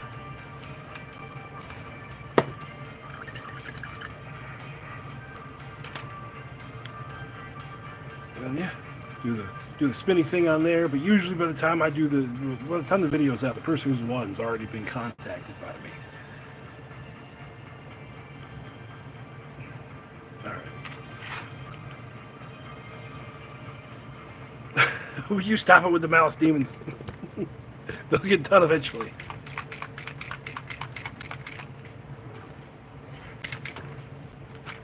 I've loaded some stuff up, and there's exploded versions that I have that I'm working my way through.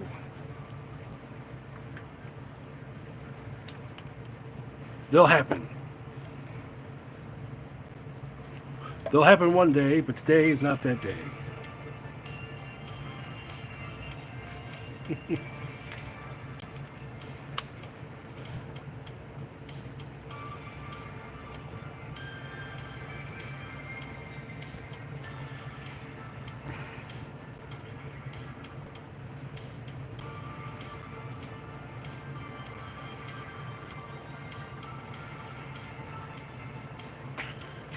Oh, that is, well, that bottle's mostly empty, but that is Flow Aid.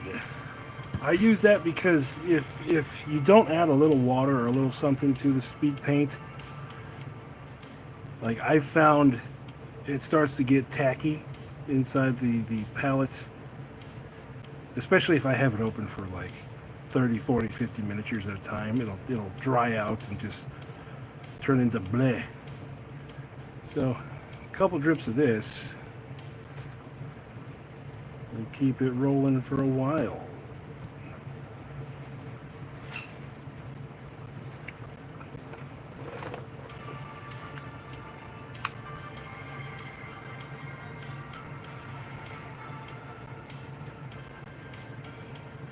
I used to use just straight water, but oh, someone suggested it and it friggin' worked. So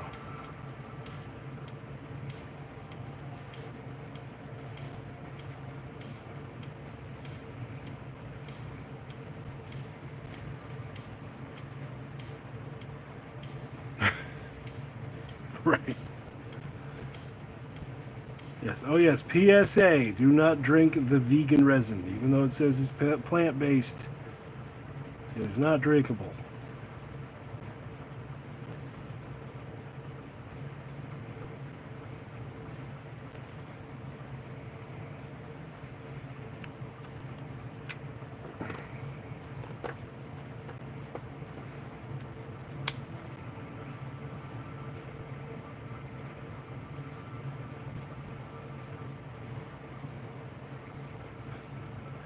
I'm working on them. That's the whole thing. Is I've made an army list for them, and I have a concept for them. I just need to like actually do the thing.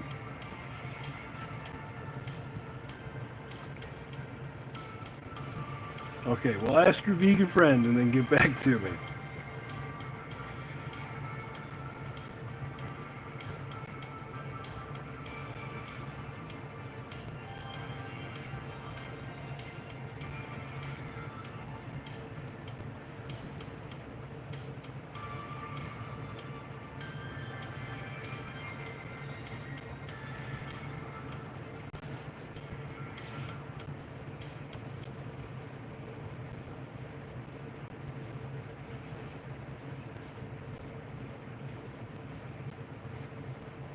The forbidden V8.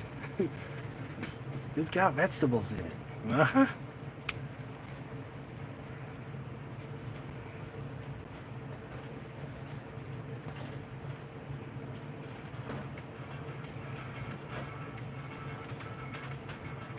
Oh, all right, well, you're going to get these colored.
Any ogre models? Yeah, I've painted plenty of ogre models. They are definitely very easy.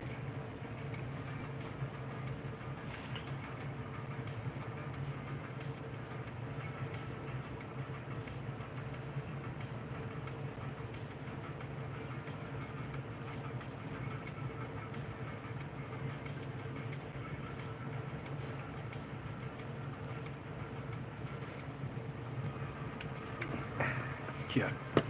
Let alone trying to learn Blender. Yesterday I got a wild hair going, hey, I should try this DaVinci thing that everyone uses to edit their videos. Yeah, it didn't go very well.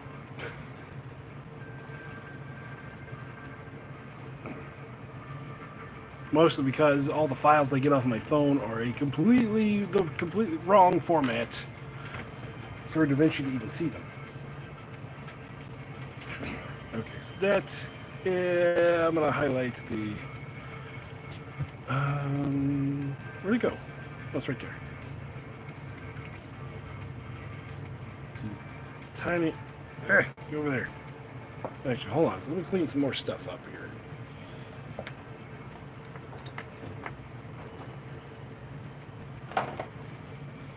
Okay, give myself a little bit more elbow room. Happy Memorial Day, Russ. Happy Memorial Day.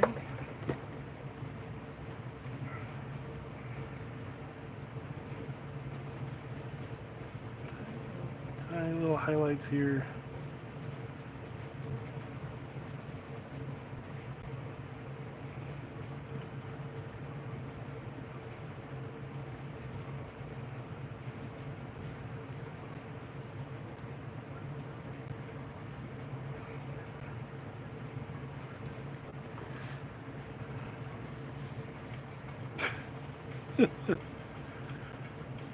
Back on the strawberry Kopesh.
Ooh. Yeah, well, thank you for being out there working while we're all hanging out. You're out there keeping the world together.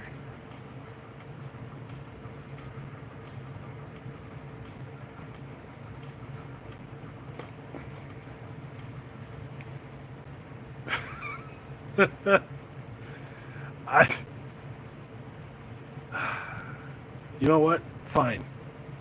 Fine. You know, you guys want strawberry Kopesh? You're gonna get strawberry Kopesh.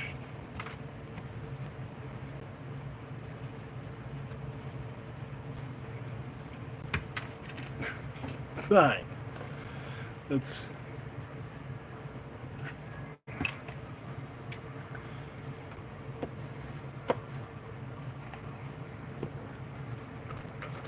do this. This one looks like a good one. Oh no.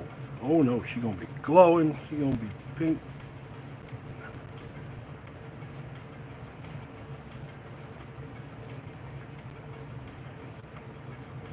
You did it now.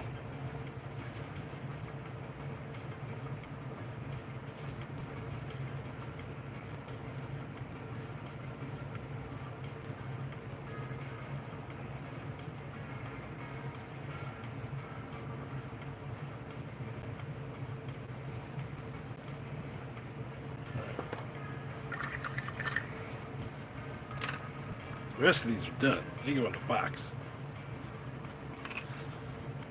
Yeah.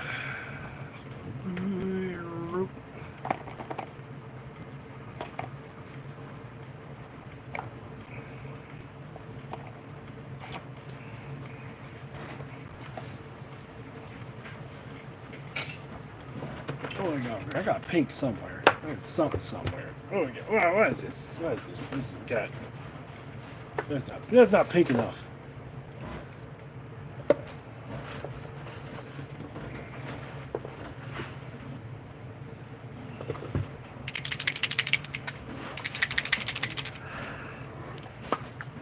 Let's see, is this the right one? Nope. All right. Hey.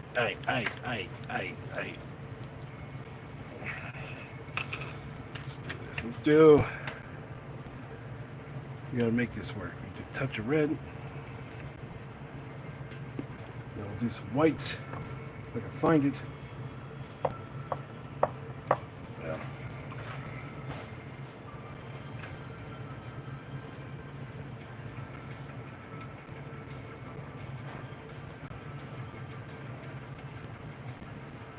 There we go. For you guys. The strawberry Kopesh.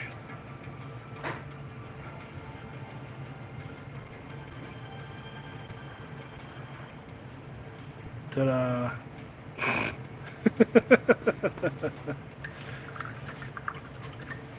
Oh, I print all the bases. Which, like, for the dark elves I got coming up. Ta-da! There's the bases.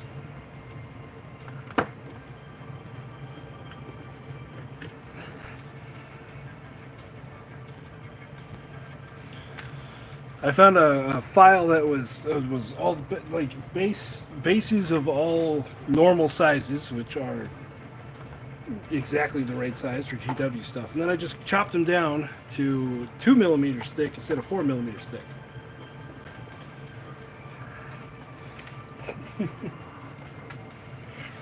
Okay, how much battery we got left? We got 36. Okay, we're not doing bad. So I think we're going to make it through all these guys. 3, 5, 6, 7, 8, 9, 10. And then technically you could say we've painted a whole mummified undead army today. There's still 20 warriors. 20 warriors and a skeleton lord that I have already made who's going to be in the army. So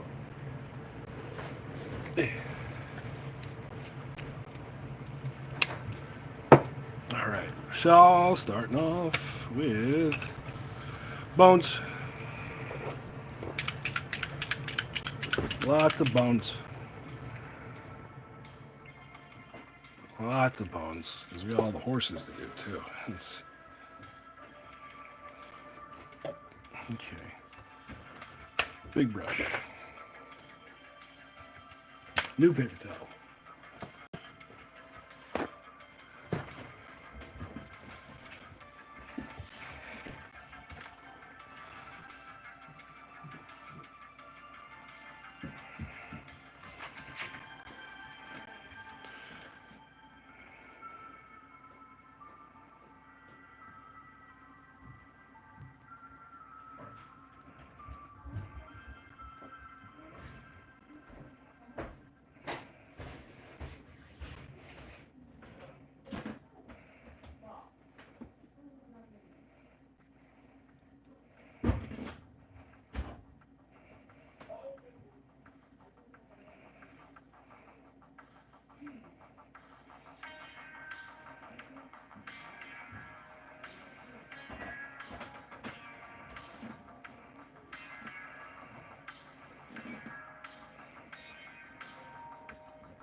Oh,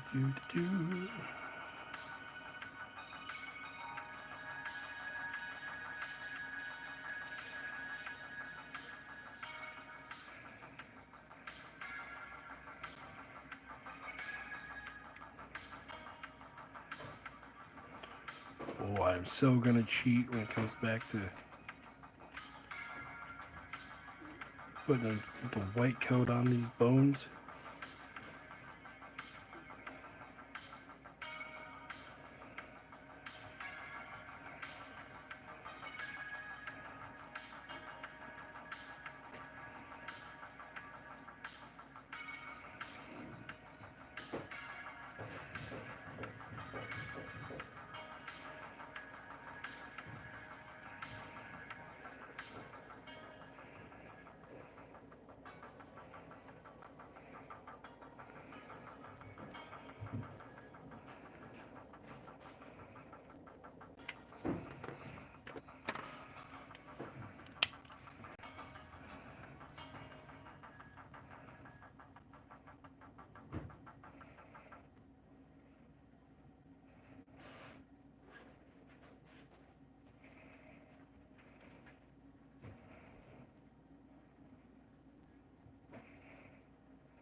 Mm-hmm.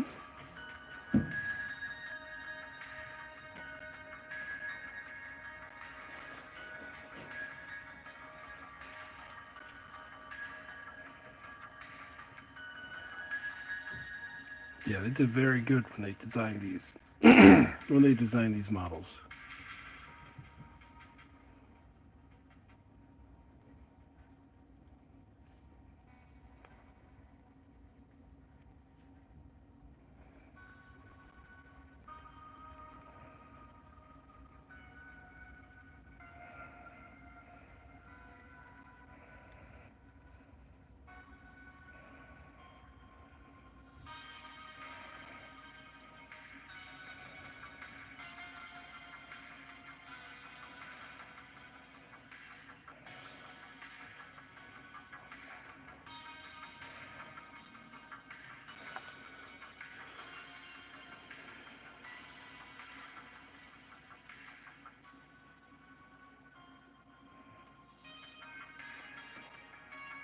Now I want a mummified hippo.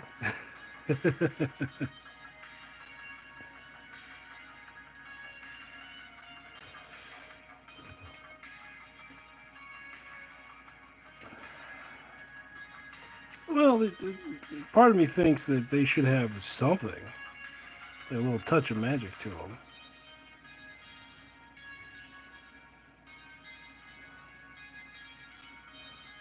Like the Vinci bots, definitely, because they're robots. They just got something inside of them. They got the glowing stone thingy.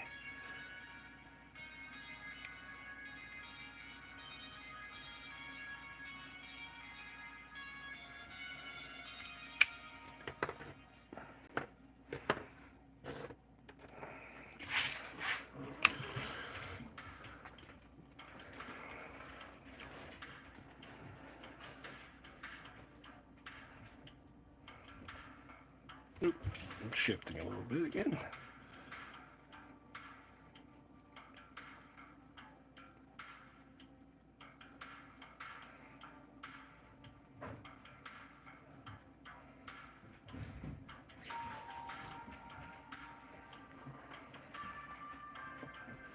Yes, the Mind Stones.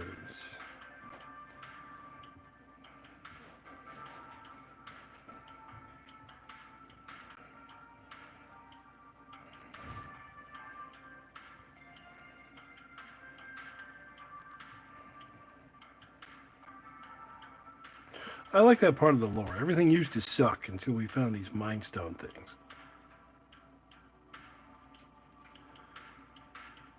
So someone was out trying to dig a trench or something and went, hey, what are these? Or they developed them, yeah. I think it's funnier if just someone's out there poop covered and goes, I found a thing.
Yes, it's very...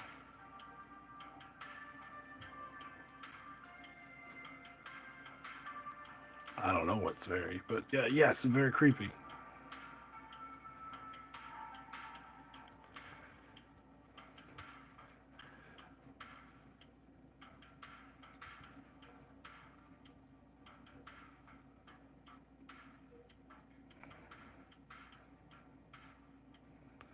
Kind of along the lines of, we put you in prison for a day, but your mind thought it was 150 years.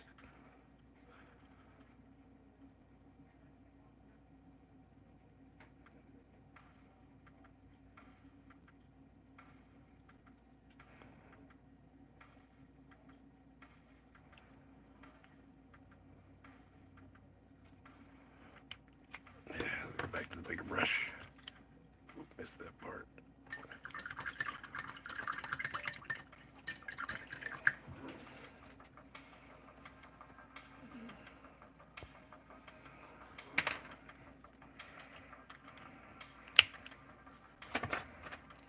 Where'd it go?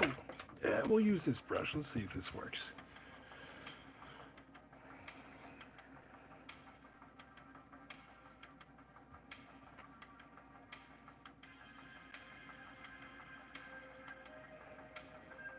Ooh, this brush works a bit too well.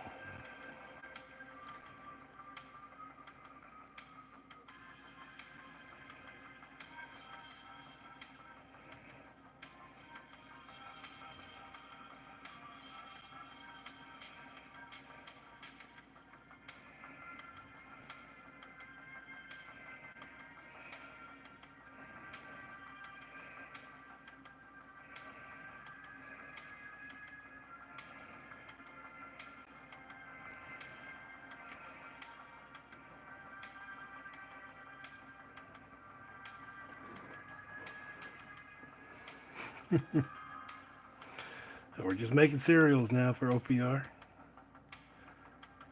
Star Jade and Strawberry Kopesh, part of a balanced breakfast.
I never got to see him play. I just killed them all.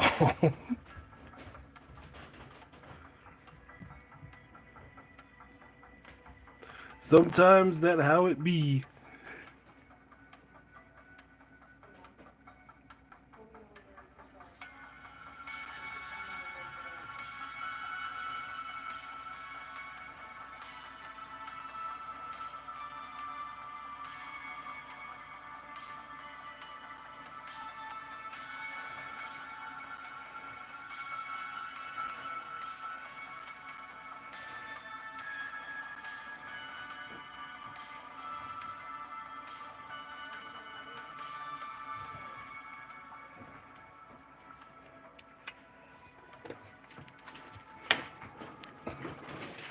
I've had that luck with special characters lately. Oh, yeah, Onis are not dudes in armor. Speaking of special characters, yeah, I've had that experience with special characters. I go, these are cool. These rules are cool. Let's see how they work. And then I immediately flub it as soon as they get into combat, and they just die.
Right. Bones are done. Woo! Now I'm going to cheat. Instead of going back through and trying to highlight every one of those pieces of bone, we're just going to do another white dry brush over top of everything.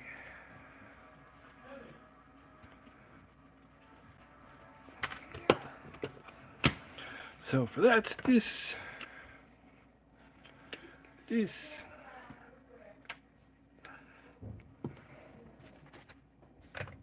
Stand over there, and then we're going to use the thick one if I can find it. There we go. My thicker dry brush here.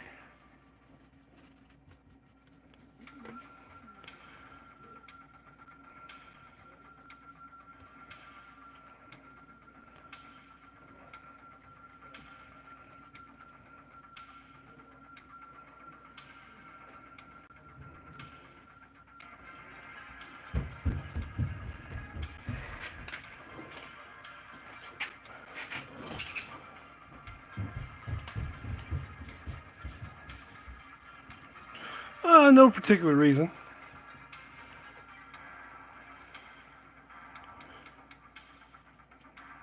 At least as far as the army I'm building. They're just there because, I hadn't made any skeleton horses yet.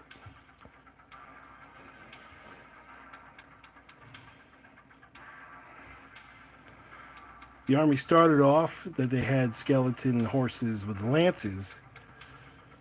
But then, as the rest of it came together, I was like, nah, put some archers on there. It'll be interesting.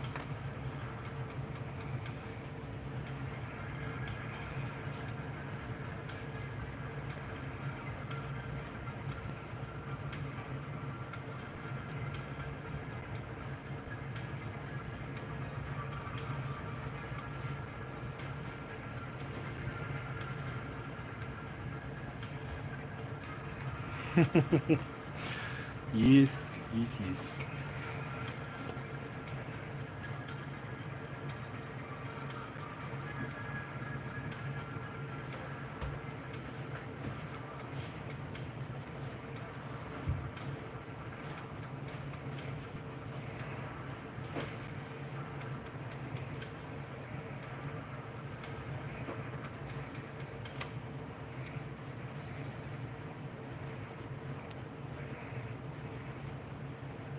It's still very wet.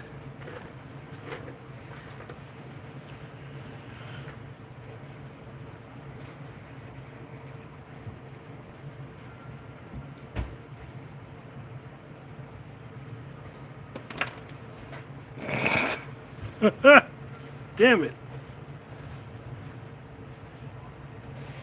He's with a very light head.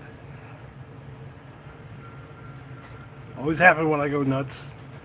I always drop something right into the pallet.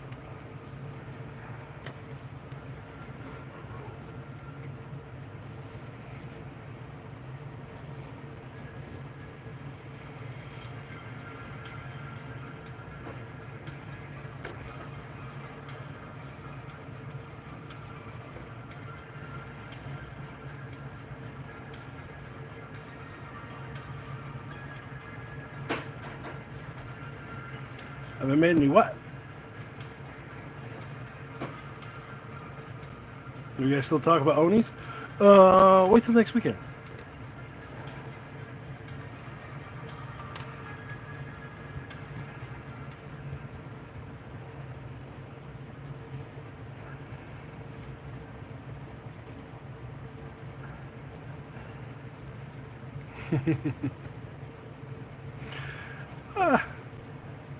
It's very, very calming. The hardest part is remember to look up to see who's chatting. This is the point where, well, actually, I've long passed the point where I usually tunnel vision on whatever I'm working on. Oh, that looked so good. I just flubbed it. That's okay. It's okay. It's okay. There.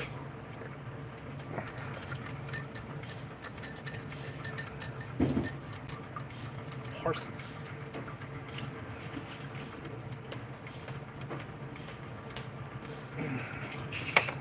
Yeah, we've been going 5 hours now. Woo!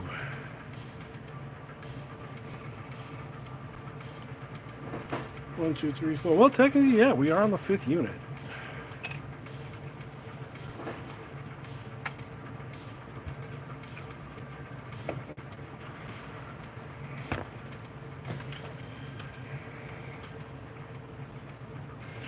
Yes, there's talks about axolotls.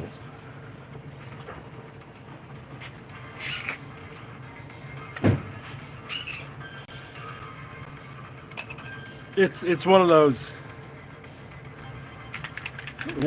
soon trademarks. So I wouldn't expect much. You might get like a quest character here or there. That's axolotl.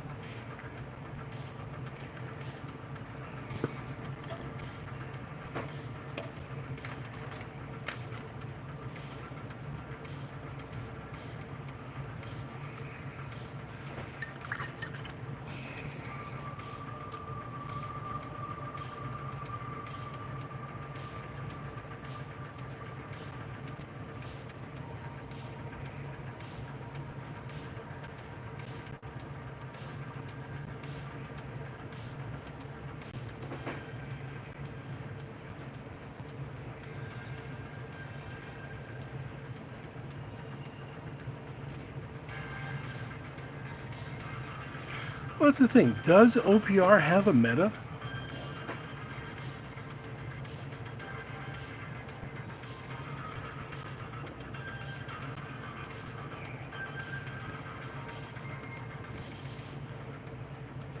Axolotl is a really cute looking water amphibian / lizard thing from South America that everyone just thinks is cute.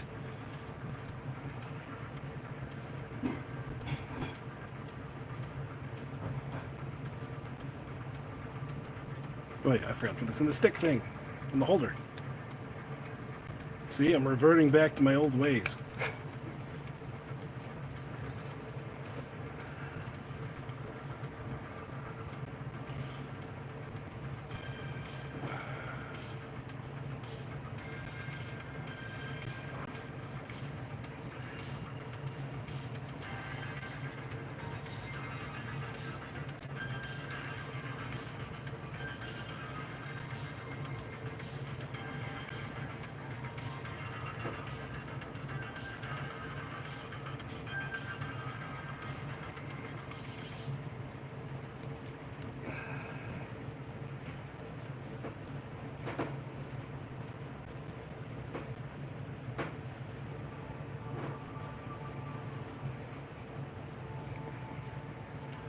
Yeah. Well, that's the thing. The meta in my army, or the meta in my garage, can be different than everywhere else. Which is funny, after talking with the British guys, and watching them play on their TTS camp tournament that I'm a part of, just just playing the game just a little bit differently can just change so much.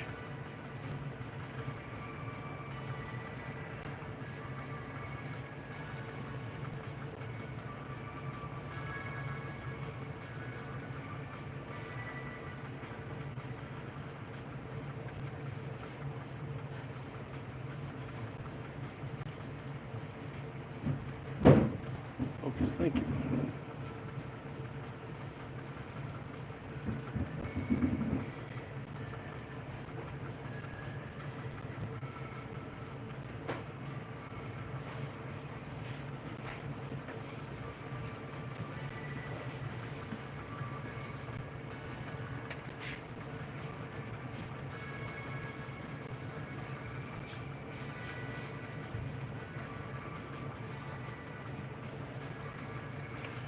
Yeah. The thing with everything being balanced and just the whole model agnostic to it, like you don't have to go buy hundreds of dollars of stuff to change your army up. It, like, most people go, I see people going, oh, this is overpowered or that's too strong. And I'm like, I could figure out how to defeat that within 30 seconds. And if someone beats me in a game with that, the next game I know exactly what to do to beat them.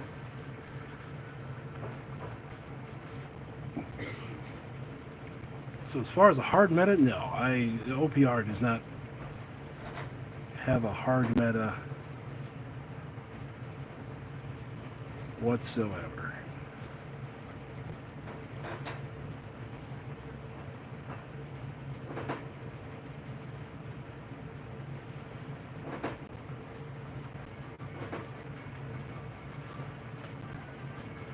They have some rough matchups depending on how you built your army. Like if I built an army that was entirely based on like AP 1 and 2 and you rocked up with the Titan Lords, I'm going to have some trouble taking some of them out.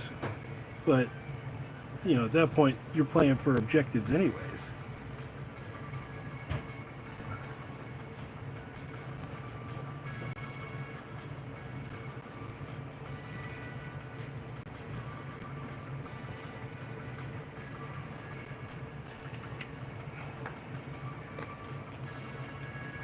You know, now that I got all the bone done on these, I'm like, oh, these will take no time whatsoever to do.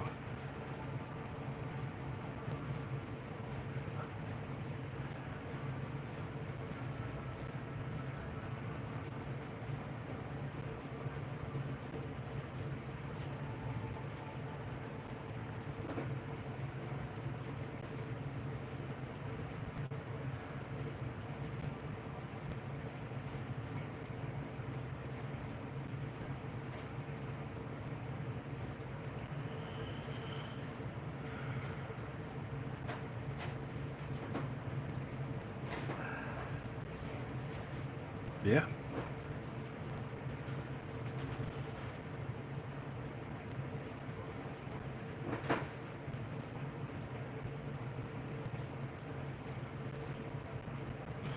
That's part of the fun too, is I never want to play the same army twice. Just because there's so many options out there. So many different things you could do with them. Why be normal?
Well, here's the thing about the undead rules, that it cuts both ways.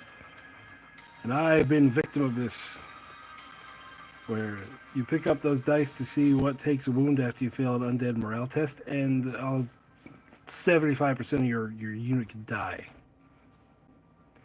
And that's just even if you're just getting shot at from, the 25% or the blah, blah, blah, blah, where a normal unit would just be stunned, half your stuff could just crumble and fall over.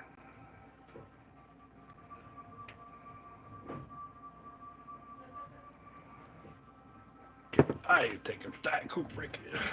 Hold on.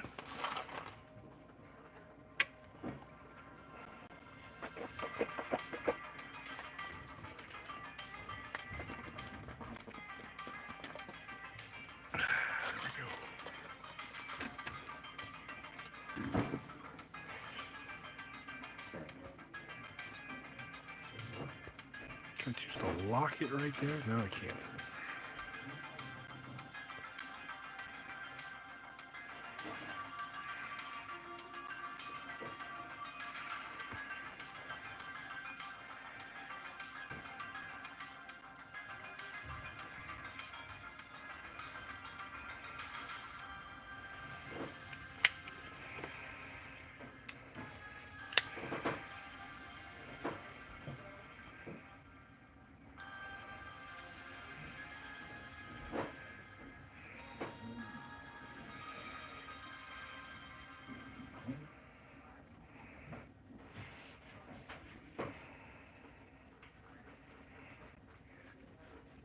Yeah, exactly. That's what can happen whenever you have the undead or the robots, the automata rule.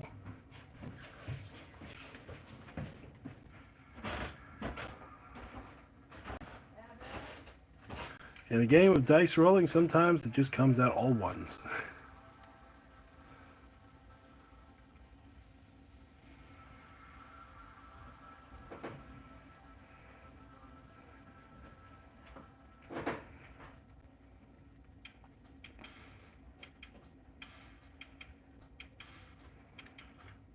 I think it was my first game of the tabletop simulator tournament. I was running infected undead or infected colonies, and then I had 20 zombies.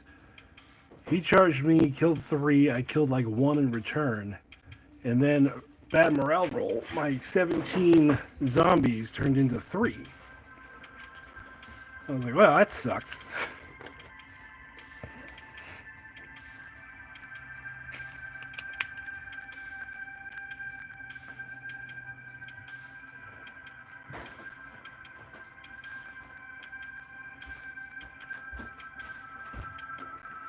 But he did exactly what he needed to do, because the way to fight big old hordes of zombies is to get them to fail a morale test, or just get them to have to make a morale test, and they're either on 5s and 6s, and it's gonna suck.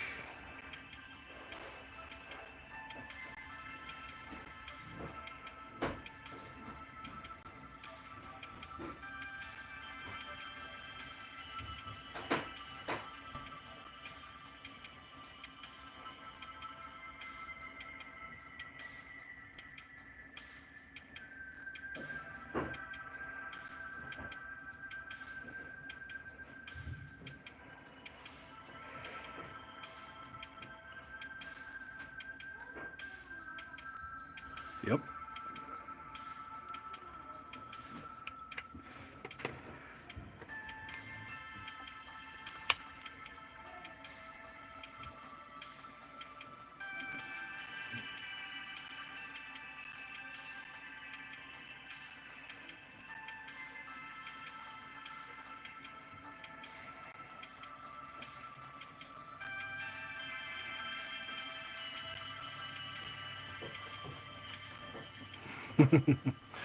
Yeah, that mentality goes all the way back to like 3rd edition 40k. The best equipment you can buy a character is a dude to stand next to him.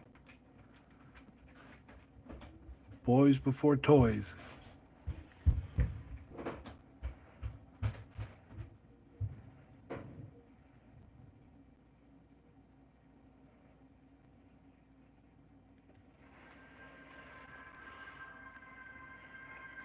Mm-hmm.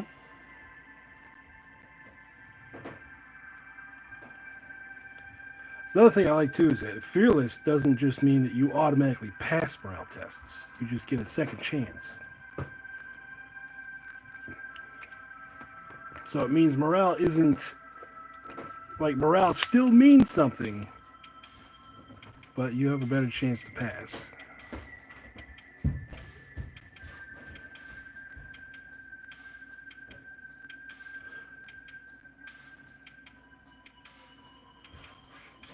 Again, not like it was back in 6th and 7th edition 40k where everything was fearless. I swear I didn't roll a morale test for like 4 years.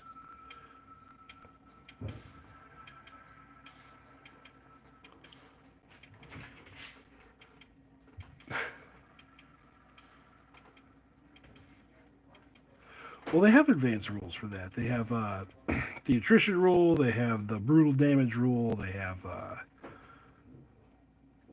other rules I can't think of where the enemy, like, they'll keep on fighting, but they'll be at -1 quality in defense. Yeah, they got all kinds of stuff in the advanced rules. It's just,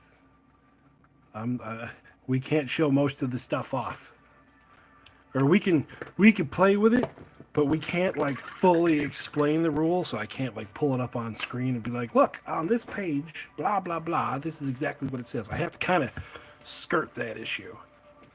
Just kind of a trust me. It's what the rule says.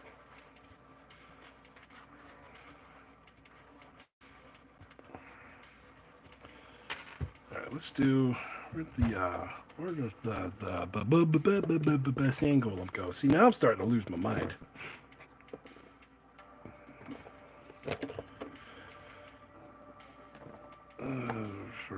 Where'd you go?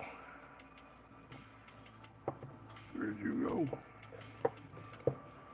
Brain broken. I'll need that eventually. There it is, sand golem.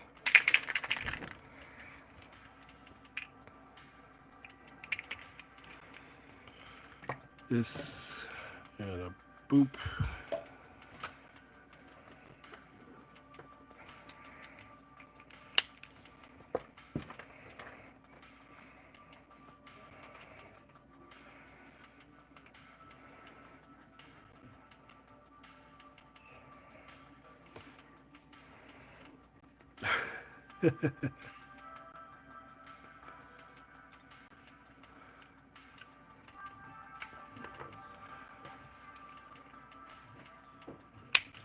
We're getting there.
Speaking of, let me check that.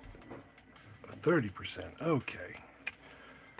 I don't know what it is. My phone charger just decided to start working.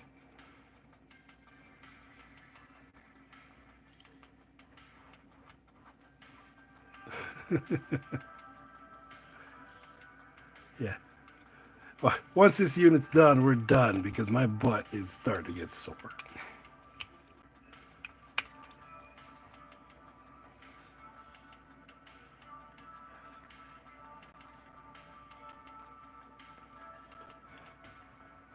Yeah, I was thinking that earlier. I was like, I called it a marathon stream, but it's only 6 hours. Ah. I was thinking marathon 12 hours at least. Oh, I need a much better chair.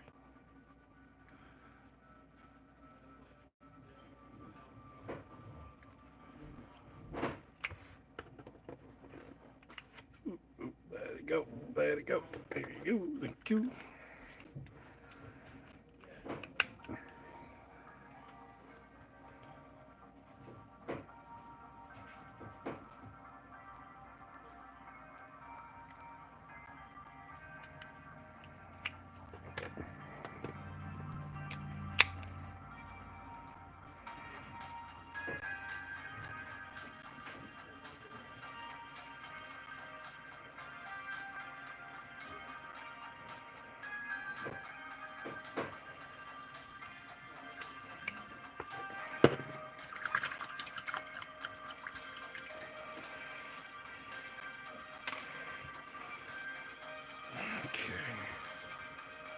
Next, we will let's do the saddles. Yeah, the saddle's just going to be leather. They wouldn't put that big of a piece of brass or gold on a horse. Besides, the other ones don't have that. So let's do hardened leather.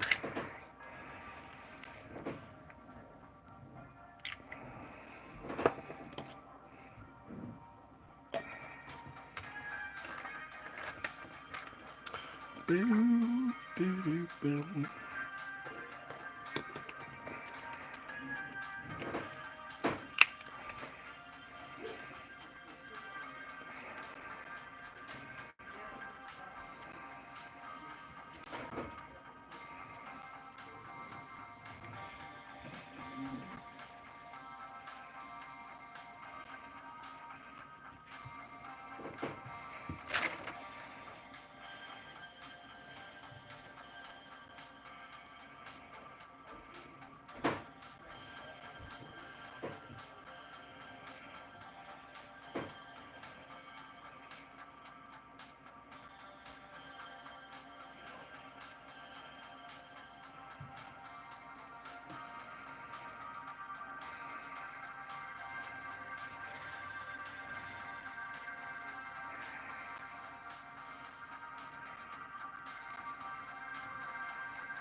Yeah, it launched.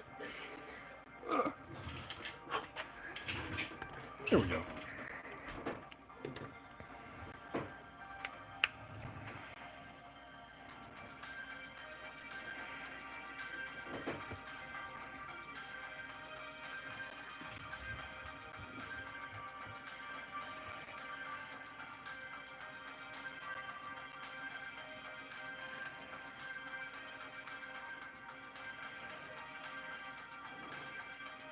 He went to conquer somewhere nice. He went to go attack all the random resin and dust demons I have underneath my painting table.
Yeah. Yeah, you can resize stuff.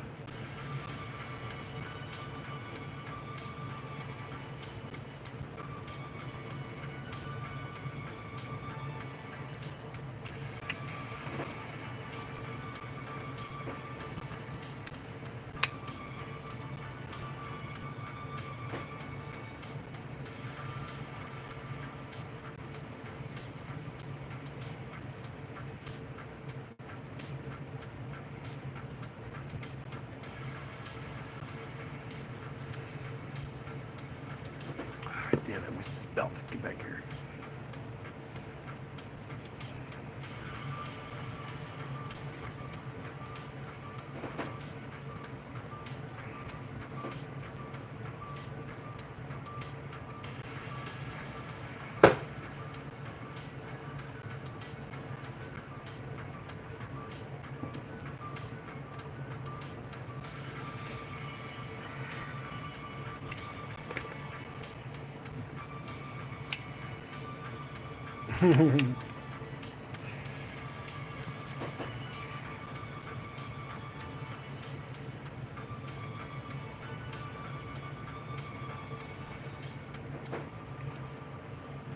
they they had a snake crawl up there while they were freshly dead. So when they got rezzed, everything came with it.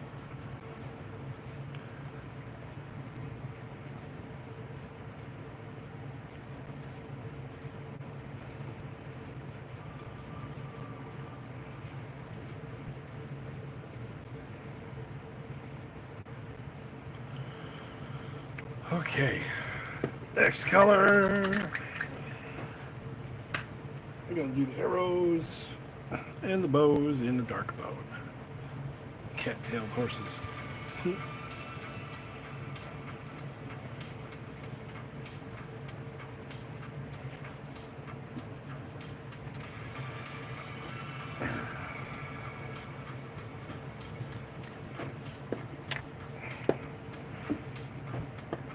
There's the dark one.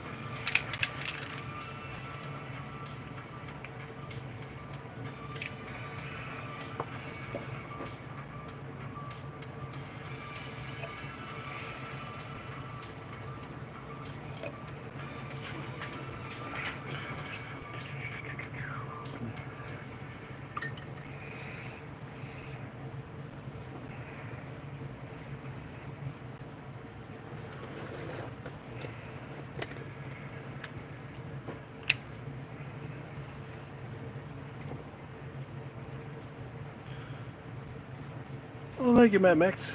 Thank you.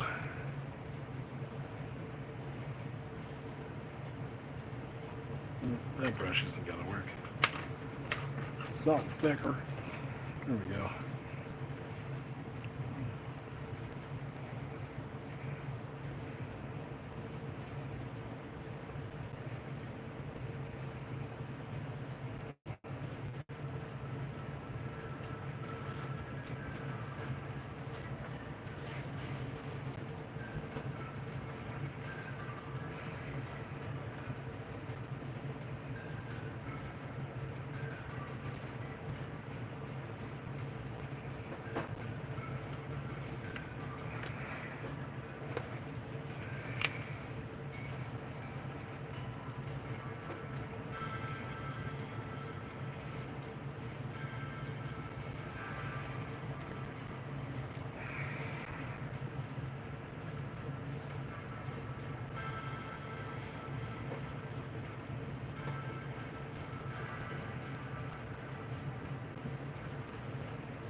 That's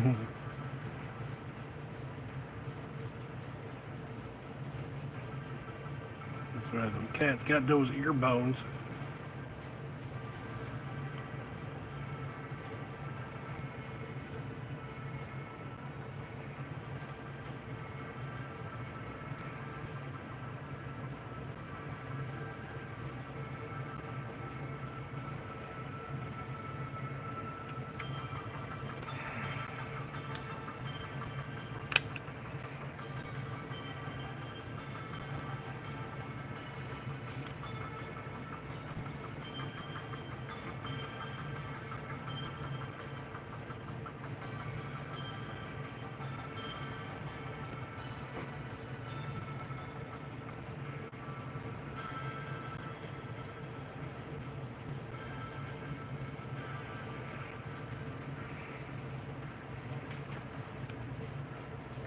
What's the point value?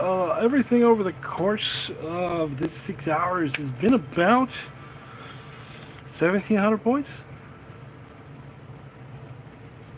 Most of it being in the giants in the beginning. Well, and the skeleton, and the statue guys. Those are pretty expensive too. Those are like 600 points.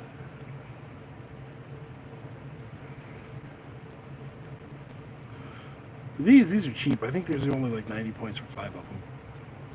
So 180 points.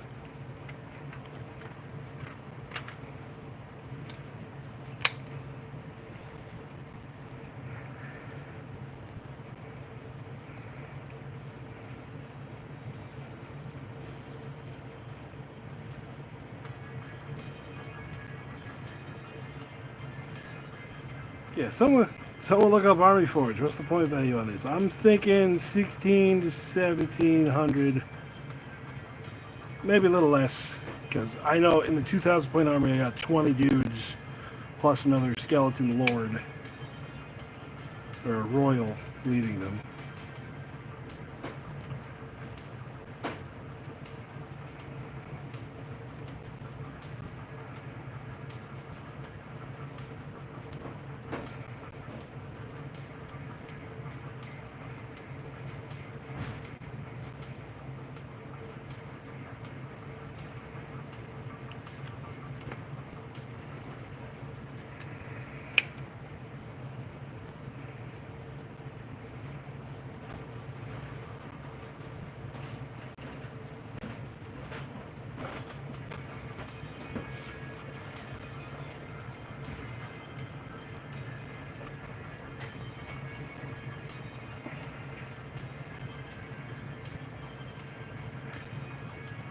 Mm-hmm.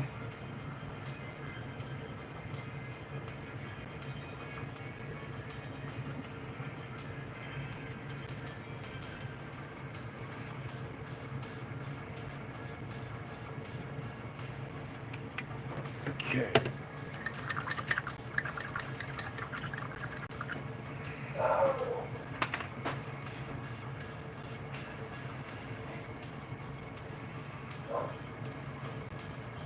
Yeah, the lava pup army was 7 figures.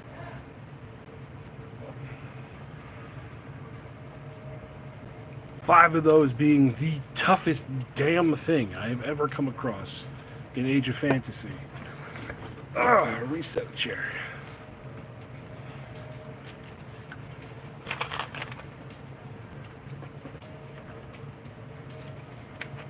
Yeah, the lava, the magma dog army is weird too, because I kind of rode off the volcanic dwarves. God, I keep doing that. Keep trying to call them vampiric dwarves. I kind of wrote off the army. It's just not very good. There's no power here. And then I made that, was like, oh God, I found the power.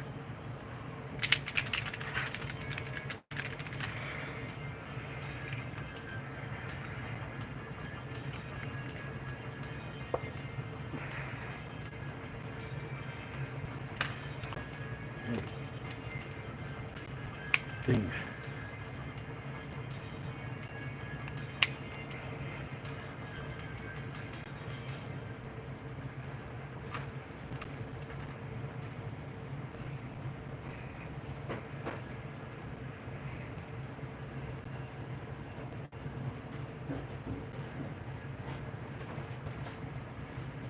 as a cereal.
That's not That's not what we're using though. Look up the magma drake.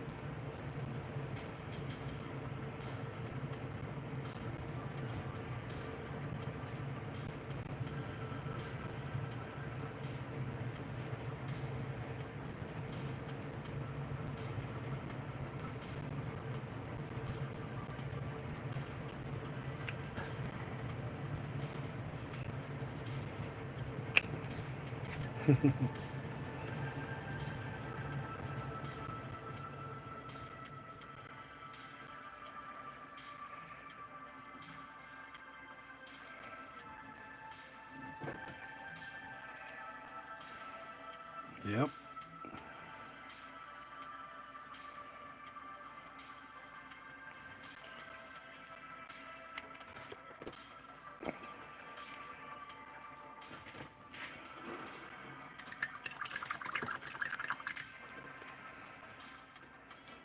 Okay.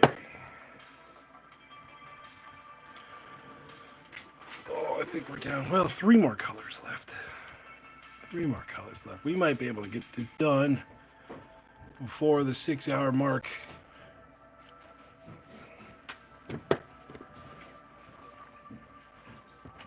Let's do the...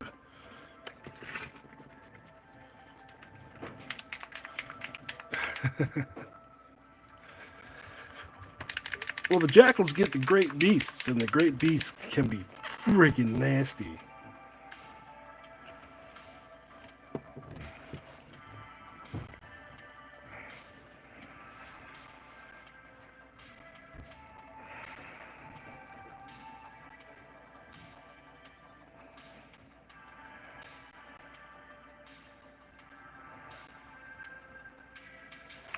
Yep, so we had 3 of those, and then we had 2 more that had the characters riding them.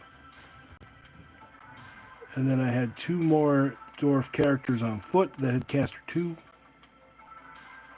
And that was the whole list.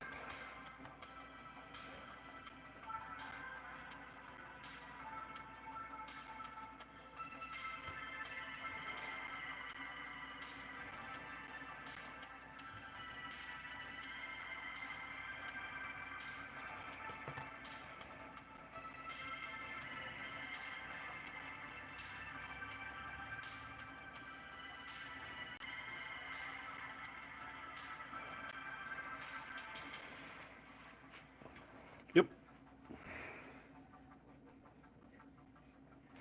Yep, and then it goes up to toughness 15.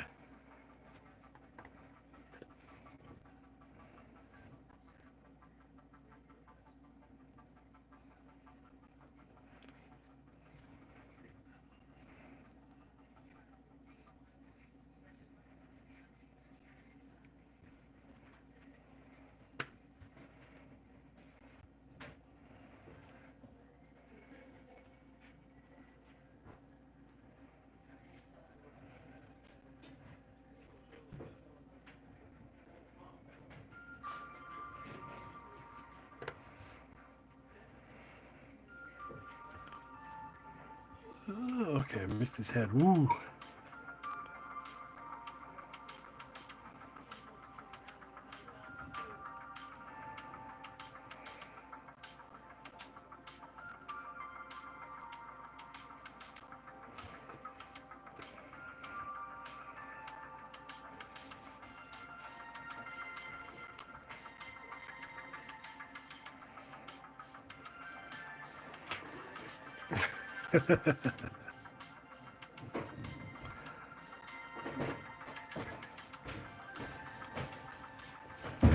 Yeah.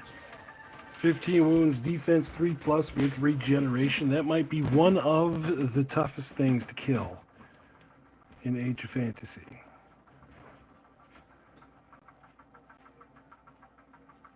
Anything bigger than that, you're talking like the giants, the big giants. I think they have up to toughness 24.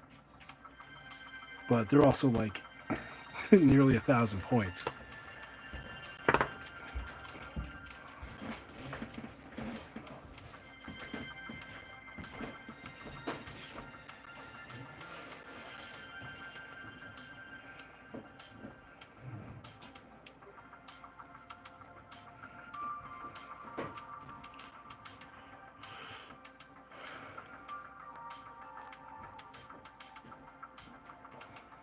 Well, yeah, because if you give the champion the Magma Drake, all of a sudden the Magma Drake itself is at quality 3. So.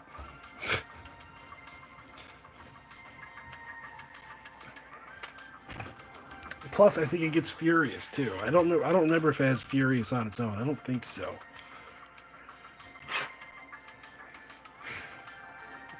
Already got bronze.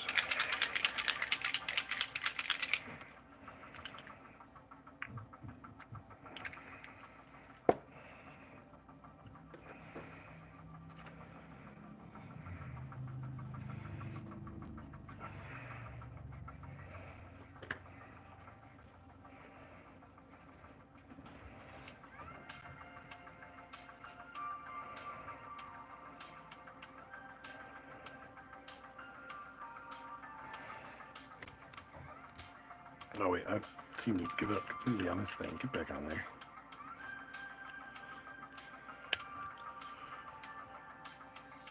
Mm-hmm.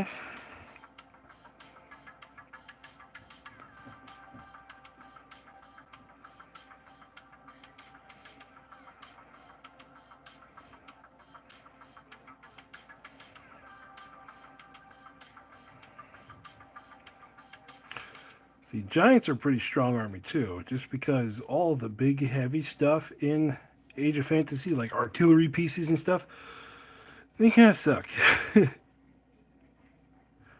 So normally people don't bring them. It's not that they're expensive, but because they're mostly one shot hitting on a 4, it's a coin flip every time you fire it.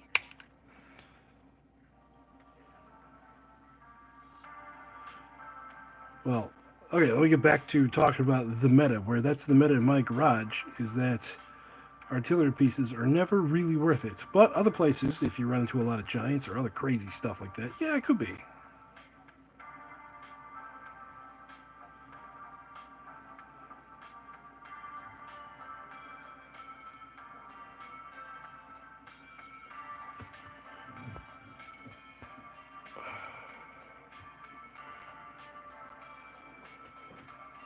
Yep.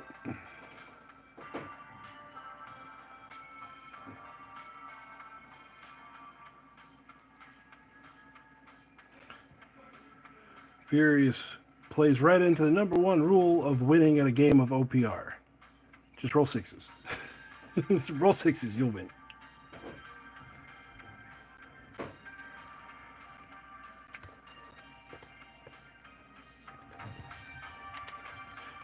%60 of the time, it works every time.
This is the point where I start going, almost done. Almost done.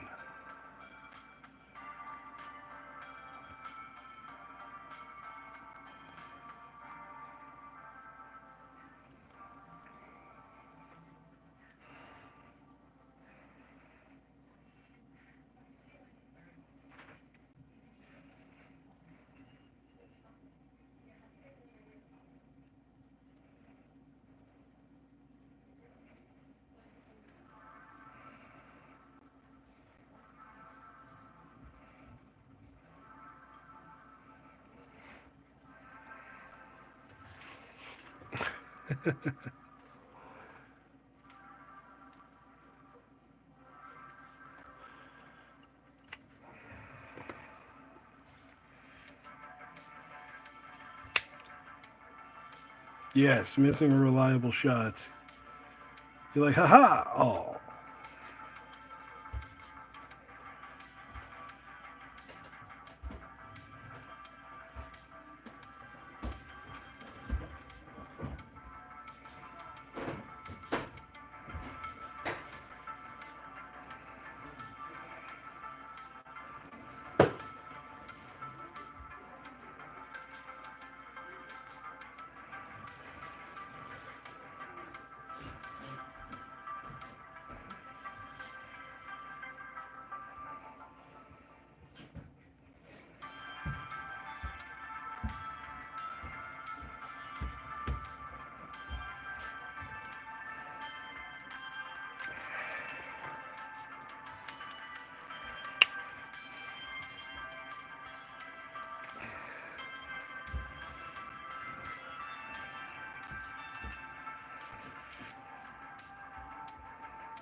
Hi, Steve. It was good for you to stop by.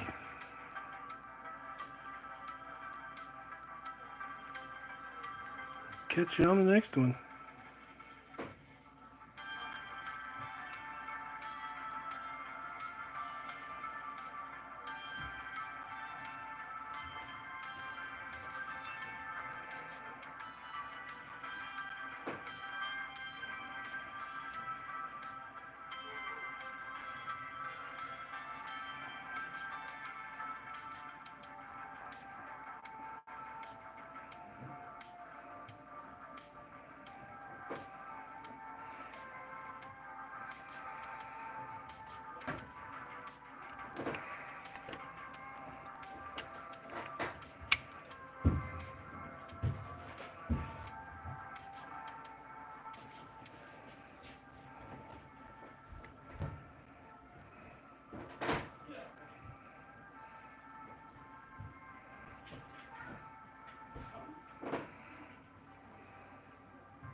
Okay, that color's done. Last color. Oh my god, we gotta go in and do a little bit of blue accents on, or not blue, gold accents on stuff.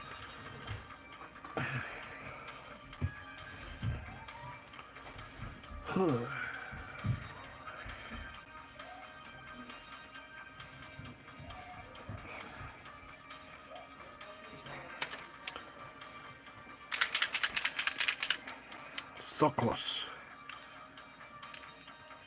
So close.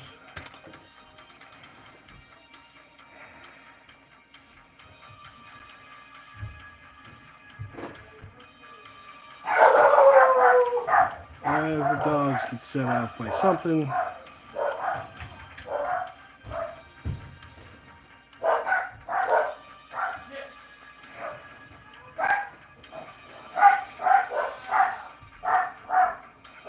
Sorry, everybody.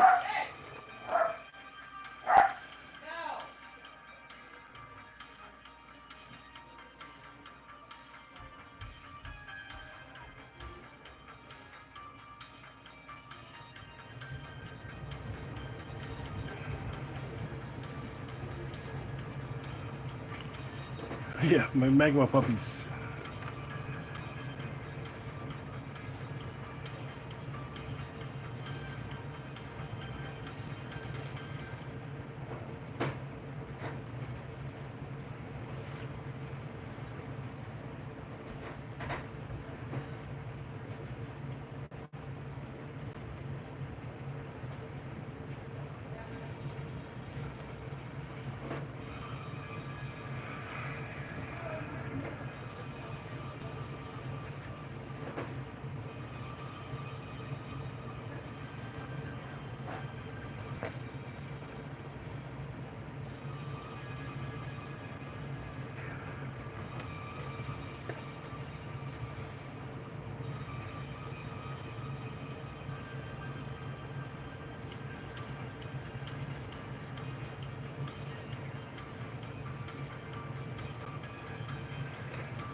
There we go.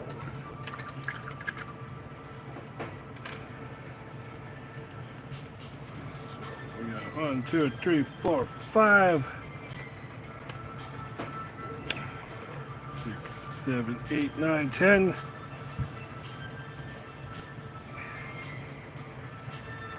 And got our 2 giants. Boom. Boom. At you. We got our statues.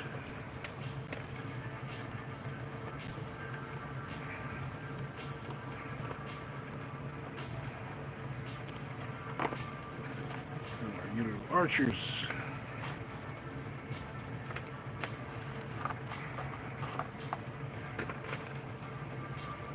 Yep, that's all. I mean, not too shabby for, what are we at? 6 hours exactly. 6 hours and 26 seconds. For 1, 2, 3, 4, 5 units. All right. So that is it. Let's see here. So, surprise! Ha! Hey everybody. Just figured I'd turn the camera around right now. Again, screen's over here, camera's over there. Hi. So, thanks everybody for sticking around with me. It was a fun day. And like I said at the beginning, don't forget what Memorial Day is really for. Even though we're out here hanging out on the stream where we're painting little dollies and painting models, just remember what it's for. And with that, I'm gonna say good night, everybody, because my butt fell asleep about an hour ago, and I'm gonna go upstairs and I hear everyone running around, and the little ones are already asking for me. So, thank you all for sticking around with me, and remember to have fun playing OPR wherever you are. We'll talk to you later. Bye bye.